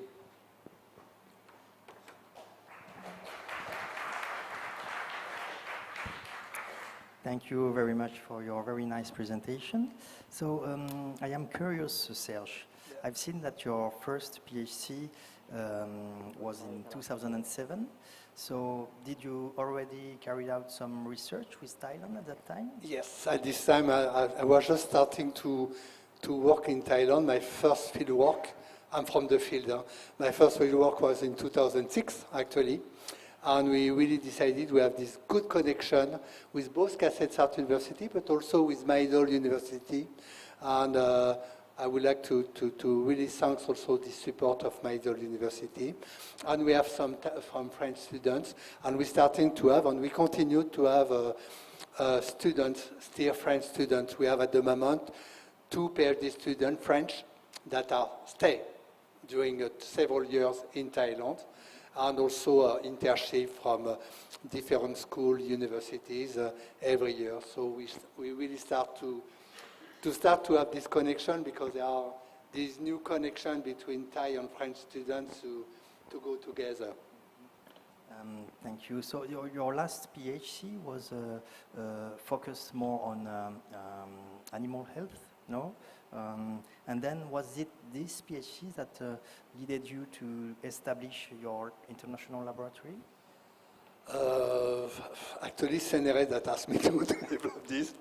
I was not thinking, because I used in my previous life to be head of a laboratory. I did not want it to go back. But actually, CNRS proposed me to do this. And I think because we have so good connection, good collaboration, good trust, scientific trust, but also human trust between Kasetsart University and Maidol University. I say, okay, we have to go, okay, I accept. Which is a very good way to develop a very structured cooperation for a longer term. Your laboratory will end, it's 5 years? Alors it's, yes, 5 years renewable. So it's a really independent laboratory. We depend from Paris directly. But they are this way because I think we will have also some other presentation, the next roundtable, when you have some other institutions have their own way also to create like IRD with the international laboratory. But we have also CIRA that developed these also these networks. So there are also a way to support. We should collaborate a little bit more between the French teams and not going alone. And this is what we always discuss, but sometimes we have our institution that just put back, you are CNRS, you are IRD. So, yeah. So just to say that everything is actually paid by the happy French taxpayers. So this is something I've always in mind. So Dr. Anamika, I've seen that you think about applying for a new PhD also. From your experience, so during your PhD, you traveled several times to France. Yes. How many times for yourself, for example? For 3 PhD SIAM in previous, for the first, I traveled once, and for the second, I traveled 2 times, 2 years, and for the third one, 2 times. So what is your experience on practical PhD? Yeah, for the beginning, it's quite difficult or hard for some time for visa or some document work. But I think for the year later, they improve a lot. And I think because we did it via university, and the government university is quite more easy. Yeah. Thank you. Does anyone has any question? Thank you very much, Christophe. It's a pleasure. Now, you have, we say that PHC could be considered as a first step in a bilateral cooperation, but you have managed to include other countries as in a second step to go forward toward a multilateral cooperation. So could you give some advice to the other colleague, the way to create this such multilateral? How can we go further at PHC? Is it a critical point? For several ways, because already our Thai partners are their own network, so which is good because we are going with both networks. We don't have the same. This is really good, very important. Second, we use this kind of activities like the workshop, the training to open this, especially not to be too costly first to some other Southeast Asian countries. And we facilitate, because we try to organize all the time, we organize several trainings when we know that some colleagues from US or Europe or Australia are coming in Thailand. So we say, okay, it's a good point. So we can, this person will arrive in Thailand, no cost, and we can build on. So it was really this way. And it was also the way because after with some of the supporting money, for example, with this about COU, the Southeast Asian network with Europe was a way also to gather some supporting money. And all of this time, you need to have a connection. Several countries in France, Europe, several countries in Asia. This is the way to go on. And yeah, so PHC is, I think, the first step to climb the ladder, as we say before. Thank you. I think we have another question. Thank you, Serge, for this nice introduction of IRD. So, are you sure you are not IRD yourself? I have just a question. I saw that actually I could have asked the same question to Arno. So, you had 3 PhD almost over the past 20 years. You have a lot of activities, a lot of results, a lot of initiatives. If you have to estimate the percentage of contribution, financial contribution of the PHC, SIAM, to your work. What is the percentage of the PHC? Because it's not a lot of money. It's seed money, so you start, and you have a lot of projects. So what will be the percentage of the PHC in your activities? I think first it's part of the advocacy.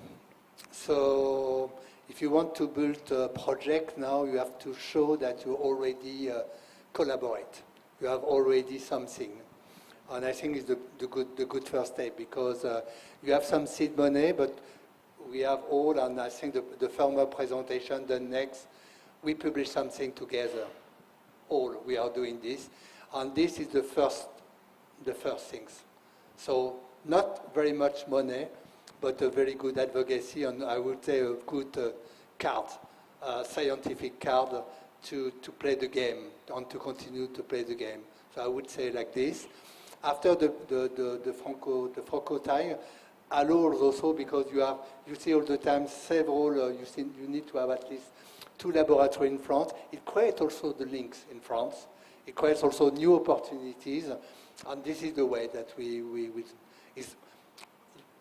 it's not to build really, it's not to have a project.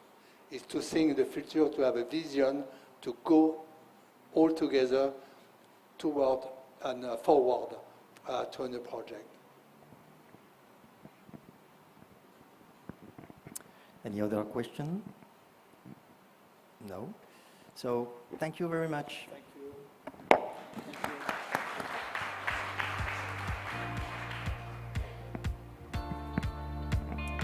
So I now invite Gilles Cuny from University Claude Bernard Lyon 1, Professor Conson Lamplacert, name is difficult to pronounce, and also Dr. Suchada, please.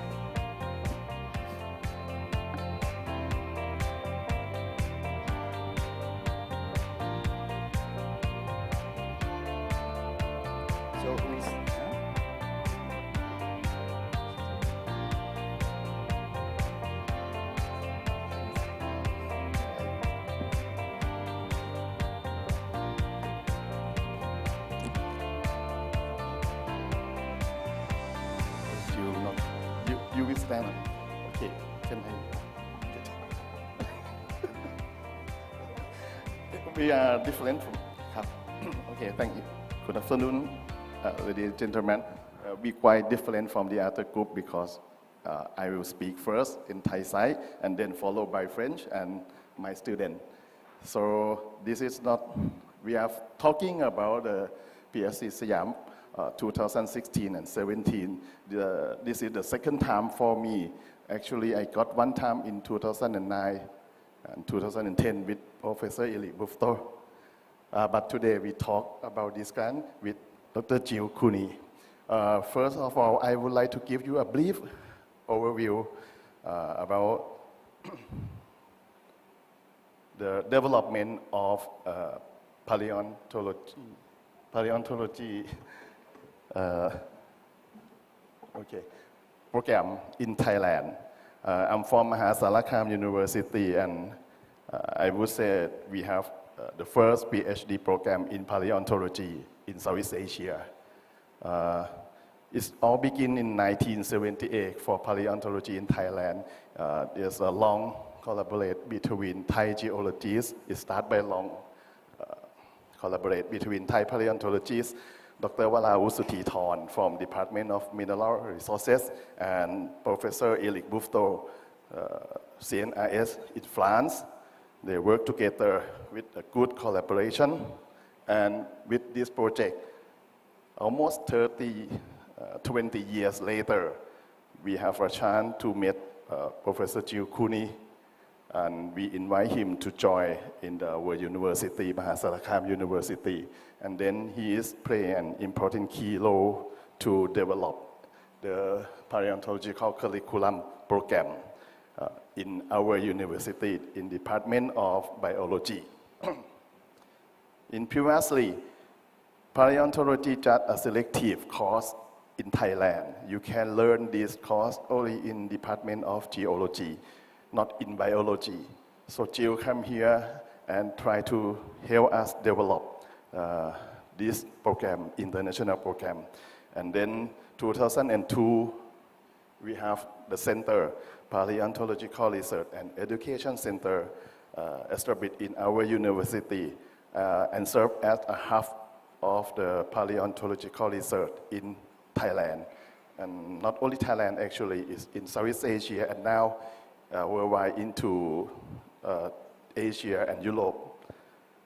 And 5 years later, 2005, the first PhD program in paleontology launched in our department.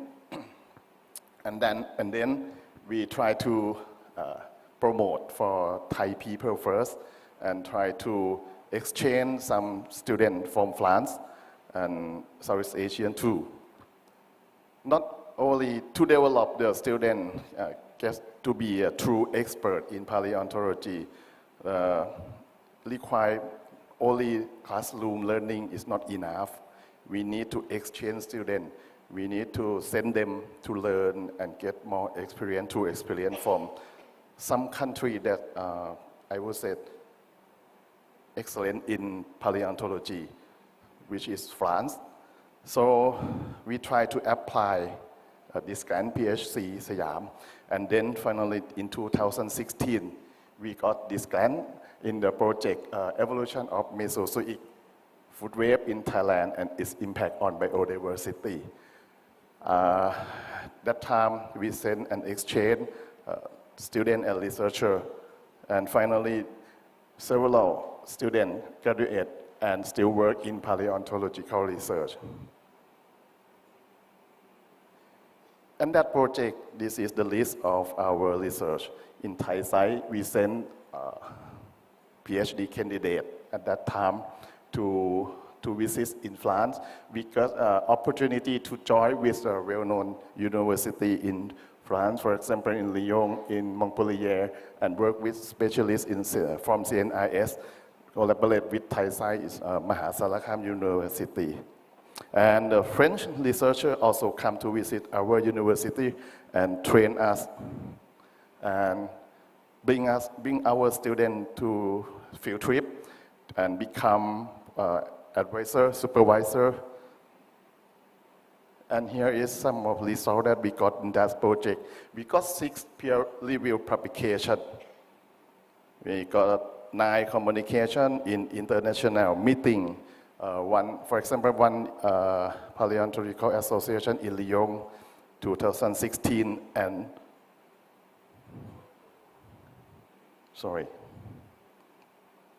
one is Mesozoic fish in Mahasarakham University. Only this grant, we got 1 master student, Ms. Kamonlak Wongko, advised by me and Professor Elik Buftor, and 1 PhD, Suchada Kamha, advised by me and Professor Jill Cooney. Here is a picture that Jill tried to training our student, Dr. Thanit Siripak, Suchada. Several techniques we never know before, or even we have some technique in geology, but not in biology. And now we know that how to adapt that technique to learn the fossil in terms of paleobiology. We have a workshop, seminar. This is an example for our student that graduate PhD. For example, Dr. Thanit Nonsirat now working as a researcher in Paleontological Research and Education Center, my university. He studied on amphibian, and he just published the first amphibian fossil in Thailand, and quite well known in Southeast Asia too. Dr. Vilaylak Naksi, now working as Vice Director for Research and Academic Service, and a lecturer at Nakhon Ratchasima Ratchapat University. She studied about the turtle fossil and worked also in Kolat Fossil Museum. Ms. Kamonlak Wongko become Director of Fossil Geology and Natural Science Museum, belong to the Department of Mineral and Resources at Lampang Province, and she still try to train the student and organize a short course on paleontology and geology. That's one side, Thai side. So, thank you very much, Kamsol. Here is just to explain to you the context in which I got this PHC grant. As you can see, I had a rather unusual path for French researchers. I did my first postdoc at the University of Bristol just after my PhD. My PhD advisor was one of the person who started really the collaboration between France and Thailand. It was Eric Bufto. And during my postdoc in Bristol, he invited me to come for the first time in Thailand. And after this, I got, as Komson explained to you, a first experience of teaching in Thailand at Mahasarakham University. And then I got a position as a curator and associate professor at the Geological Museum of the National University, of the National Museum in Copenhagen, which is part of the university. At that time, I was working in Thailand only on Mesozoic ibodont shark. We are not here to talk about science. We are here to talk about success. So let's say I was working on animals, freshwater sharks that were between 100, 130 million years old. When I got this position in Copenhagen, I was able to carry on this work. I had a lot of funding mostly from the Carlsberg Foundation. The problem is I was a bit in my comfort zone. I was always working on the same subject. And then in 2014, I got this professorship. I was back at the University of Lyon. And I have to say that the French system is very different from the Danish one. So for some time, it was a bit difficult actually to get the funding to carry on the work in Thailand. And unfortunately, Suchada here suffered a lot about that because she started her PhD. I was in Denmark. I went to France, and then for 2 years, I wasn't able to come back to France. So this is where really the PHC program that we got in 2016 was a life saver for me and for her, because we were able actually to finish her PhD in good condition, and she could defend her PhD. Wrong one, sorry about that. But what is very interesting, because the PHC in itself, and I think it has been said several times already, is seed money, something to start a collaboration. Then Sushada got her PhD, and then she got a new position. She got a position at the National Science Museum, where I had absolutely no collaboration whatsoever. And Sushada was able to show me in her collection sharks, which are very different from the shark that I normally study, coming from the Holocene, so that means 5,000 years ago, very different from what I do normally. You know, I'm working in a very deep time. So Sushada will talk to you a little more about these. But what is also very interesting is that she put me in contact with Dr. Kontapon Suraprasit from Chulalongkorn University, but I did not know at all before as well. And actually Dom, this is his nickname, was working also on similar Holocene shark fauna. So we started to collaborate, and that extended for a great deal my interest in Thai paleontology. But Dom also showed me that he got a very interesting fossil, but this time much older, much more older than what I was working normally on, because this one is almost 270 million years old. And this is something, okay, like all interesting fossil, it doesn't look very good. But this fossil is known mostly from Russia, North America, only from this kind of teeth. And in Thailand, this is the very first time that we got lateral teeth. So this is a very important specimen. We are right now working to get the authorization from the national park where the fossil is, to get a CT scan and to carry on the study. So this is what I wanted to tell you, and I will leave Sushada to finish. Thank you, Jill. So I'm so excited to be here to share my own experience on PHC SIAM program during I was a PhD student.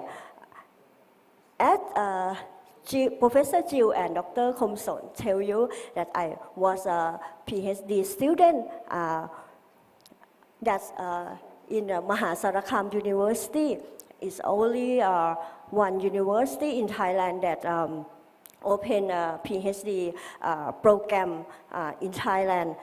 During at that time, we lack of expertise on paleontology, so PHC SIAM program is an opportunity to invite diverse expertise to come to teach us. During a field trip, I learned a lot of new skills and how to find and how to digging fossil in the field trip. As you see in the picture, we are developing our team to digging fossil around in Thailand, especially in Isan. During our works, I learned a lot with my friend in PhD team as well. Not only in the field trip, I also learned a new technique for micro-remain to study fossil. It's small fossil. I learned from Professor Jill how to concentrate a hill of sediment, how to find a small vertebrate fossil in a hill in at least 1 ton kilogram. And I also learned about how to study structure of shark fossil, not only in laboratory in Thailand as well as in French laboratory. In France, I also know new friends as like a young youth or researcher like me, that at that time we have know each other, and now we still have a collaboration and also share our experience, also share information during that time. And I complete my PhD and start my career in SIAM or National Science Museum. I also built my team to study on paleontology as well as in museum education. As you tell you, I found one specimen that's like that first time that we found in Thailand. I contact him to share information and invite him to be study this fossil. And we also present on a conference that we. This event is also celebrate about Thai-France collaboration as well. And now I also take care of a fossil specimen in National Science Museum, Thailand. At National Science Museum, they never have paleontologists before. So I am a first one to work at here. So I'm building and developing paleontology collection and try to manage our collection to invite researchers to come to access our specimen for the future. And during I am a PhD student, I concerned that if we have inspiration or learning about new things, it will spark a lot. So during my work career, I also training youth researcher and also public people and also children to training about paleontology topic taught museum activity as well. Not only activity, we also have a collaboration with organization that French Embassy also joined us to NST, the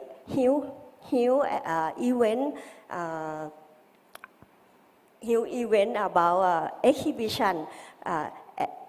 We also developing exhibition to public people as well. So I would like to say thank you about opportunity that SIAM program and French Embassy as well. ขอบคุณค่ะ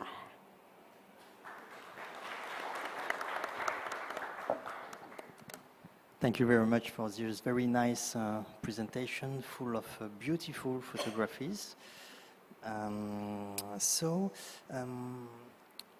Since your PHC, which kind of funding did you use to continue to maintain your cooperation, and in which way did you do it? Well, actually, this is right now. This is a problem because, as Christophe explained to us this morning, most of the research funding now is directed toward, applied science. Paleontology is a bit difficult to fund. So after the PhD SIAM, we had GDRI from the CNRS. So we were able to function that way. It was not a lot of money, but it was enough. Paleontology is a good science because we don't need a lot of money. So we paid for the exchange between France and Thailand. And also I was helped a lot by my Thai colleagues. I was invited by the University of Masarakam as an invited professor to carry on the collaboration. And now we are looking for other funding sources. But to tell you the truth, as I said, it's a bit complicated right now to get funding for a science like paleontology. So in your case, the PHC program was particularly suited because it allowed you to reconnect, because you were doing cooperation with your PhD students at the Yeah, time. yeah. Like I said, it was really a lifesaver because I was getting into some kind of trouble. I've been warned about that, but in Denmark I had a lot of private funding, and there is almost no private funding in France. So it became a bit more complicated, and I had to say that I kind of abandoned Sushada for 2 years during her PhD. That was not very good, but fortunately, thanks to the PHC SIAM, we were able to reconnect. So she was able to defend her PhD by the end of the PHC SIAM program, and from then we started new collaboration. So it was really, really a lifesaver for us. Thank you. And for example, for Mahasakaram University, do you plan to have some PhD students that could do a joint PhD program with Professor Gilles? Yes, actually we tried to apply the PhD last 2 years, but I think the COVID situation and to be honest, also the complicated budget in our university. In Thailand, you will know that we have category of the university, the research university and the local university. In Mahasarakham, the budget for do research or exchange is not too much. So we are focusing on only something like biological health science first. And for paleontology, it's quite difficult to find that grant. We can apply for something like a research publication, visiting professor grant, something like that, plus PHC SIAM program. If we luckily we got both of them, we can manage to invite French researchers come to Mahasarakham and we can send the student. If we cannot get some of them, it's difficult. We have to look in the money. So I ask this question because I know that there are some people from Messi, maybe they can listen. So I guess Christophe has a question.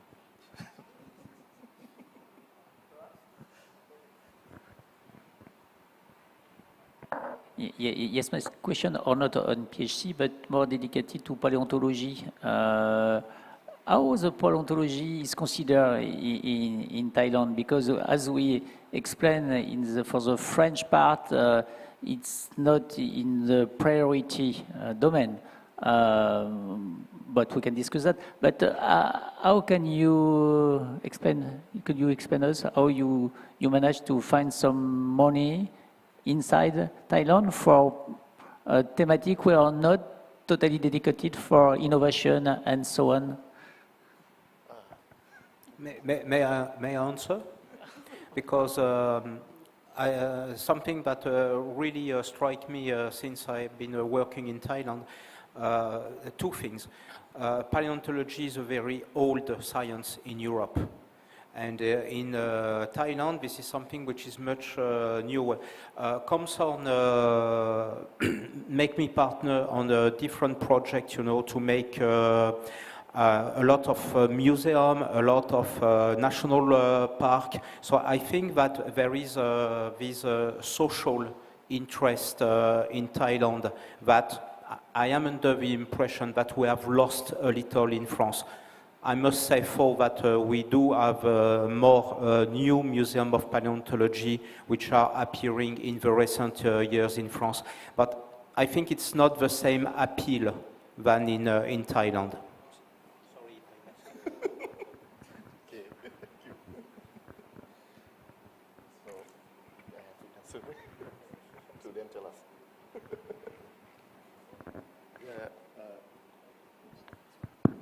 Okay, it's okay.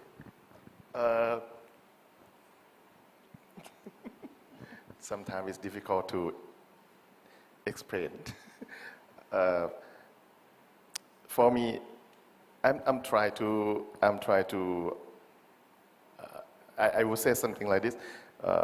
For paleontology, for Thai people, it's quite difficult to understand. They don't know that what they can do after they graduate from this major.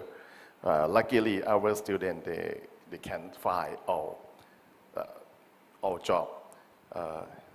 Less graduate student, but success a lot because there is quite the number of the graduate students that succeed are quite enough to do a job in Thailand so far, but not all.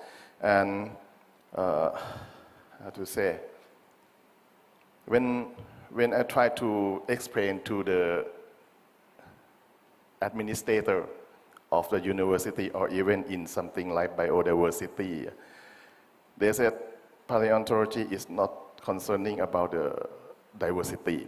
It's a log. It's a sediment. It's not biodiversity. I would like to say the name of the organizer, but okay. I have one time to have a chance to meeting with the board of biodiversity, and they try to offer Mahasarakham University to take care about the diversity of mushroom. We have a big mushroom in Thailand, one of 7 in Southeast Asia, in Asia. So I asked them that, what about the fossil? We have a paleontological research center, the largest museum of fossil in Thailand. They said, no, it's not biodiversity, it's just log. So you are not concerned with the project of biodiversity. So you can imagine how difficult to find the grant in terms of biodiversity. So we have to say fossil is an organism that has been lived for million years ago. If you count that is the organism, so it should be a diversity in the past as well. But they don't understand sometimes, sorry. Okay, I agree. Just for Gilles, because he says that paleontology is not considered in France, but you know that in the PIPR or the huge program exploratoire we launched in France, there is one PIPR which is on origin of life. So it's the same way you're explaining. The origin of life, biodiversity, paleobiodiversity is a good way to go in this type of thematic domain. Thank you very much. Any other question? The timing is perfect. So thank you very much. I think that we can thank very much all the speakers on this panel because, as I told, they came from far away. Thank you very much.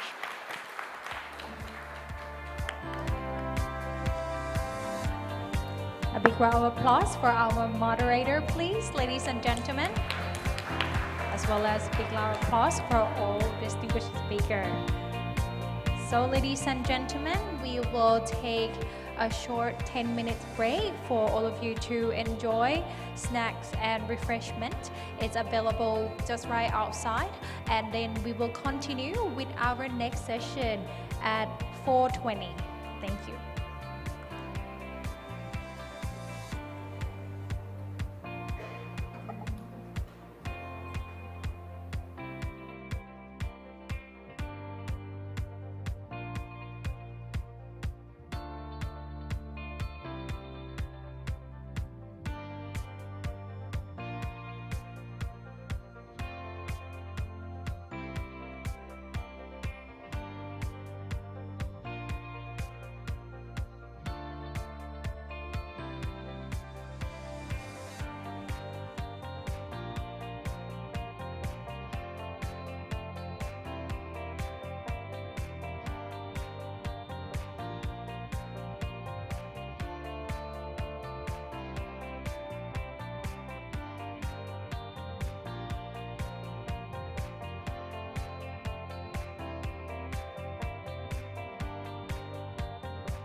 Ladies and gentlemen, as we will begin our next session very shortly on the panel discussion, how to write successful project proposals.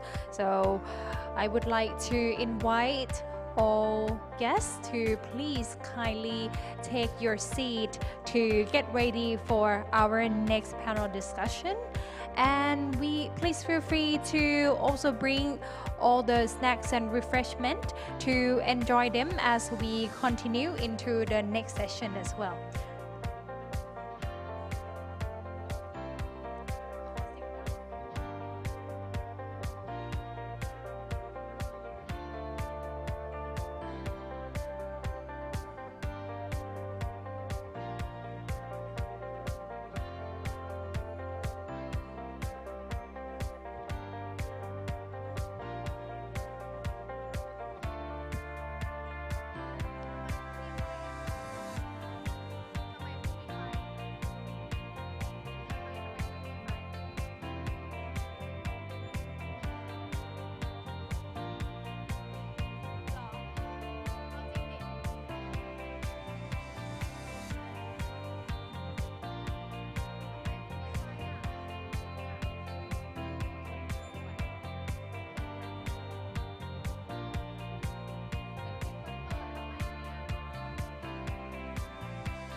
takes you higher. I will forever be intertwined with you. Well, the sun never goes down and time has slowed down. Would it be too crazy if we decided to stay forever? Decided to stay forever, forever.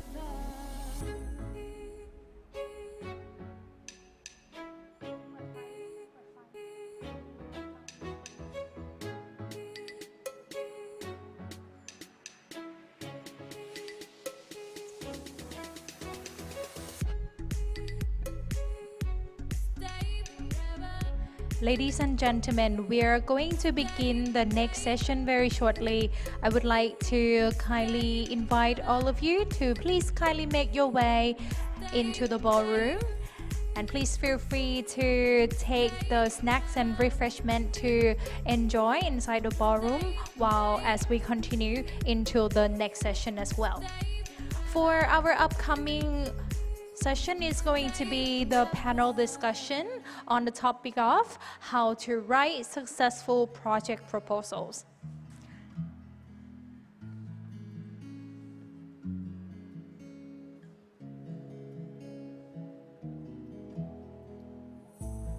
Jump into the fire. I'd like to see your wild side. We should run away. But the sun never goes down and time has slowed down. Would it be too crazy if we decided to stay forever? Decided to stay forever, forever.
Ladies and gentlemen, welcome back to our next part of our program, which is a panel discussion on how to write successful project proposal. This session will be moderated by Associate Professor Bandit Phung Thammasan, member of the Franco-Thai Selection Committee. And may I now invite all distinguished panelists and moderator on the stage.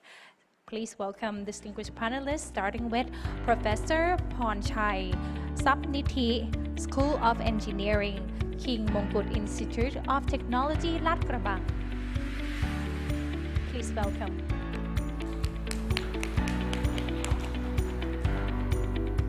Please welcome Professor Suphaat Siri Kantharamat, Faculty of Science, Chulalongkorn University.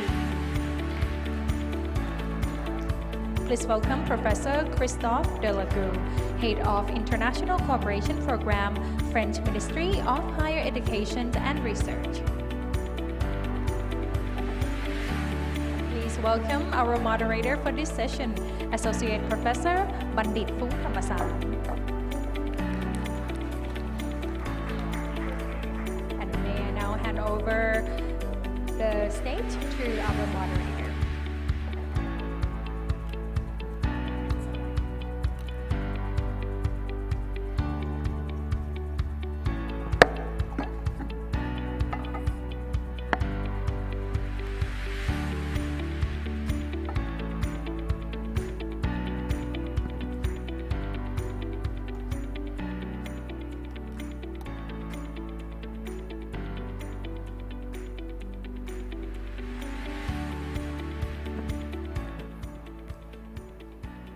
Sorry for using my computer. I have a slight handicap because I used to have stroke before some 7 years ago. But never mind. Good afternoon, everyone. Thank you for joining us in this session on how to write a successful project proposal for the PhD SIAM program. I'm honored to serve as a moderator for this session, and I would like to thank the organizer for giving very precise instructions for me and my fellow panelists. I understand that today's panel is for the interest that for those interested in applying in future calls for the program. You have probably heard from speakers in previous sessions some very good advice already. Anyway, we are fortunate to have to be joined by three distinguished panelists, two successful applicants, and one experienced selection committee members who share more practical experience and insight on how to write a good proposal from both Thai and French perspectives. Before we can begin, let's recall the main objectives of this program. The PHC SIAM program is more than a funding scheme. It's about building long-term strategic collaboration between Thailand and France. It has three key objectives. One is to promote mobility of researchers between Thailand and France. Two is to facilitate joint research and training.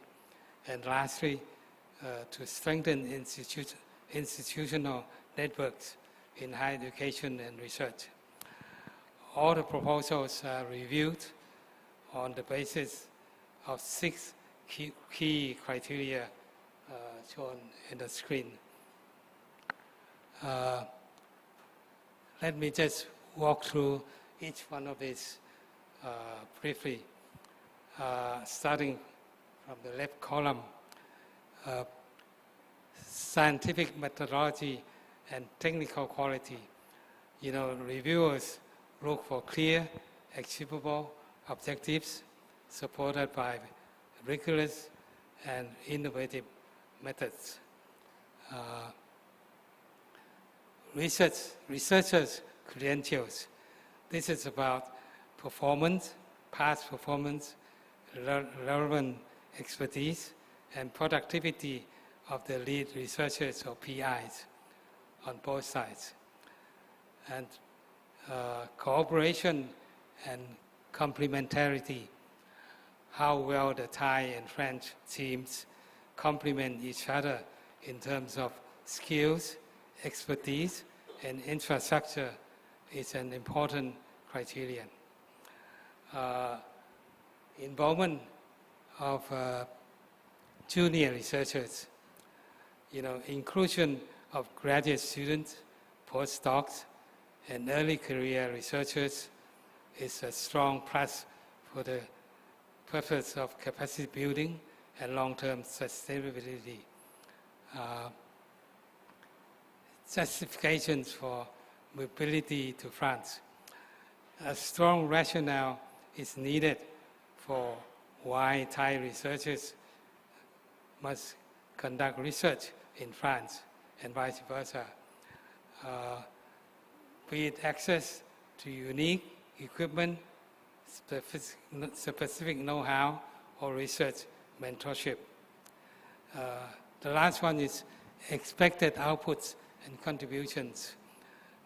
You know, the project must produce tangible results that are relevant to broader academic or national development goals.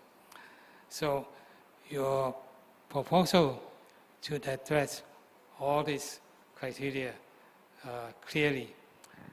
Now, if I may share some personal reflections as a reviewer in the past for many years.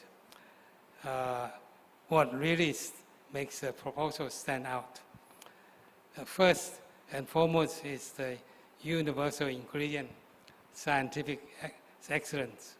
Of course, the foundation of any good research proposal is scientific quality. You know, reviewers always expect a clear research question, a sound methodology that fits the objectives, and the feasibility that the project can be achieved in terms of time, resource, and scope. But as reviewers of this program, I have seen that many proposals are strong on science. But to succeed in this very competitive program, you need to do something extra and edge. So how do you make your proposal stand out? I believe there are at least 3 other factors in addition to scientific excellence.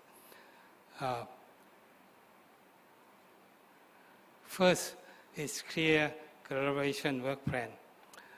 Don't just say we will collaborate, show how. Reviewers want to see a detailed division of work between the Thai and French teams. Who is doing what?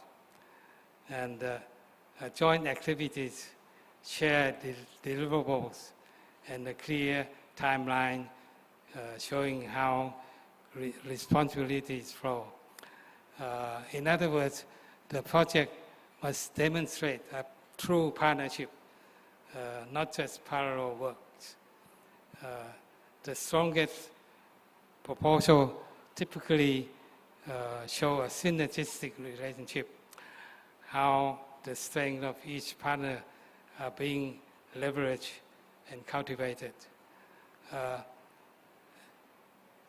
Second is convincing justification for mobility. You must have a compelling reason or reasons as to why part of this research must be done in France or in Thailand. From my experience, this is where many proposals fall short. You must go beyond collaboration by making a convincing case for why going to France is essential, not just beneficial. For example, to have access to unique laboratory facilities or state-of-the-art equipment or data, or to have the opportunity of training junior researchers in techniques or methods that are not available in Thailand.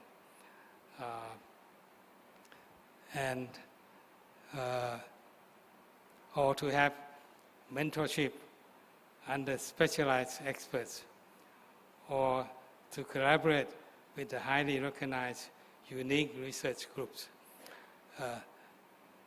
Third and final one is involvement of junior researchers.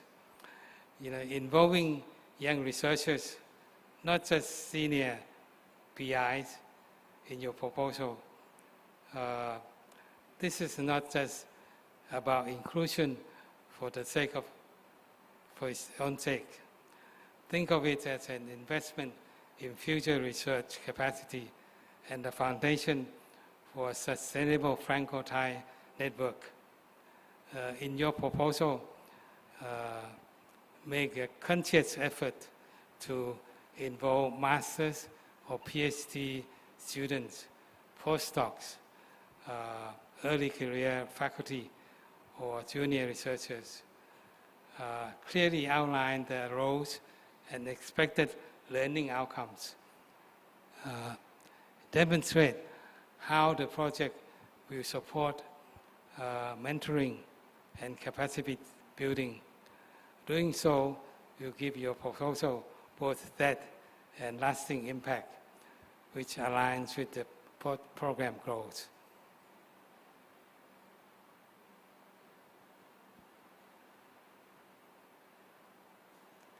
So, in summary, yes, scientific excellence matters for a winning proposal, but you must also demonstrate how you will work together, that is, to have a well-structured and complementary collaboration plan. Then why go to France? That is a strong case for mobility. And finally, how you train, that is to have meaningful involvement of junior researchers. With that, let's now turn to our distinguished panelists. Two first speakers would have previous experience in applying for a successful proposal. So I would invite our first panelist, Professor Ponchai Sabniti from KMITL, to share his experience as a successful applicant and offer advice for the, I suppose, the first-time applicants. Professor Ponchai, could you please tell us what are your secrets of success? So the floor is yours. Okay, good afternoon, everyone. Thank you very much, Professor Bandit. Well, I guess we don't know whether it's successful or not until it's accepted, right? So when we try to draft the proposal, thanks to our members on the Thai side, Dr. Lin and Dr. Jirapum in the audience, they worked very hard on developing this proposal. So let me go through some slides and let's do like a talk style, no? So it's not so formal. Okay, so the topic of the proposal that we submitted for this year, PHC SIAM, is called Global and Regional Effects of Extreme Solar Activities on Terrestrial Environments, very long name, towards space weather forecasting in France and Thailand. So this topic is a bit different from many topics you have heard today, because the topic is related to space and space utilization, space data, and so on. So we apply for a duration of 2 years, from 2025 to 2026, 26, 2 years. So the project members in this team, they consist of 2 sides, KMITL, JISDA on Thai side, and IRAP and Theos Alenia Space on the French side. So the story about this project start like this, that let me go through very short background on this area of research. So basically, we're looking at the phenomenon related to space weather, which is the result and the phenomenon where when the sun radiates magnetic radiation, CME, you know, all the radiation from the sun, and it reaches Earth. The very visible phenomenon that people often be aware of is the northern light, for example, or the aurora. So space weather is related to the effects of the sun all the way to the Earth, to our magnetic field around the Earth, to ionosphere, or to some other phenomenon. So that's the basic of this. And because there's this continuation of this radiation, particularly there's a solar cycle every 11 to 12 years. And these activities become more and more severe, more and more active every 11 to 12 years, which is now. So there's an urgency of study of this type of phenomenon. And in particular, in our group, we have been working on the study of the layer called ionosphere, which is about 50 kilometers to 1,000 kilometers from Earth. So in this layer, if you take a look in the figure, it's actually very ionized, and it affects various technology on the ground. For example, aviation navigation, it affects the telecom system, it affects the survey people, you know, road survey, bridge survey, and it affects all the technologies related to positioning. Well, this type of behavior, when there are such disturbances or irregularities, they affect even satellite launch. For example, back in 2022, there was an event when almost 40 Starlink satellites, you know, they just failed and then, you know, could not, you know, go out of space, and they came back to Earth. So there was such a failure. So, I mean, it affects many technologies involved. And so this is another slide that emphasizes on this effects of the disturbance or irregularities in this layer on various technology, on GNSS system, on communication, navigation on airplane. So our background in this area is we've been working on this area for almost 20 years. So we have excellence center, we have data service, we specialize on the system to study this phenomenon, particularly from the ground. But the French side, they have two things we don't have. One is the expertise on analyzing satellite data that characterize this phenomenon as well. And the other advantage on the French side is they have some physics-based modeling that we don't have. So when we started talking about developing this proposal, so there's sort of like a jigsaw, that jigsaw together that, it looks like a very good match and we can work together. And of course, there are mutual interests involved in developing such a proposal. So let me maybe go into very quick detail of this proposal. So there are three purposes in this project. One is to monitor extreme solar events and see how they affect our Earth in low latitude region, mid latitude region. And second purpose is to look at how this propagation of disturbance from the high latitude to low latitude. And thirdly, looking at development of the space weather forecasting system, particularly related to the ionosphere. And so in this project, we have three sub-projects where we match up the researcher from the French side and from the Thai side together. So on the Thai side, on project 1, we have myself in the project. The second sub-project, number 2, we have our young researcher, junior researcher, which is Dr. Jirapum. And the third project, we have Dr. Lin, who joins on the Thai side as well. And so the expected output in the project basically is related to exchanging professors, researchers, and graduate students, both to come to Thailand and also go to France to learn respective technology that are required in this project. And another output is related, this is the work plan. So the work plan is basically, it consists of the exchange of personnels, publication together, related to having some workshop together. And one of the things that we find that is important is, even though this research grant is about the Thai and France, so it looks more like two sides, right? But we emphasize that as Thailand is also the center in this region, so we could be the hub and we can invite researchers in this region that are very familiar with or we know them very well to join this workshop and networking as well. And let me see, lastly, so I think that's all I have. So basically try to match together what we have and what the French side have, and then see where we can go in the middle and then set the mutual goals together that benefit both sides and even bigger network. Yes, thank you. Thank you very much, Professor Ponchai. You can see why his project was selected, because he has all the ingredients. Now,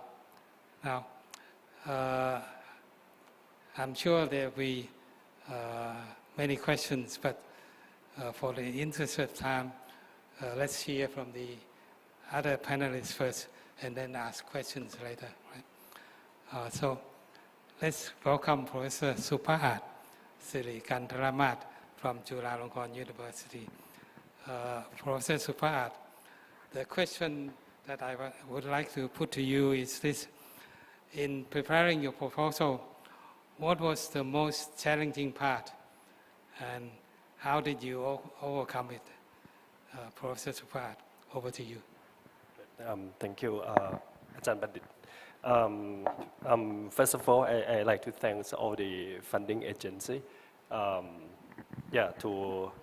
fund our project. So actually, I just realized myself, after listening to Ajahn Bandit on those criteria, like making a checkbox if we did everything, just like Ajahn Bandit mentioned. And also, you can see the proposal that Ajahn Ponchai mentioned. So I like to convey a little bit of background on that's probably will answer your question more or less, the challenging task. I think knowing the partner, the French partner is also very important.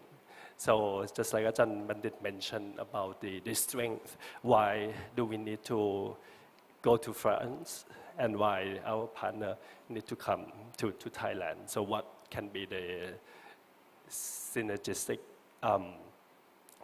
outcome of this collaboration?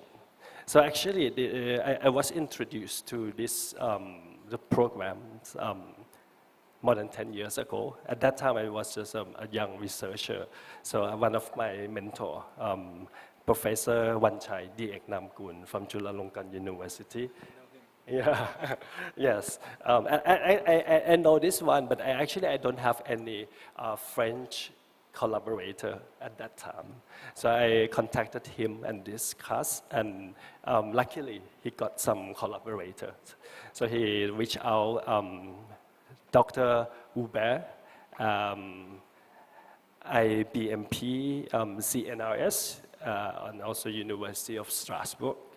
So I still look young in this photo taking in a city, Comer, very close to Strasbourg, and with some at that time PhD students and also some other juniors fellow. Okay. So after, and that was in 2014 and 15, and we still keep in touch, even though after that we try several times to apply for other fundings to sustain our collaboration, but we did not succeed. But that's the starting point that led us to publish a project, collaborative project by using a Thai medicinal plant. And this made the cover of the High Impact Journal. So we published many years ago together. As I mentioned, that at that time I wasn't a PI. I just joined the project. But time flies, and then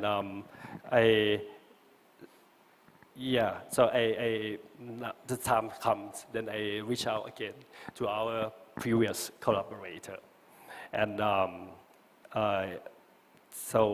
during the COVID period at that time, so we was funded by, under this project about durians fruit ripening.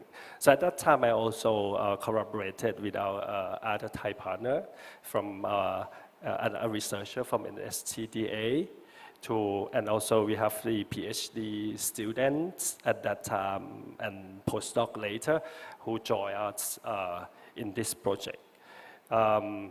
So through the collaboration, we learn, a lot from our collaborator. So we have many exchange after, COVID period. So I guess I'm using a soft power of Thai fruit, durian, to introduce our French collaborator, and he really enjoy a durian orchard tour in Uttarakhand, and he called our Thai durian as a Thai sweet delicacies.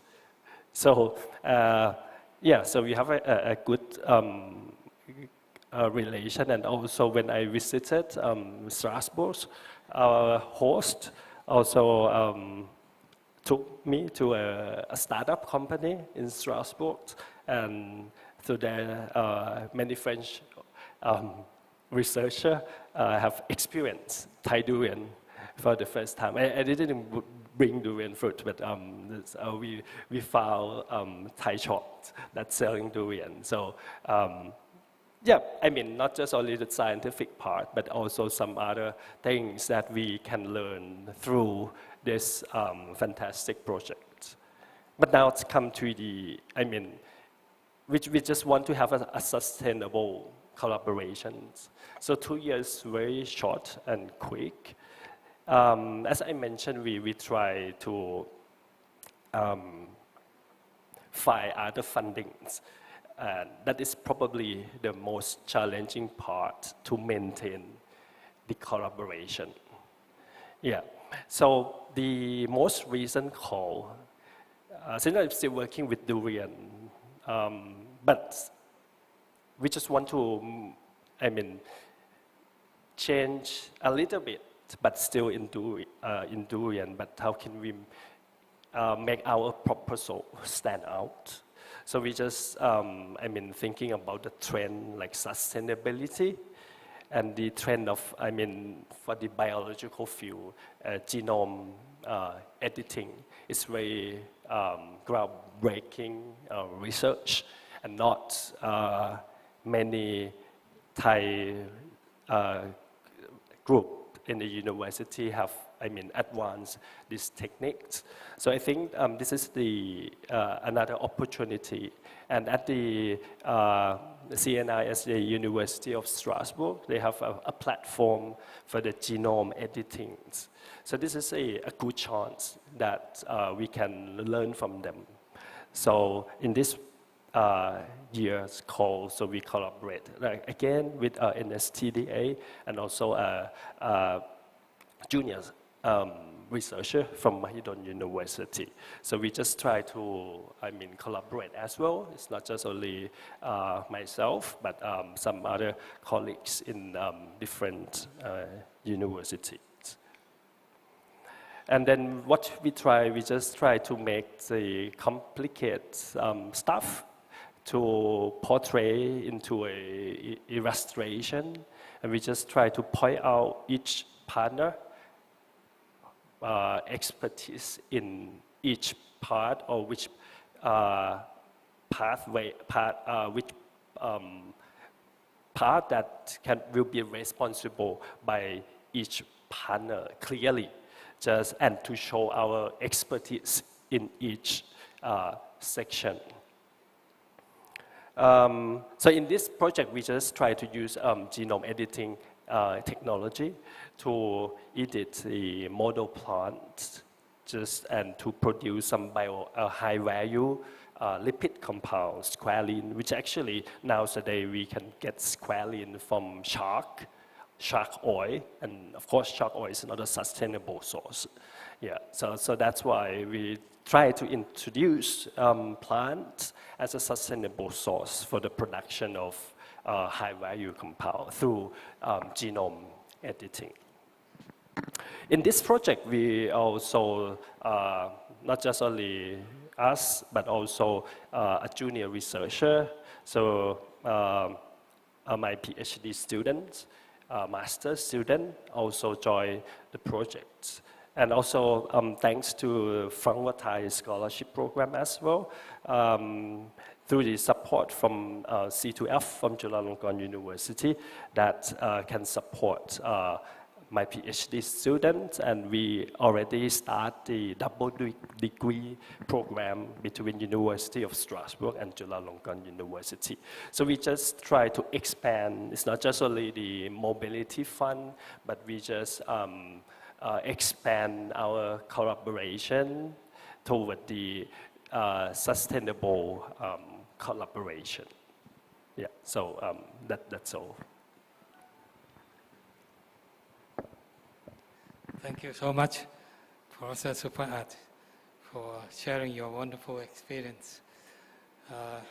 Next up, Professor Christophe Delacour from the International Cooperation Program, French Ministry of Higher Education and Research. Professor Delacour, as a seasoned selection committee member, could you share with us what we might expect from future proposal calls?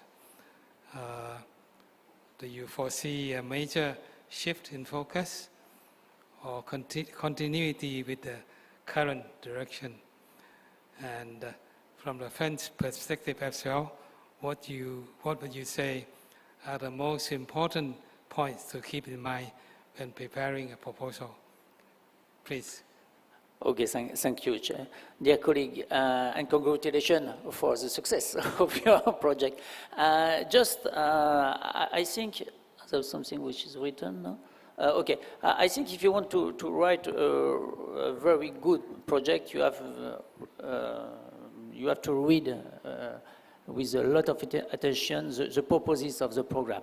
And I would like to mention in this talk, I'm sorry, it's the last talk of the day for myself. I will just explain in this talk how, from the French part, we proceed to make the evaluation, the scientific evaluation.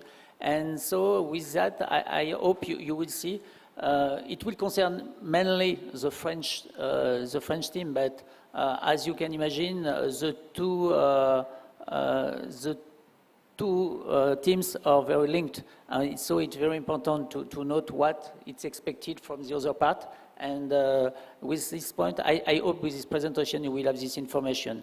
So as I said previously, in fact, for the French part, what is very original is that this Hubert Curien program is supported by two ministries. So the French Ministry of Higher Education and Research and the French Ministry of Foreign Affairs. In this program, the French Ministry of Higher Education is the guarantee of the scientific quality of the project, and there is other parameters that could be involved when we make the evaluation.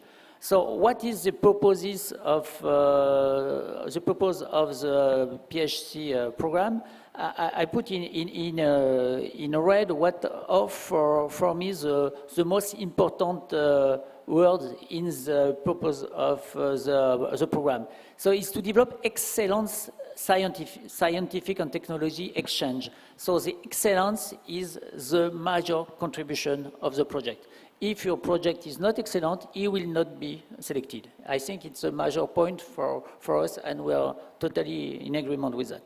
And between the French and Thai laboratory, by promoting new scientific collaboration, it's what we tried to explain this morning. It's very important to promote new collaboration. If you have existing cooperation, even if you have existing cooperation, you should try to find another way to support your work, and we discussed in the last panel.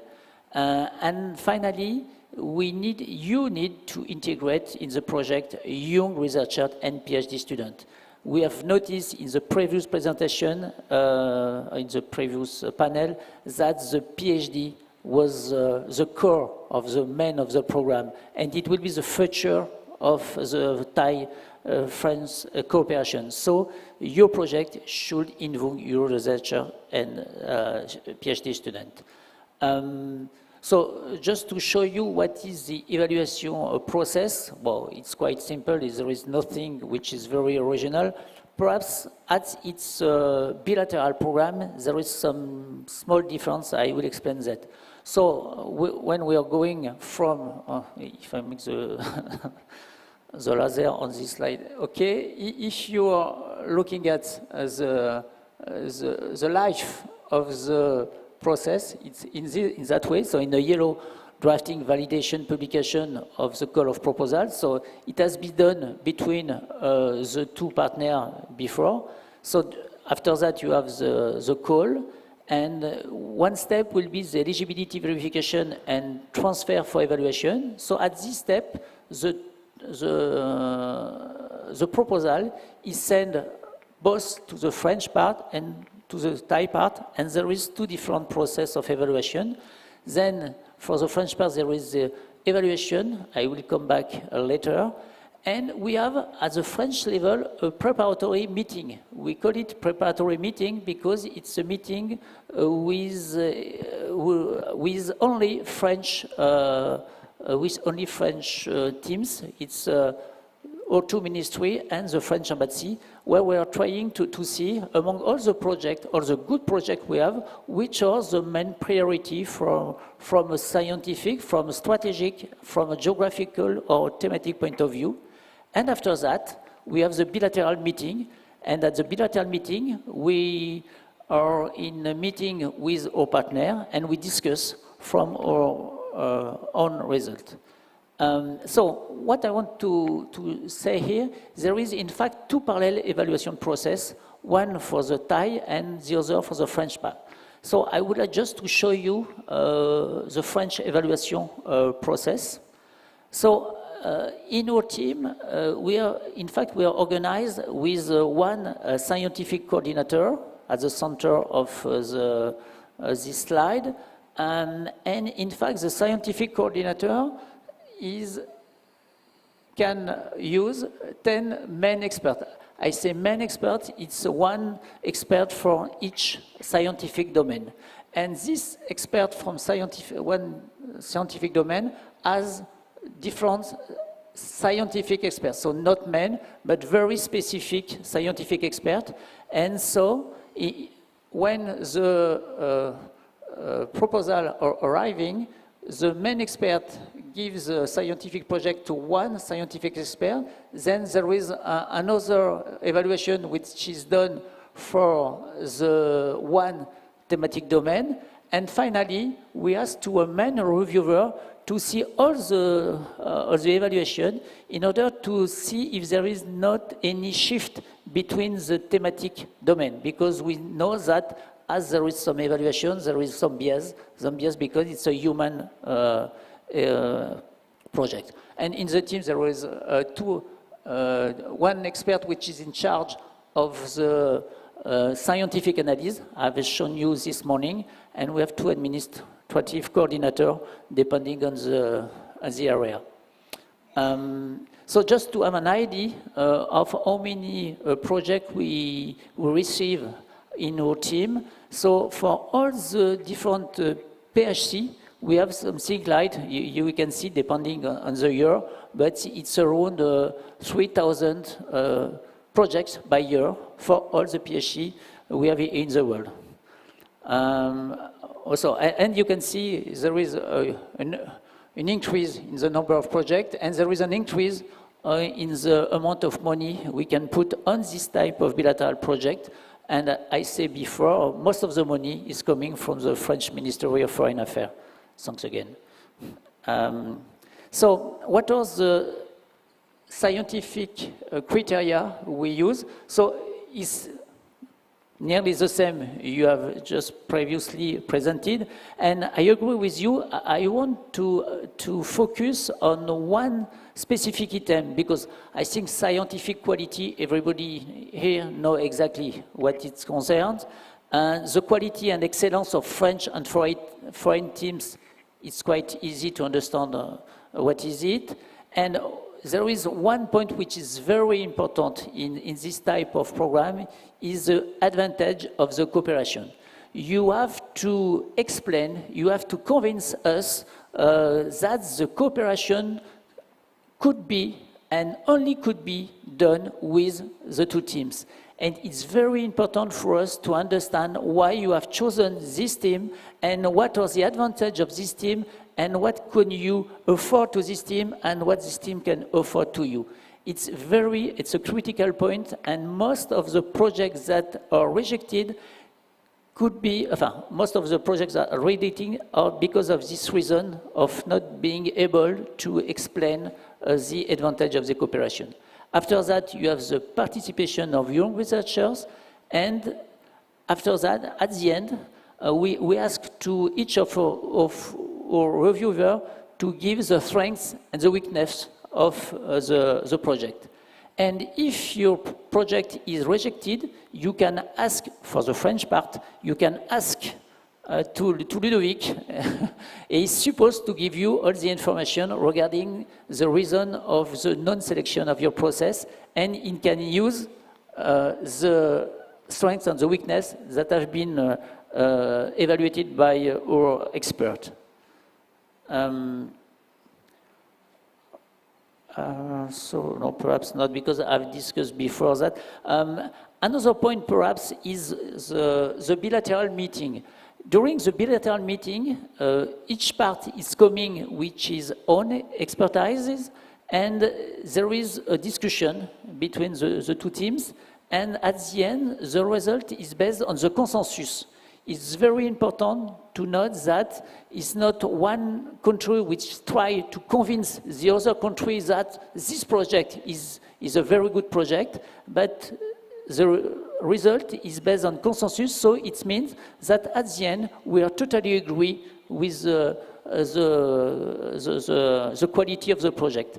So at the end, you could have the best project for the French part, but it will be never selected because a Thai team estimate that it's not a very good project. So we discuss about the difference between our evaluation in order to reduce the misfit between our two programs. So perhaps.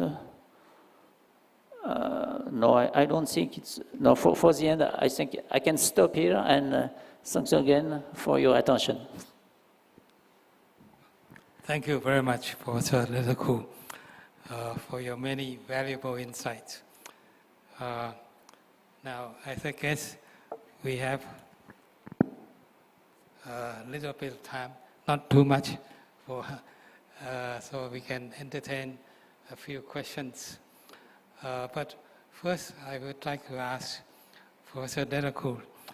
I saw you evaluate French with other countries' cooperation projects as well, right? What do you think is the distinct difference between the Thai projects and the, for example, Malaysian projects? It's not easy. You mean what is the difference between the evaluation, between the France evaluation and the Thai evaluation on the same project? I mean, the strong point of the Thai proposals or the weakness in comparison to other countries. I've shown in the presentation this morning in the scientific impact analysis. It seems the slides are off, but in a global way, most of the countries have same result regarding PHC. So, as I mentioned before, when I show the plot with all the points corresponding to other countries, we see that, in fact, it's not there was a lot of difference in the distribution of these points. So, in fact, I will say that the PHC model, the PHC scheme, is efficient, and it's a very good scheme to make the first step in a collaboration. So what we can observe regarding SIAM PHC is perhaps for the French part, the age of the principal investigator. In most of the cases, the French PI age is older than for the other one. That's why I'm sorry because I'm saying always the same thing. For our case, I think for the French part, we will have to focus on the edge for the next selection of the project. Thank you. Now, any questions from the floor? I see the hand.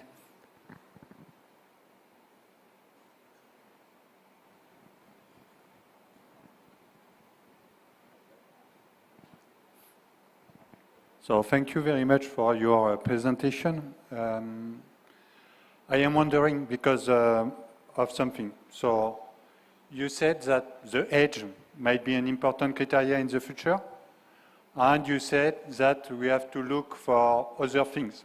So what researchers who are 40, 50s can apply for? Because as we have seen before, it could be a problem for some disciplines, and so far there is no bilateral research project like French-German ANR or French-Taiwan program? Because so far, I have not heard of such bilateral large project between France and Thailand. I think a few words will be discussed in the next session regarding the other opportunity coming from other French institutes. So it's for the last part of the question. And for the first part of the question, I don't say that researcher between 40 and 50 cannot apply. I say if you have already obtained one PHC SIAM, the idea perhaps is to put in advance one young member of your team to submit one proposal and to be involved in the project with this guy, but or this researcher, but not as a leader. Because we think that when we obtain 1, 2, 3, or 4 PhD is not a good messages for young researchers that try to apply, because as you have seen, the selection rate is very low. So as a senior researcher, you have more chance to obtain it due to the fact that your research is more developed than for the younger. So I do not say you cannot apply. I say try to put in the light a young researcher from your lab.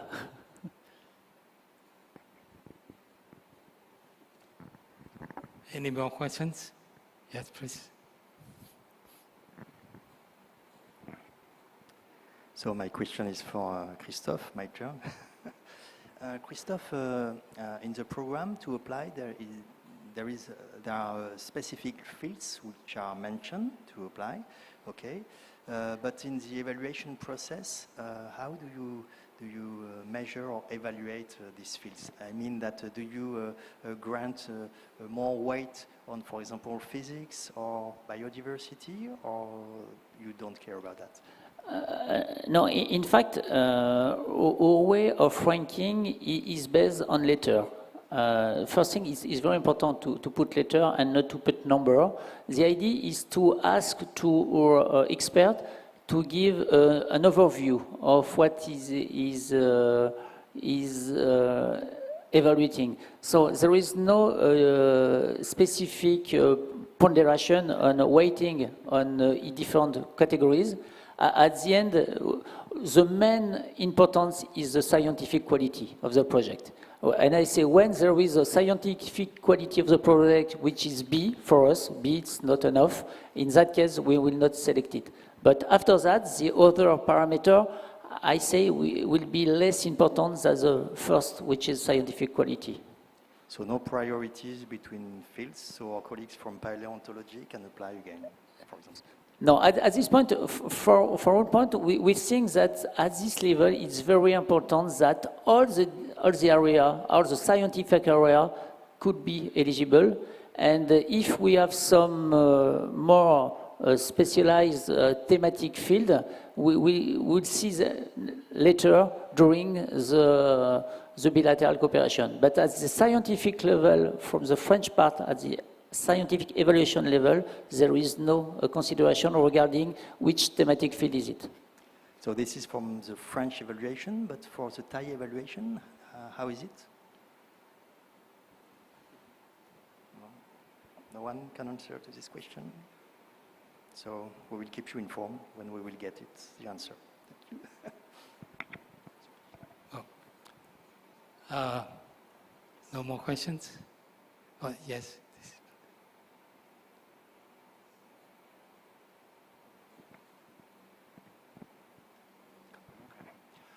Thank you. It's been very informative today. So my question is, now this scheme has been running quite long. So let's say a researcher benefited from the PHC SIAM. Now that researcher is independent, can they apply with the person who they spend time with as the beneficiary of the grant? Is that considered a new collaboration or continuation of an existing collaboration? Is it clear? Not clear. Not very clear. Okay. Okay, so in my case, so I'm the head of a PHC SIAM with my colleague in France. The main beneficiary was a researcher, a young researcher. So she went to France to train together with a PhD student. Now, is she able to apply for PHC SIAM under her name with the existing collaborator? Okay, you mean that there was, she was in PhD during your leading PhD, that's it? She's a researcher, so she's postdoctoral level. She's postdoc, but if she's postdoc, it's a very good thing that she could apply as a leader for this point. Because it would be the first PI experiment in international point of view. So for us, it's a good thing. So because you said you won't fund continuing collaborations. It would be on the same topics or not the same topics? We can find something else. Okay, thank you. Okay, I'm afraid we have to wrap up now.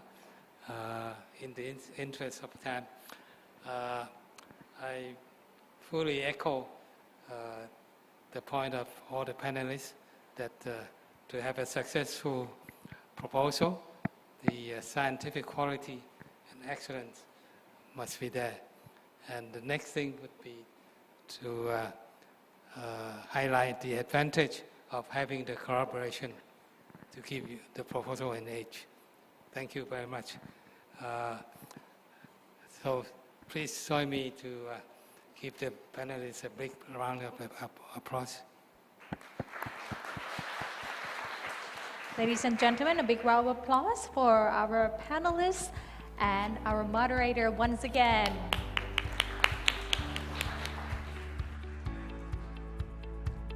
Ladies and gentlemen, we will continue with our final session of the day with the panel discussion on scaling up the PHC projects.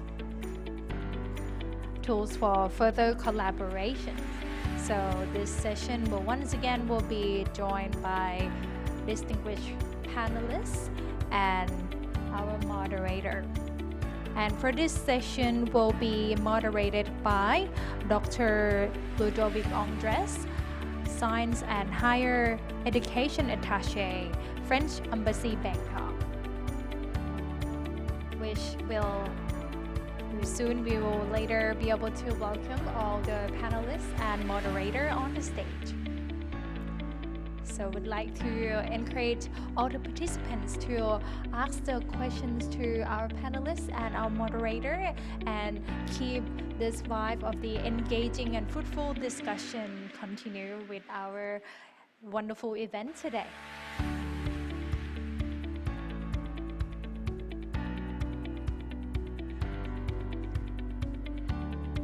Ladies and gentlemen, with that, I would like to invite distinguished panelists and moderator on the stage, starting with Dr. Jitti Mangkla Suri, Director of PMUB.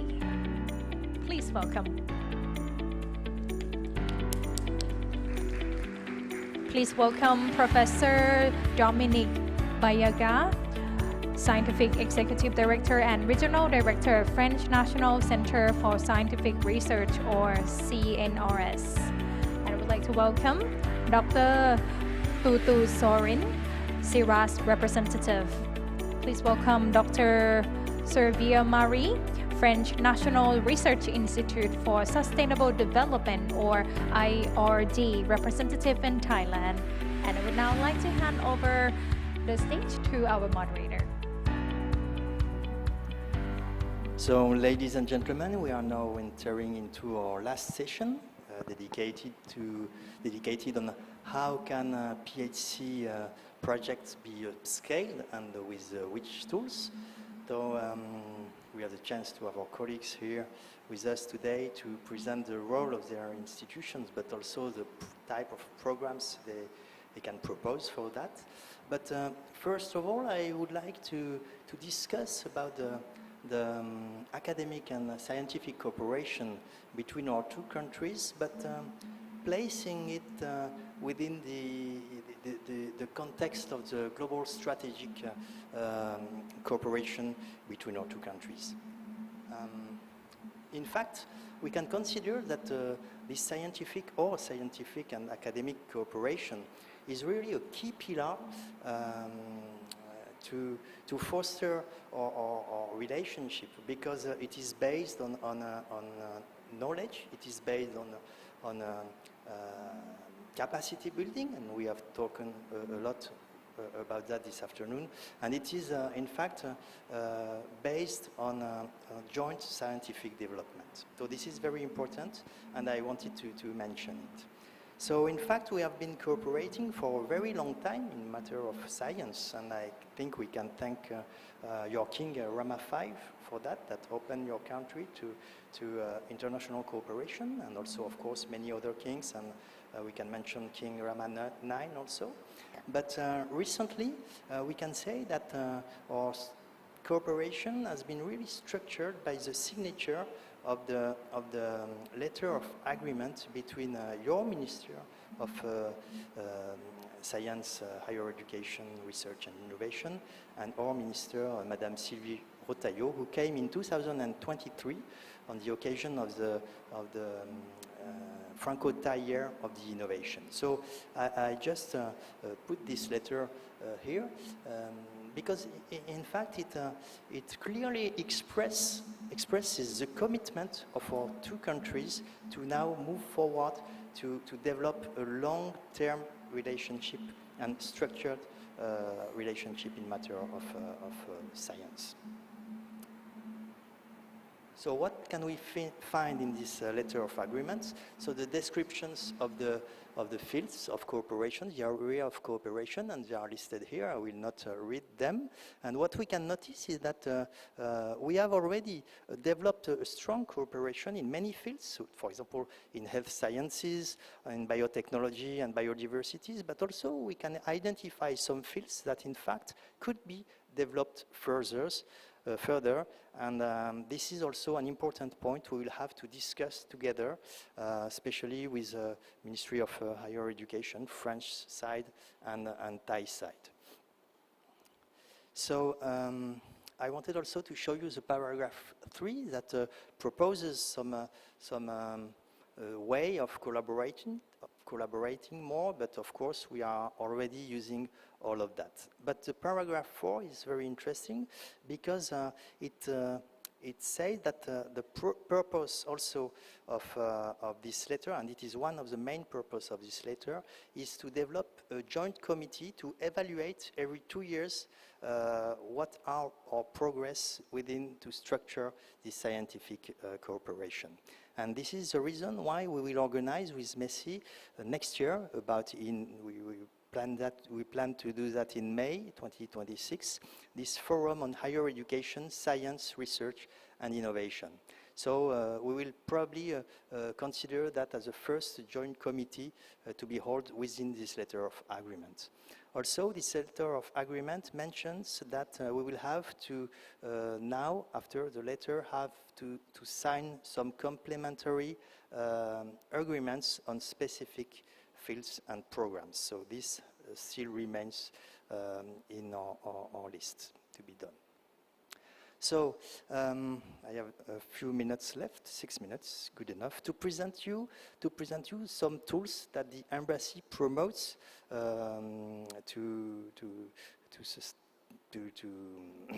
like grants. So we have two types of grants: the Franco-Thai Excellence Scholarship Program. So this program is dedicated, in fact, to students at the master degree level and to students at the PhD level. So to get selected for this program, first you have to be a Thai citizen, so only Thai citizen, but we have in many countries, we have also embassies that promotes specific programs for other nationalities. So for Thai, you have to be a Thai national, you have to be under the age of 35 years old, you want to pursue a master degree or PhD, but of course, when you apply specifically for a master degree, you don't know if you are already accepted, so we will wait for the final letter of acceptance to really get the grant. And the criterion are about the same. It's first the excellence of the candidate, because we want to have excellent candidate that when they will perform their studies in France will achieve them for sure, so this is very important. We also look at the quality of the study plan, the preference of the speaking language, foreign speaking language. If they are speaking English, we want them to have a B2 level, and because it's easier to follow the classes, etc. And we will see in the next slide that in fact we are now looking for other funding, and we are working very closely with a Thai university, which are partners in this program, and I will talk about that later. And for PhD, we encourage joint supervision and co-funding system also. So what do you get with this Franco-Thai scholarship? You get the grant, of course, but you will get also the exemption of the tuition fees for students who are studying in public universities. So you know, in France, public universities have quite a low tuition fee. It's low not because the quality is low, it's low because the government pays for that. It comes from the tax of every citizen has to pay. So you have also other advantages, but I go quickly. So we have been developing two types of scholarship. So the full scholarship that is granted fully by the French embassy. Before we were doing that a long time ago. And now we try to also have involved partners, universities, because we think it is very important. So within your research project, you spoke about PHC. This is another way to continue your cooperation, your scientific cooperation, by getting funding of this type of scholarship. You can have a PhD students that will carry out together the research. So what do we do with that? We have a joint committee with our Thai universities, and we select together some students in the field that match their needs too. Of course, as I said, the excellence criteria is most important.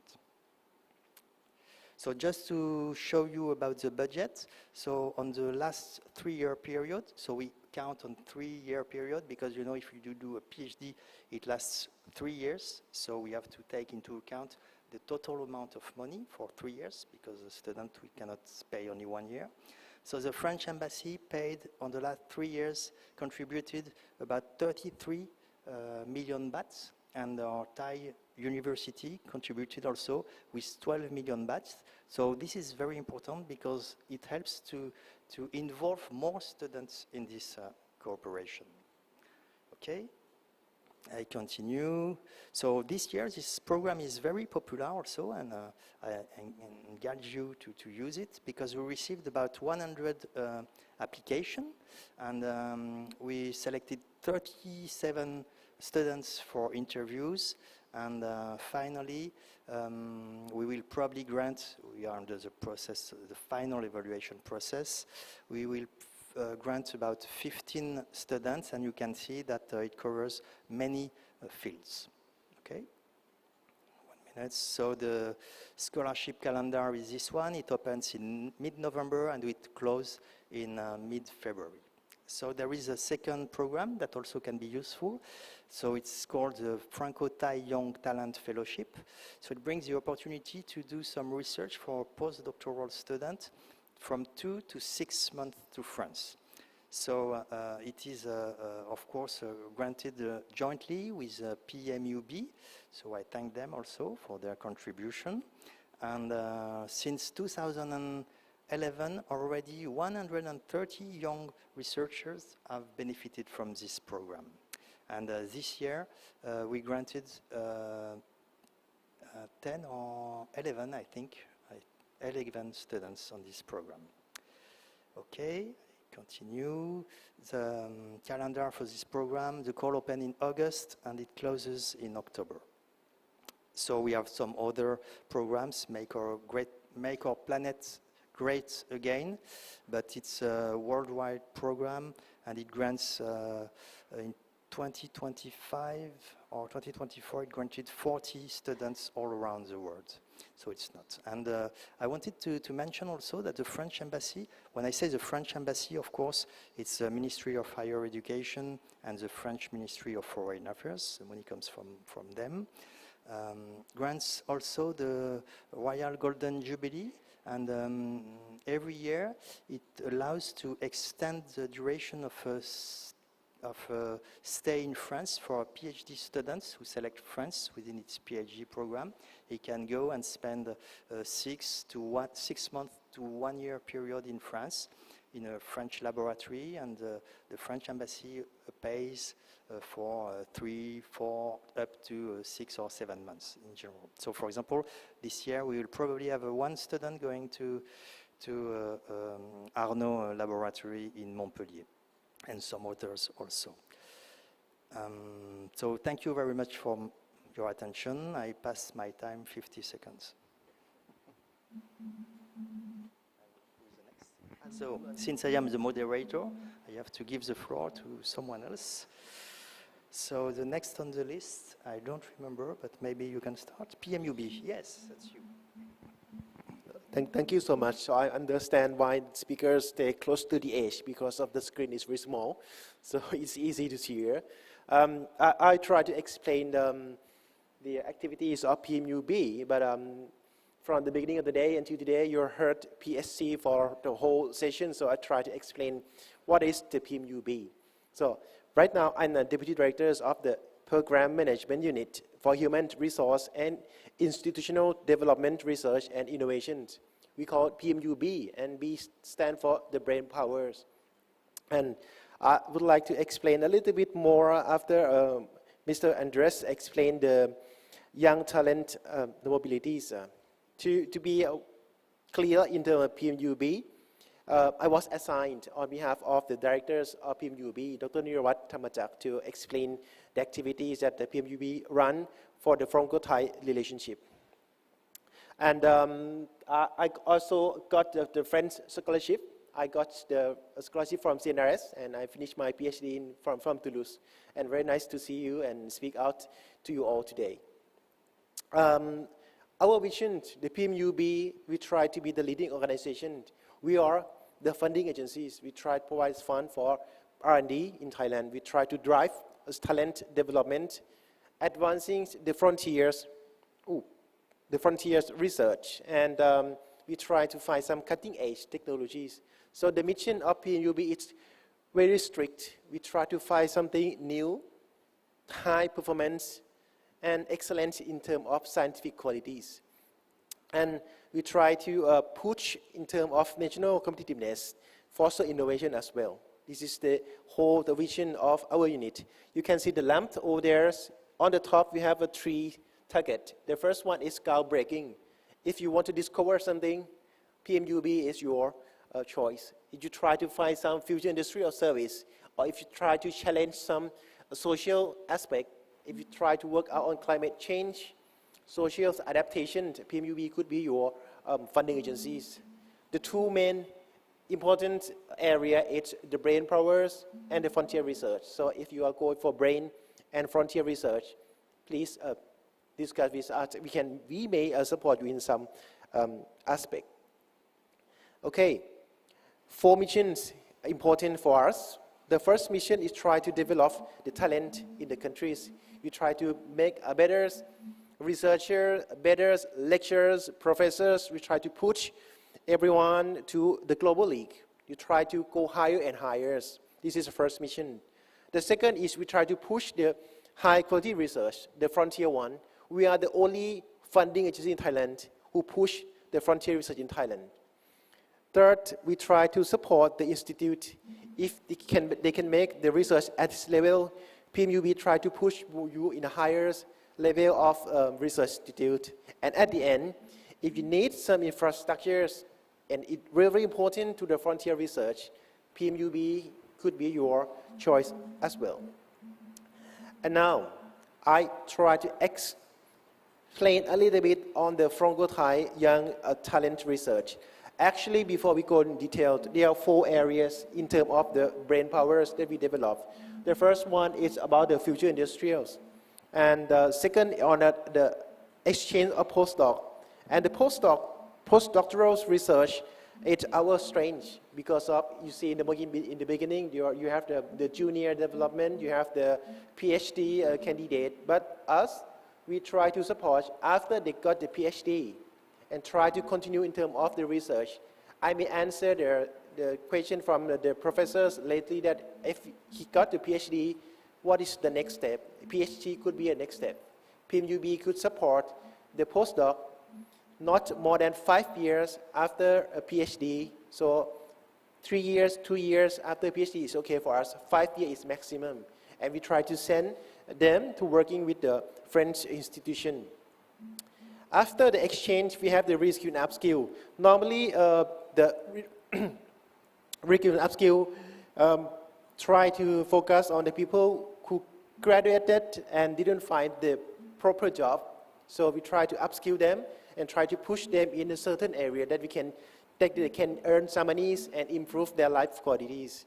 And also we have the Thailand Academy of Science as well. Nowadays, I think we support more than 100 PhD candidates as well in the recently. And in terms of the Franco-Thai Young Talent, it's kind of the co-fundings from the French and Thailand.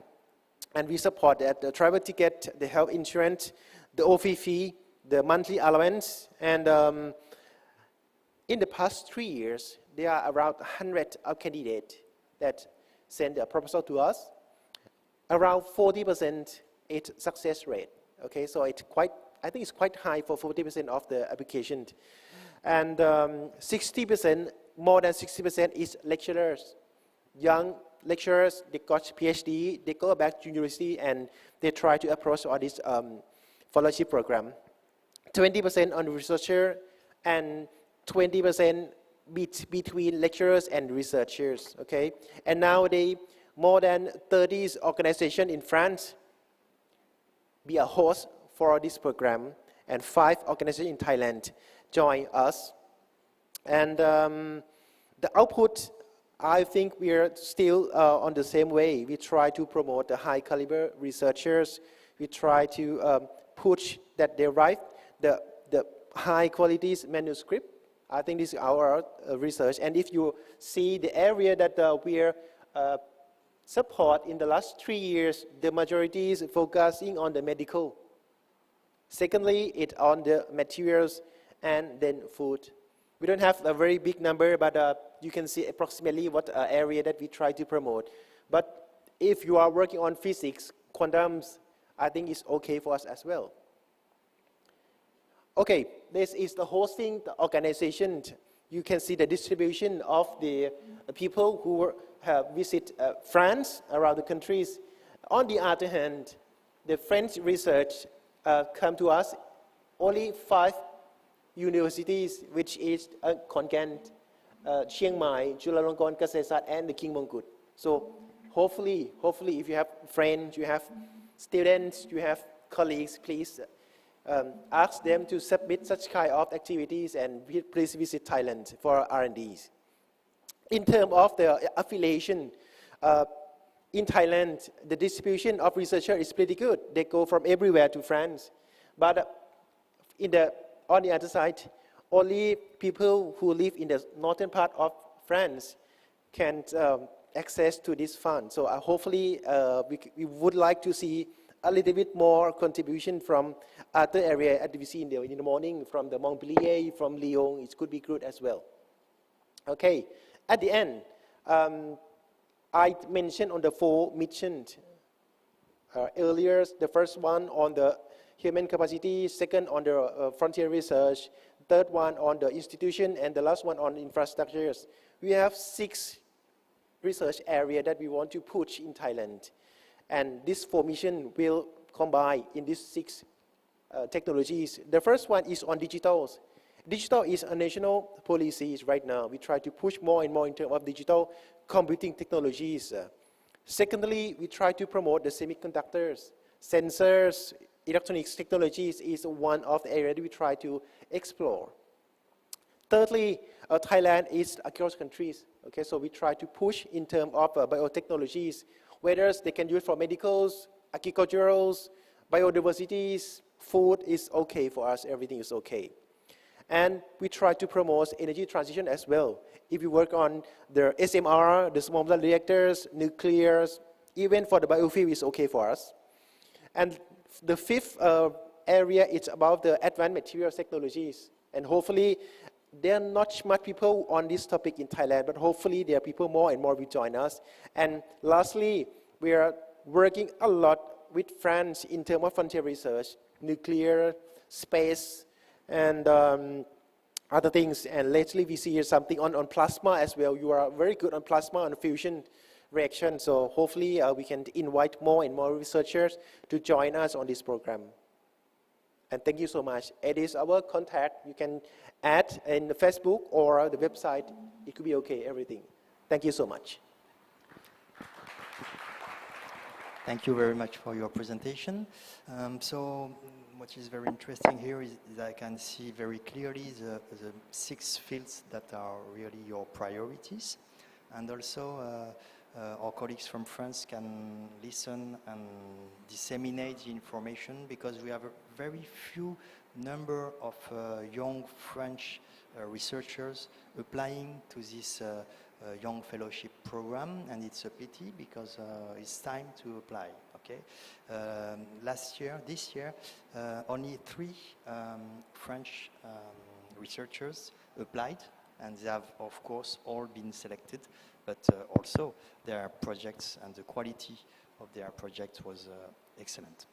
So now I have to give the floor to my colleague Dominique. Thank you for coming from Singapore. For you, not so far.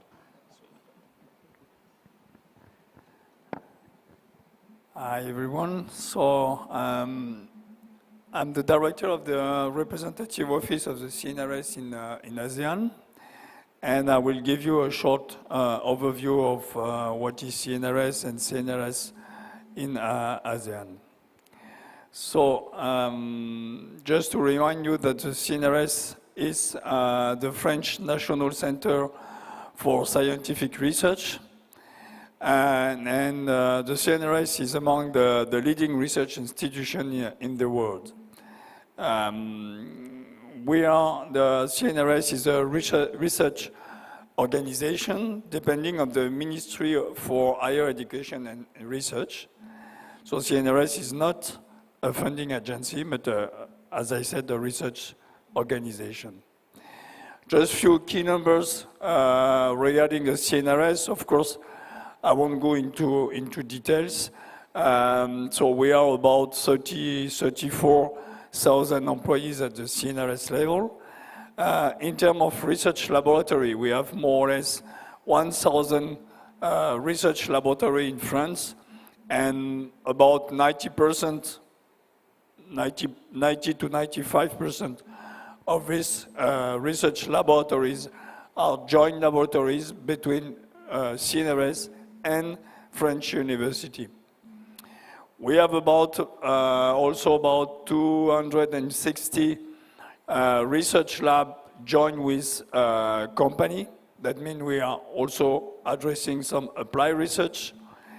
And something important for today regarding the number of publications, about 2/3 of this publication are joint publication with foreign institutions.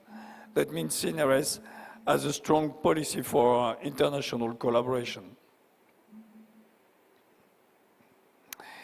For the next 5 years, the CNRS wants to address these 6 societal challenges regarding the human brain and cognition, materials of the future, instrumentation without limits, generative AI for sciences, life in the universe, and transition of societies. So for addressing these 6 societal challenges. The CNRS is organized through 10 scientific divisions or institutes, from mathematics, informatics, engineering, chemistry, physics, nuclear, earth and space, biology and environment, ecology and environment, sorry, biology and humanity, and social sciences.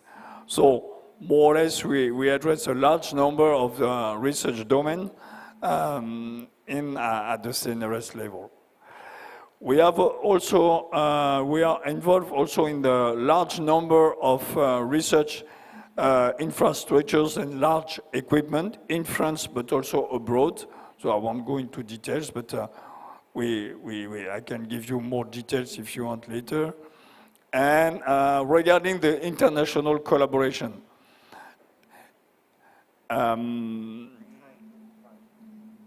sorry? The timing is not working for me, but wait a minute. Regarding the CNRS international collaboration tools, we have 4 main tools. Two tools are dedicated to what we call the consolidating research through international research networks.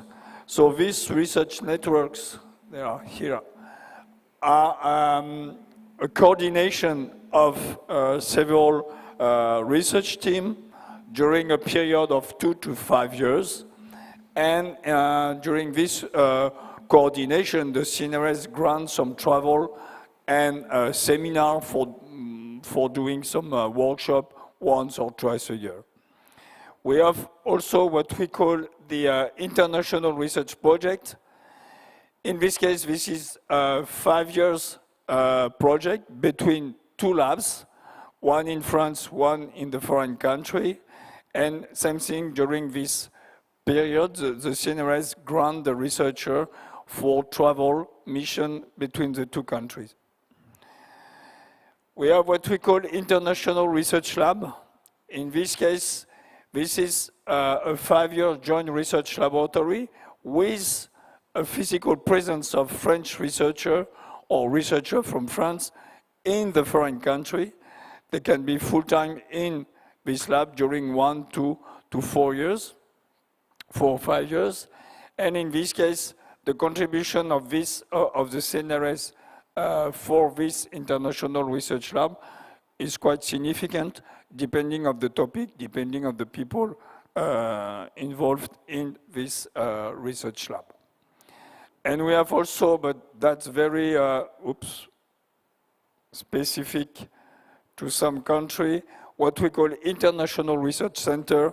But for having this kind of international research center, we need to have several international research labs. So it's very specific. Maybe I don't know about the timing, but maybe I will go directly here. Regarding the how we are organized in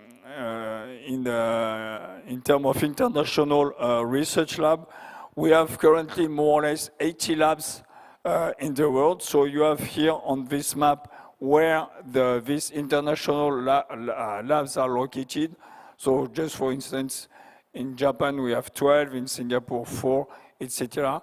And we have about 11 representative offices all around the world, where the name of the 11 towns are indicated. So as I said before, Singapore is the location of the ASEAN representative office, for instance.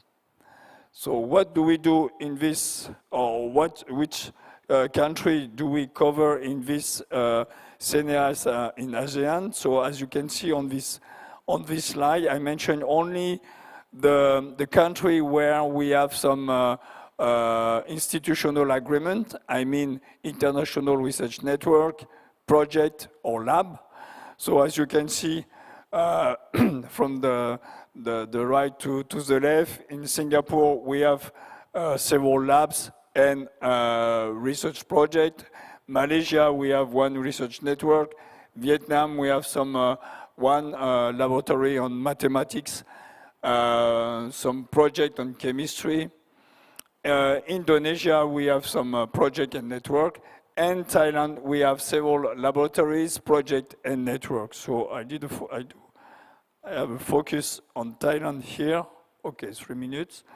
So regarding the Thailand, so I won't go into details. We have 2 research laboratory. This morning, or this afternoon, sorry, Serge Morand was here on the stage, and he is a director of the laboratory ELSDIP. And we have also the laboratory, we are involved also in the laboratory IRASEC. So maybe because of the time, I go directly here. So in Thailand, CNRS and the PHC SIAM. So I put on this figure the relation we have together, and you have here some number from 2020 to 2025, where you can see that CNRS is involved in more than 30, close to 39 projects, depending on several topics, and you have the topic here. And in particular, as you can see regarding the number, in chemistry, biology, engineering, that's the top 3, but with a large number on chemistry and biology. So just to conclude and to be more or less on time, I think that the PHC in Thailand, but also in all the other countries, can be the first step to develop long-term collaboration supported by CNRS and also by some other institution, of course. And we have, as I explained, some facilities and some tools that can be useful after the PHC to develop and to enhance the collaboration. So you can imagine that you start with PHC and to go up to the International Research Lab. We have some story like this. So if you're interested by this, don't hesitate to contact me. Thank you. I forgot. Sorry, I have to show you this, otherwise I will have some issue with some CNRS people. CNRS just started this alumni network.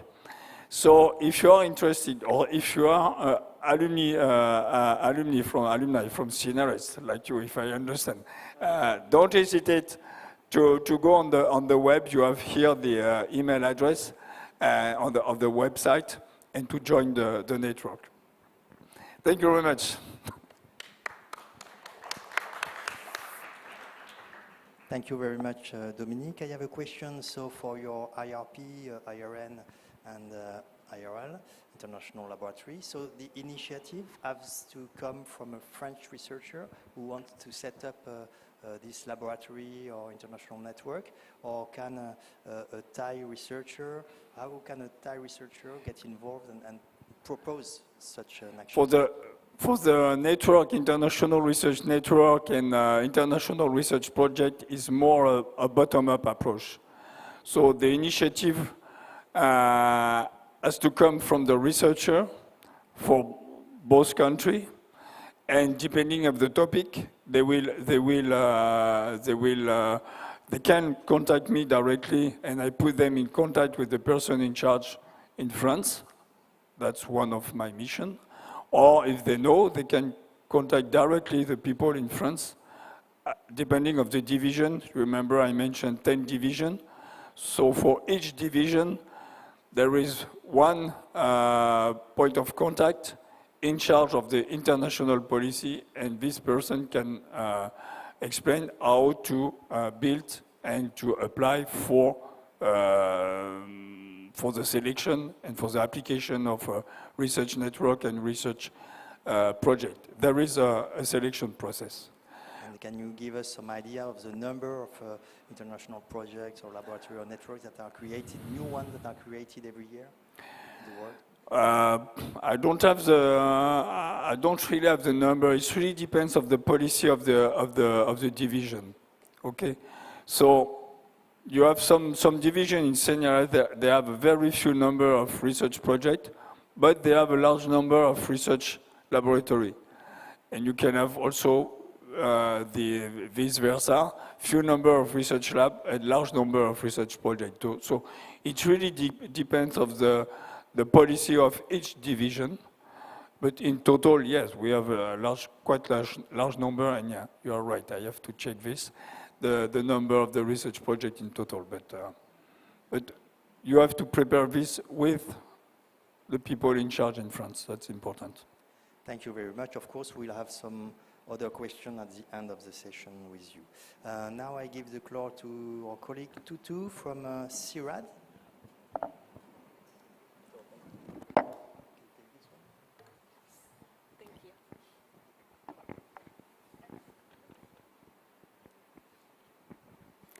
First of all, I would like to thanks for having us today. So, today's presentation, I will share what our activities have been conducted along with the PHC SIAM, and also I would like to take this opportunity to acknowledge my colleague who has been highly contributed to this work, who are Lawrence Vers and Philippe Teller, Terry Tron, and then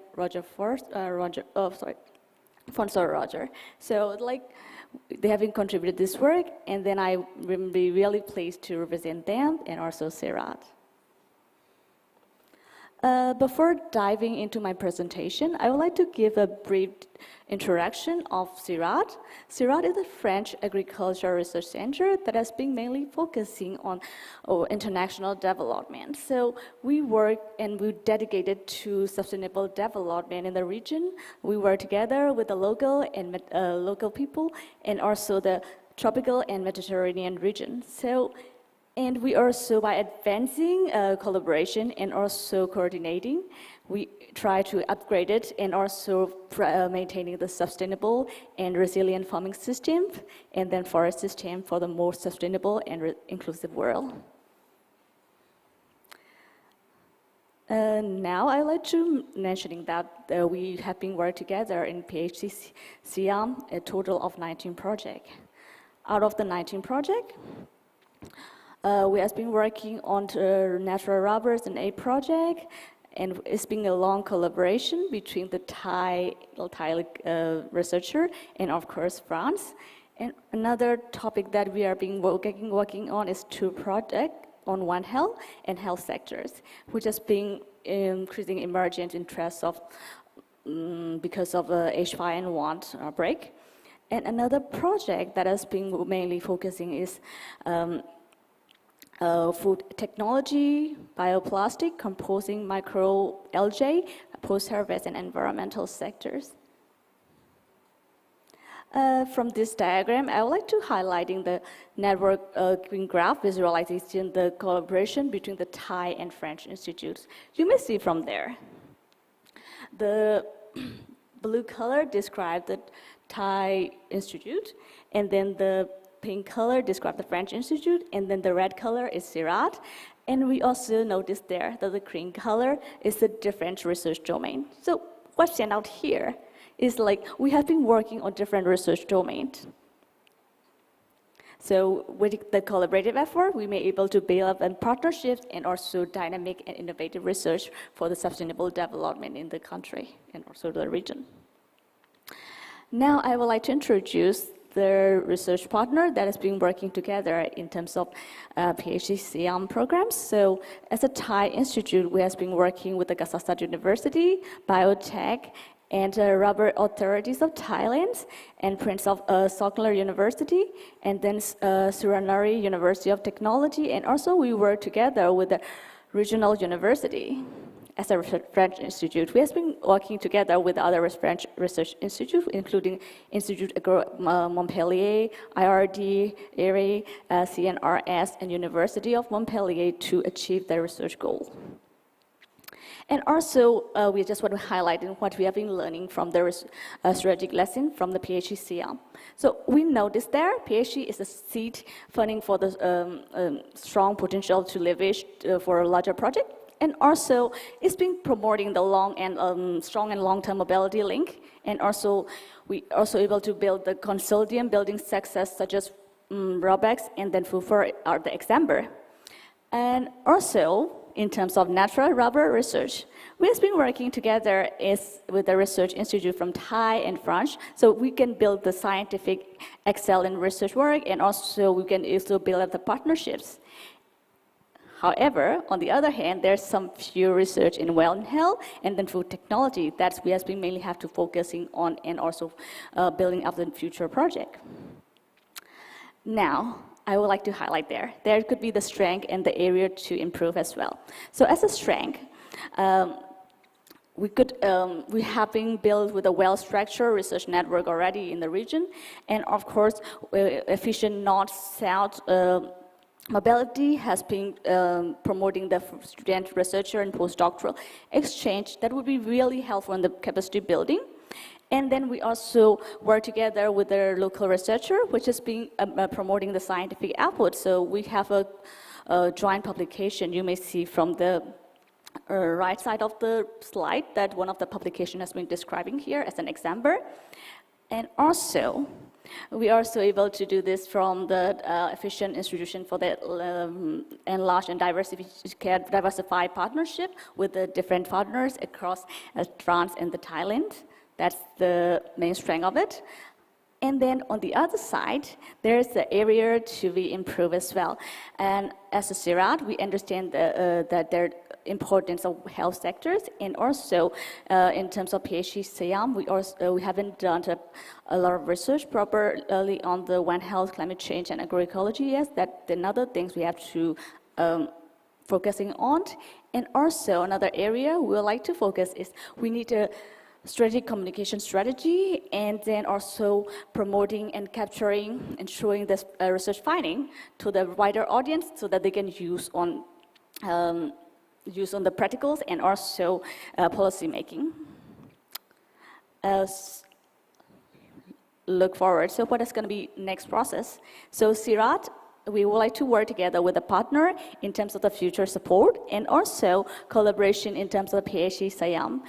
And this PHC SIAM has been promoting in different way. For example, like for students and researchers, we work on joint research scholarship like Agropolis, CIRCA, and then MRS, and also co-supervision of the doctoral thesis has been beneficial for the students and then researcher, and then also the mobility grants could be beneficial for the research mobility as well.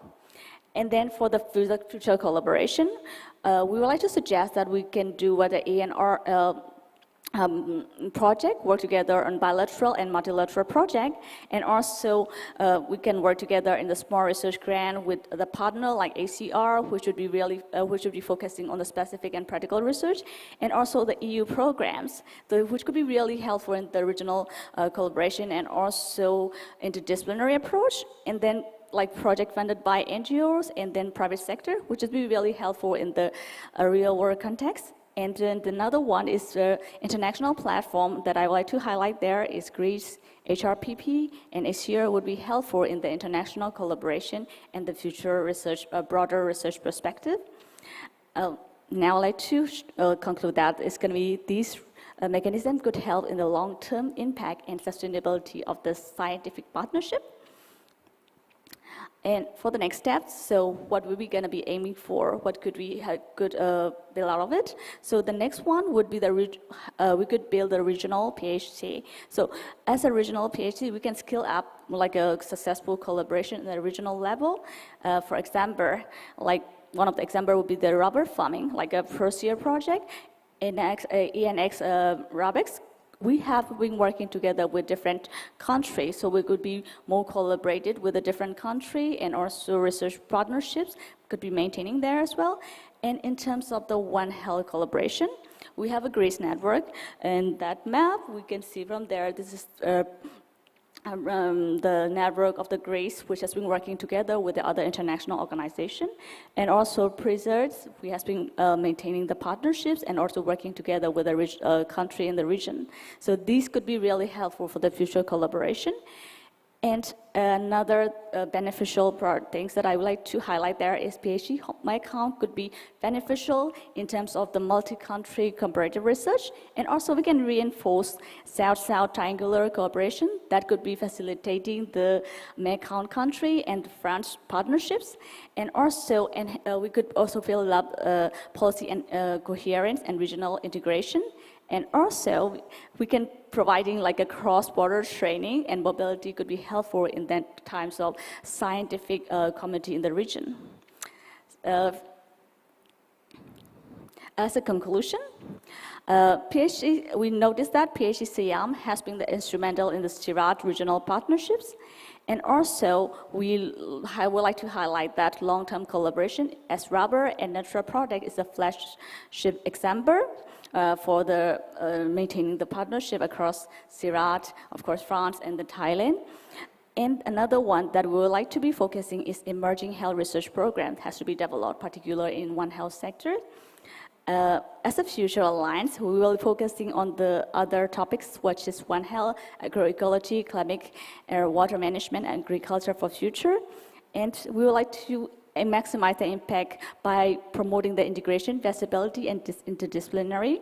And finally, we would like to also indicate that the regional PhD would be the asset for the future collaboration and then promoting the scientific community in this region. So thank you very much for your attention. Thank you very much, Tutu, for your very nice presentation. I have already a question. You mentioned that it's possible to do a PhD granted by SIRAD, but practically, how does it work? Is it like you have open for a call opening on your website, or is it through your connection of your researchers? How can researchers here know that you granted one PhD, for example, in a global change studies? Yeah, so do you mean for the PhD programs? Yeah, for your program, you say that you can grant some PhD scholarship for Thai students who perform some research with SIRAD? No? Okay, we have a PhD, but in this case, we have been working together. I would like to highlight there as we have a network, like a Greece network, so it's more like a regional network. We have been working together in terms of research collaboration and also capacity building kind of things, so but not necessarily to be the PhD program though. For Frizzell, it's more like regional activities that has been focusing on the research activities, working together with the local partners. So now I have to give the floor to, or you have the honor, Xavier, to be the last speaker of the day. Last talk of the last session, so big responsibility.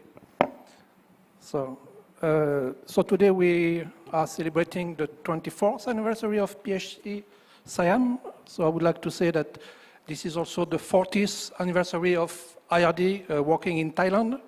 So we have been working quite a long time in Thailand. We started work on agriculture, agroecology, but we are developing a lot of different things. So for those you heard about IRD several times today. So what is IRD? IRD actually is a very old French research institute because it's last year we celebrated the 80th birthday. The anniversary. This is a French public research institute, and we are under the joint authority of both the Ministry of Higher Education and Research and the Ministry of Europe and Foreign Affairs. So the two ministries that are implementing the PHC. So this is an instrument of scientific diplomacy, which is supposed to benefit from in-depth knowledge of the countries of the Global South. Actually, now we call this the Global South, but when I started to work at IRD, this was the country from developing countries and emerging countries. So this is, we don't work in Australia or in America, we work in the Global South. And we promote a model of equitable partnership. And we conduct actually sustainability science. We conduct research, expertise, training, and knowledge sharing to the benefit of the countries of the region we are working in. And we use science as a key driver for development. So we focus on priorities that are in line with Sustainable Development Goals. So because we have this specific mission, we also have, which is to develop sustainability science in an equitable partnership. We also have specific partnership instruments that are actually funded directly by IRD. So we have a young team associated with IRD. We have, I'm going to develop this later, but we have international research laboratories. We also fund international research network. We also fund PhD grants. Also structuring training projects, and also mobility grants from the south to the north, in France or in other countries actually, but also from the south to the south. We use this grant to develop regional cooperation, for example, between Thailand and Vietnam. Also, we have this triangular partnership. And these are the instruments that are funded directly by IRD, but of course, we also develop scientific projects. I'm not going to talk about the scientific project right now. So the specific partnership instrument, the young team associated with IRD, this is a 3-year instrument, so funded with 15,000 euro per year. So it's kind of our own PHC, if you want. The idea is the same, is to help and promote the strength of a new research team in the country, which is led by someone from the country. And there is one correspondent from IRD, which is supporting the team consolidation. And the idea is to build up this team around a specific scientific project, which is linked to a global issue. So we have something that is more ambitious, which is the International Joint Laboratory. So it's funded for up to 10 years. So this is really a long-term partnership we try to develop with the country, with funding from IRD of 40,000 euro per year. So this is really a long-term research and training structure between two countries. Actually, there are 2 directors, one from France, one from IRD, and one from the country. This project actually is co-constructed between the French and the Thai partner. We also fund International Research Network for up to 8 years. So this is more like a regional approach. And this is, the funding is 50,000 euro per year, up to 8 years. So this is really networking, and usually you have a lot of countries from the same region that are involved in the network. So this is a regular network, so it's you know that it's quite usual. So we also fund PhD grants for 3 years actually, also with a round-trip ticket every year from the country to France. And up to, actually it's both a PhD that is conducted in France and in the country of origin, with up to 6 months per year in France, 6 months in the country of origin per year. And this is funded, so the funding depends on the country of origin when the candidate, the PhD student, is working in the country. And actually you can register either in France, in French university, either in the country of origin, or you can do a co-supervision between the 2 universities. So we also fund mobility grants between the north and the south, and between south countries for up to 2 months. Everything is covered from the trip to the mission for training. And also we also fund structuring the training project, which is a contribution to the training of student research engineer. I mean, it's capacity building.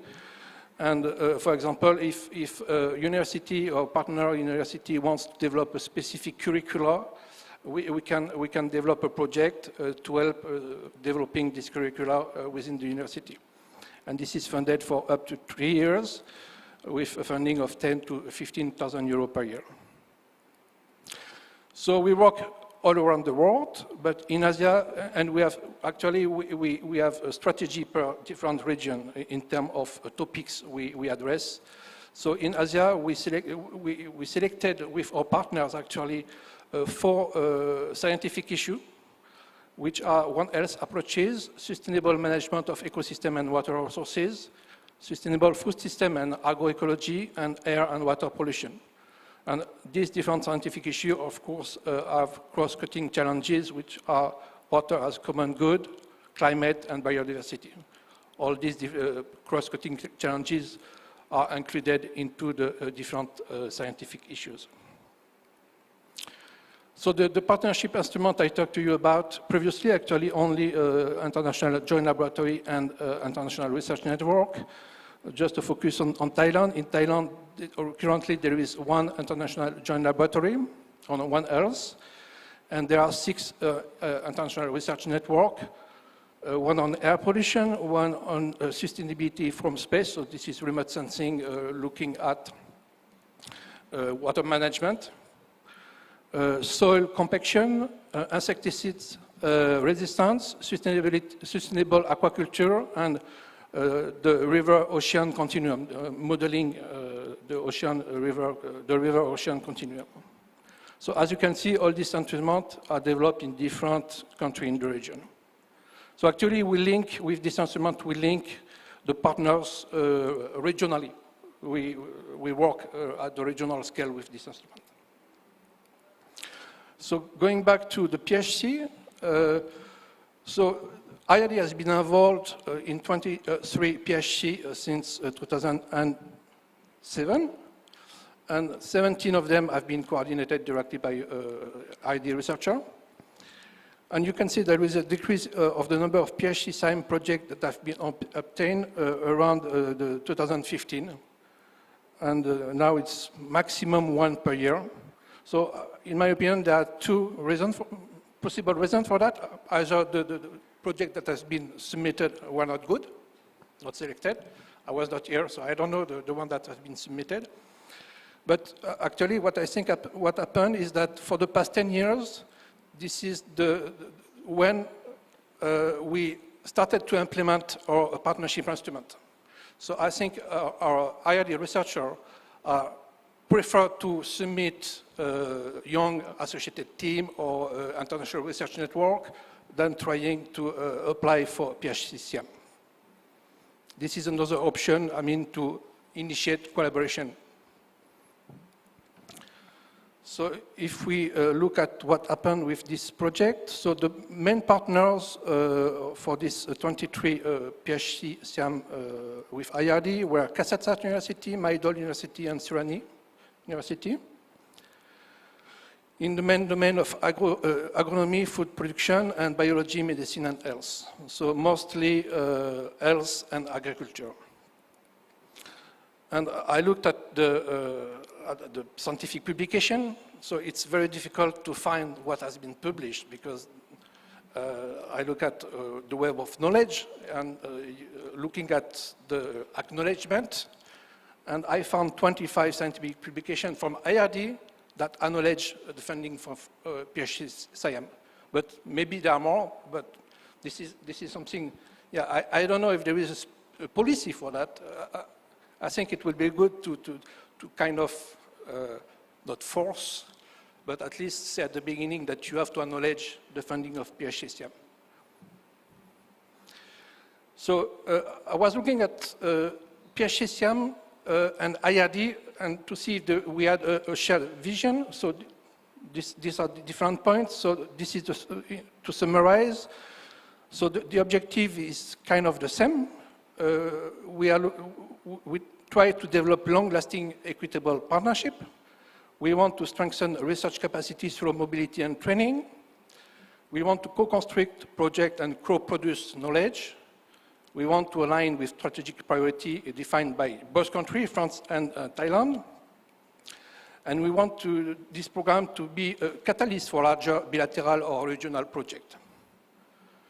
So in my opinion, and this is just some option, but to better align, to better implement this shared ambition, we have to align the PHC SIAM with IRD approach. This is only a suggestion for IRD. So for structure larger collaboration, we should use a PHC as the foundation for larger partnership by including in the selection criteria an impact pathway with training, shared infrastructure, and policy relevance. To connect to regional and multilateral initiatives, position Thai-French cooperation within ASEAN or Greater Mekong strategies and initiatives, or aligned with Sustainable Development Goal programs. We should, for the promotion of visibility and the social impact, we should encourage co-publication, open data, and policy briefs to amplify the outcome and engage other stakeholders. And I think one point that is important to me is to ensure the continuity and the shared governance. So the idea is to link the PHC project with existing IDD structure to reinforce the institutional alignment and the joint ownership. So the suggested approach is almost finished. So the definition of priority area, we have priority areas, and in coordination with the different scientific operators that are engaged in partnership with Thailand. The participation of IRD in the selection processes. Actually, some IRD scientists submit directly PHC project without even discussing with the IRD representative. And to have a more top-down approach, I think, because right now what we have is that there is a lot of different PHC that are submitted from a bottom approach, so this is direct discussion between different French and Thai teams. But I think if we want to really align with the priority of the regions and of the funders, the funding agencies, the large funding agencies, with the UN, UNDP or UNEP programs, we need to have a more top-down approach, looking from global challenges down to have this, actually to have, at least to have this discussion. Thank you. Thank you very much, Xavier. So your last slides raise questions, and to answer to these questions, I have to call my colleague Christophe Delacour again. He's so famous today.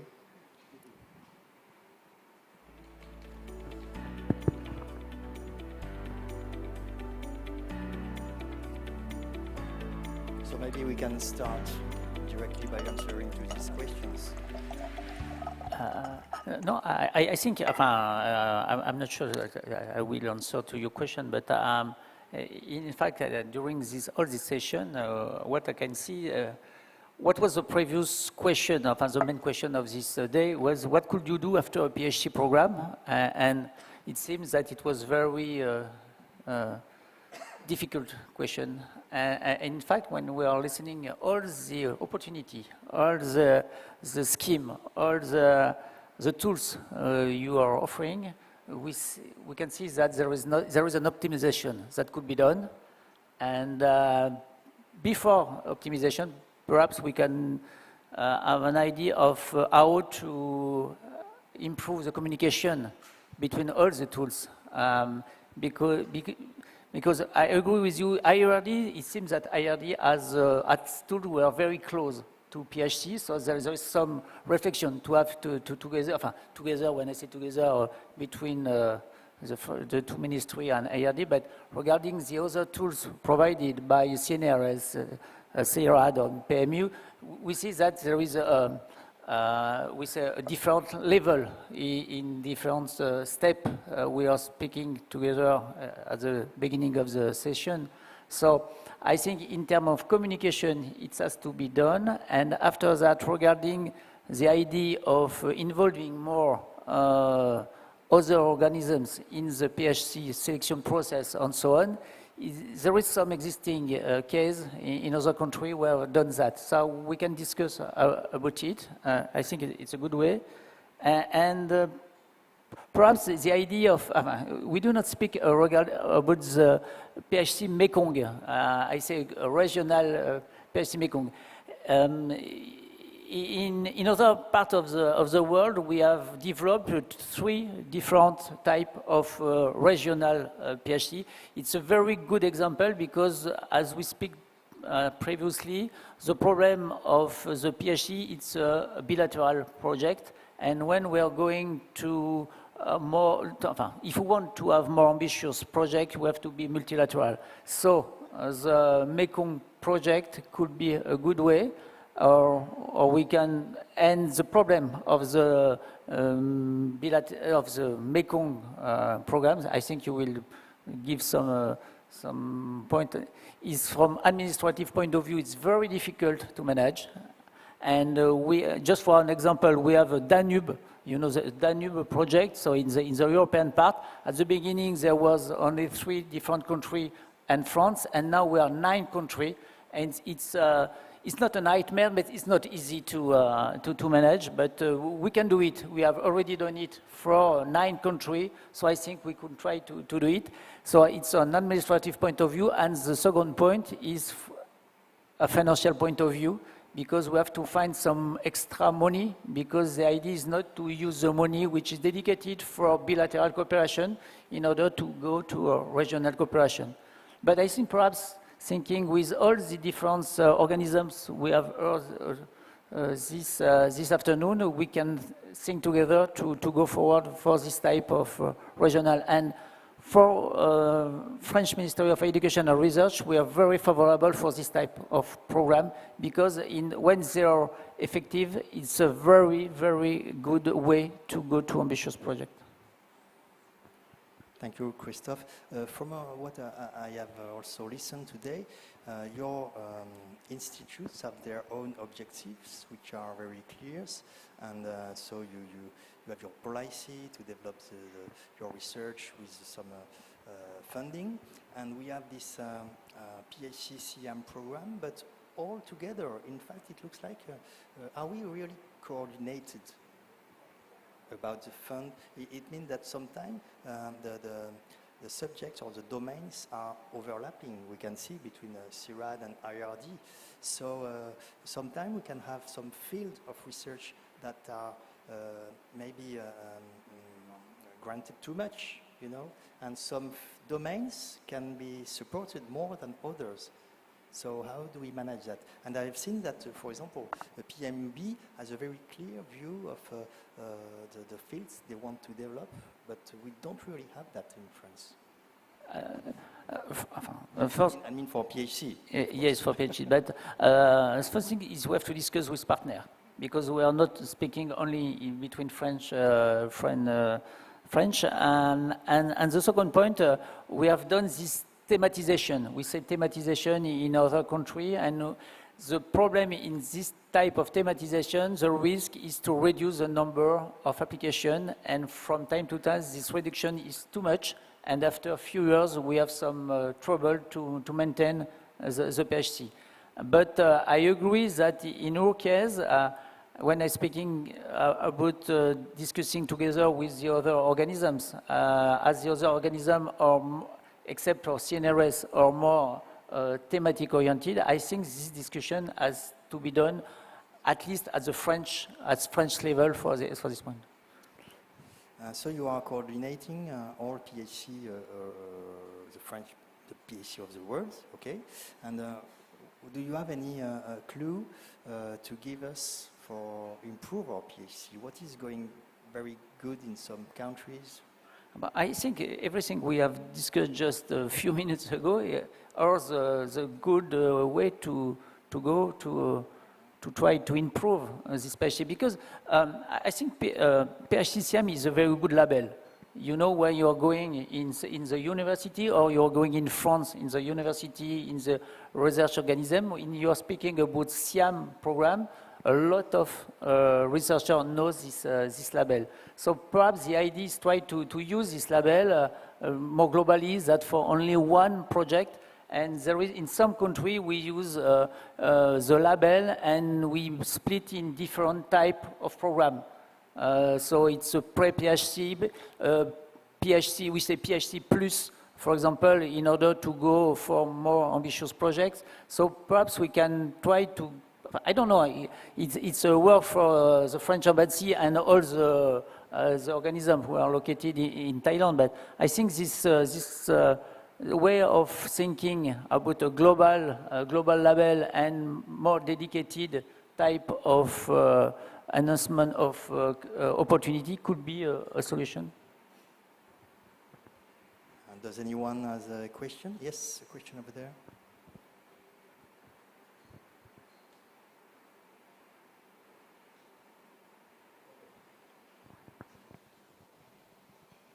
Thank you very much. Somewhat personal perspective.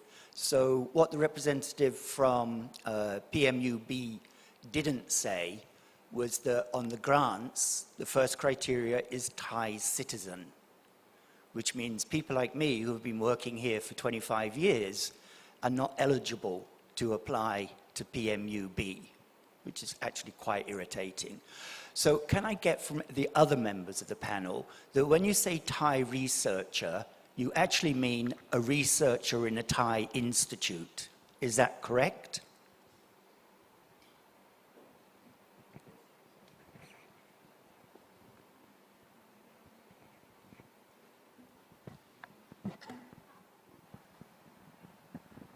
This is correct for IRD.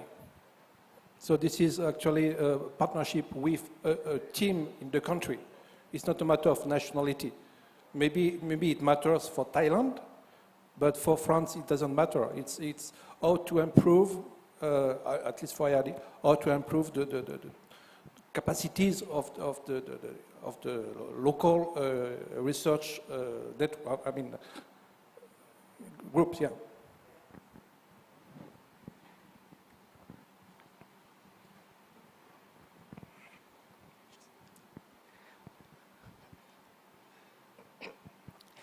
Thank you very much for your presentations. And for my question is about, because we have got the PHC SIAM for this year, and from previous that we got about like the limitation to send the student to stay like for a good opportunity to stay longer. So after we listened to the present, and okay, we found the opportunity to get like to up the scale for about the funding. So my question is like, is when we would like to submit the proposal, for example, for IRD, it should be like after the PHC accepted from the proposal, or we can send like at the same time? And also, can we submit with the same proposal to PHC and also to IRD? Thank you. This is a question for IRD. So you don't submit yourself the proposal. You have to work already with one IRD scientist. This is a partnership. This is not you to submit this kind of proposal. This is so you have to partner with IRD scientists.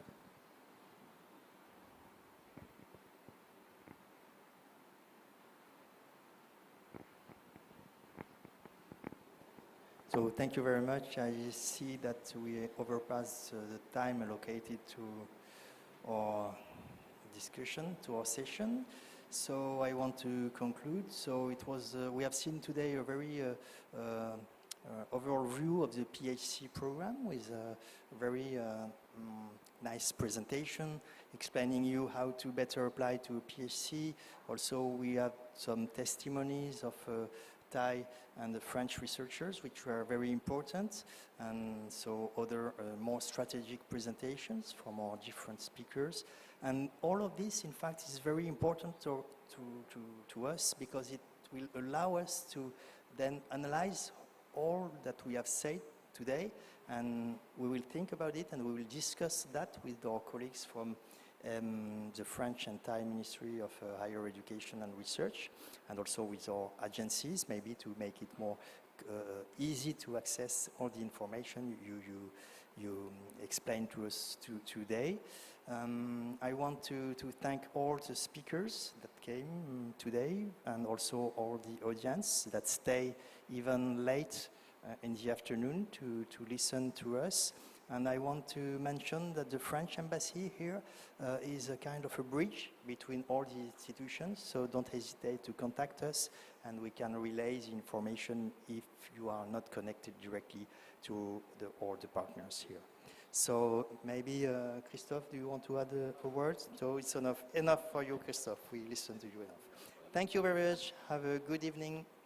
Bye-bye. A big round of applause for distinguished speakers and our moderator. Thank you very much. And thank you all participants for all of your questions and all participations for today. On behalf of the organizer, we'd like to thank everyone once again who participated with us to all activities since in the morning until now, which is in the evening. And ladies and gentlemen, we will have the dinner reception in 1 hour. So we would like to invite everyone to please kindly join us for the dinner receptions. And we would need this room for a setup, which will take some time. So please kindly take your belonging with you and continue networking while waiting for dinner outside. And thank you once again for being part of this important occasion. And we wish you all a pleasant evening. ขอบคุณค่ะ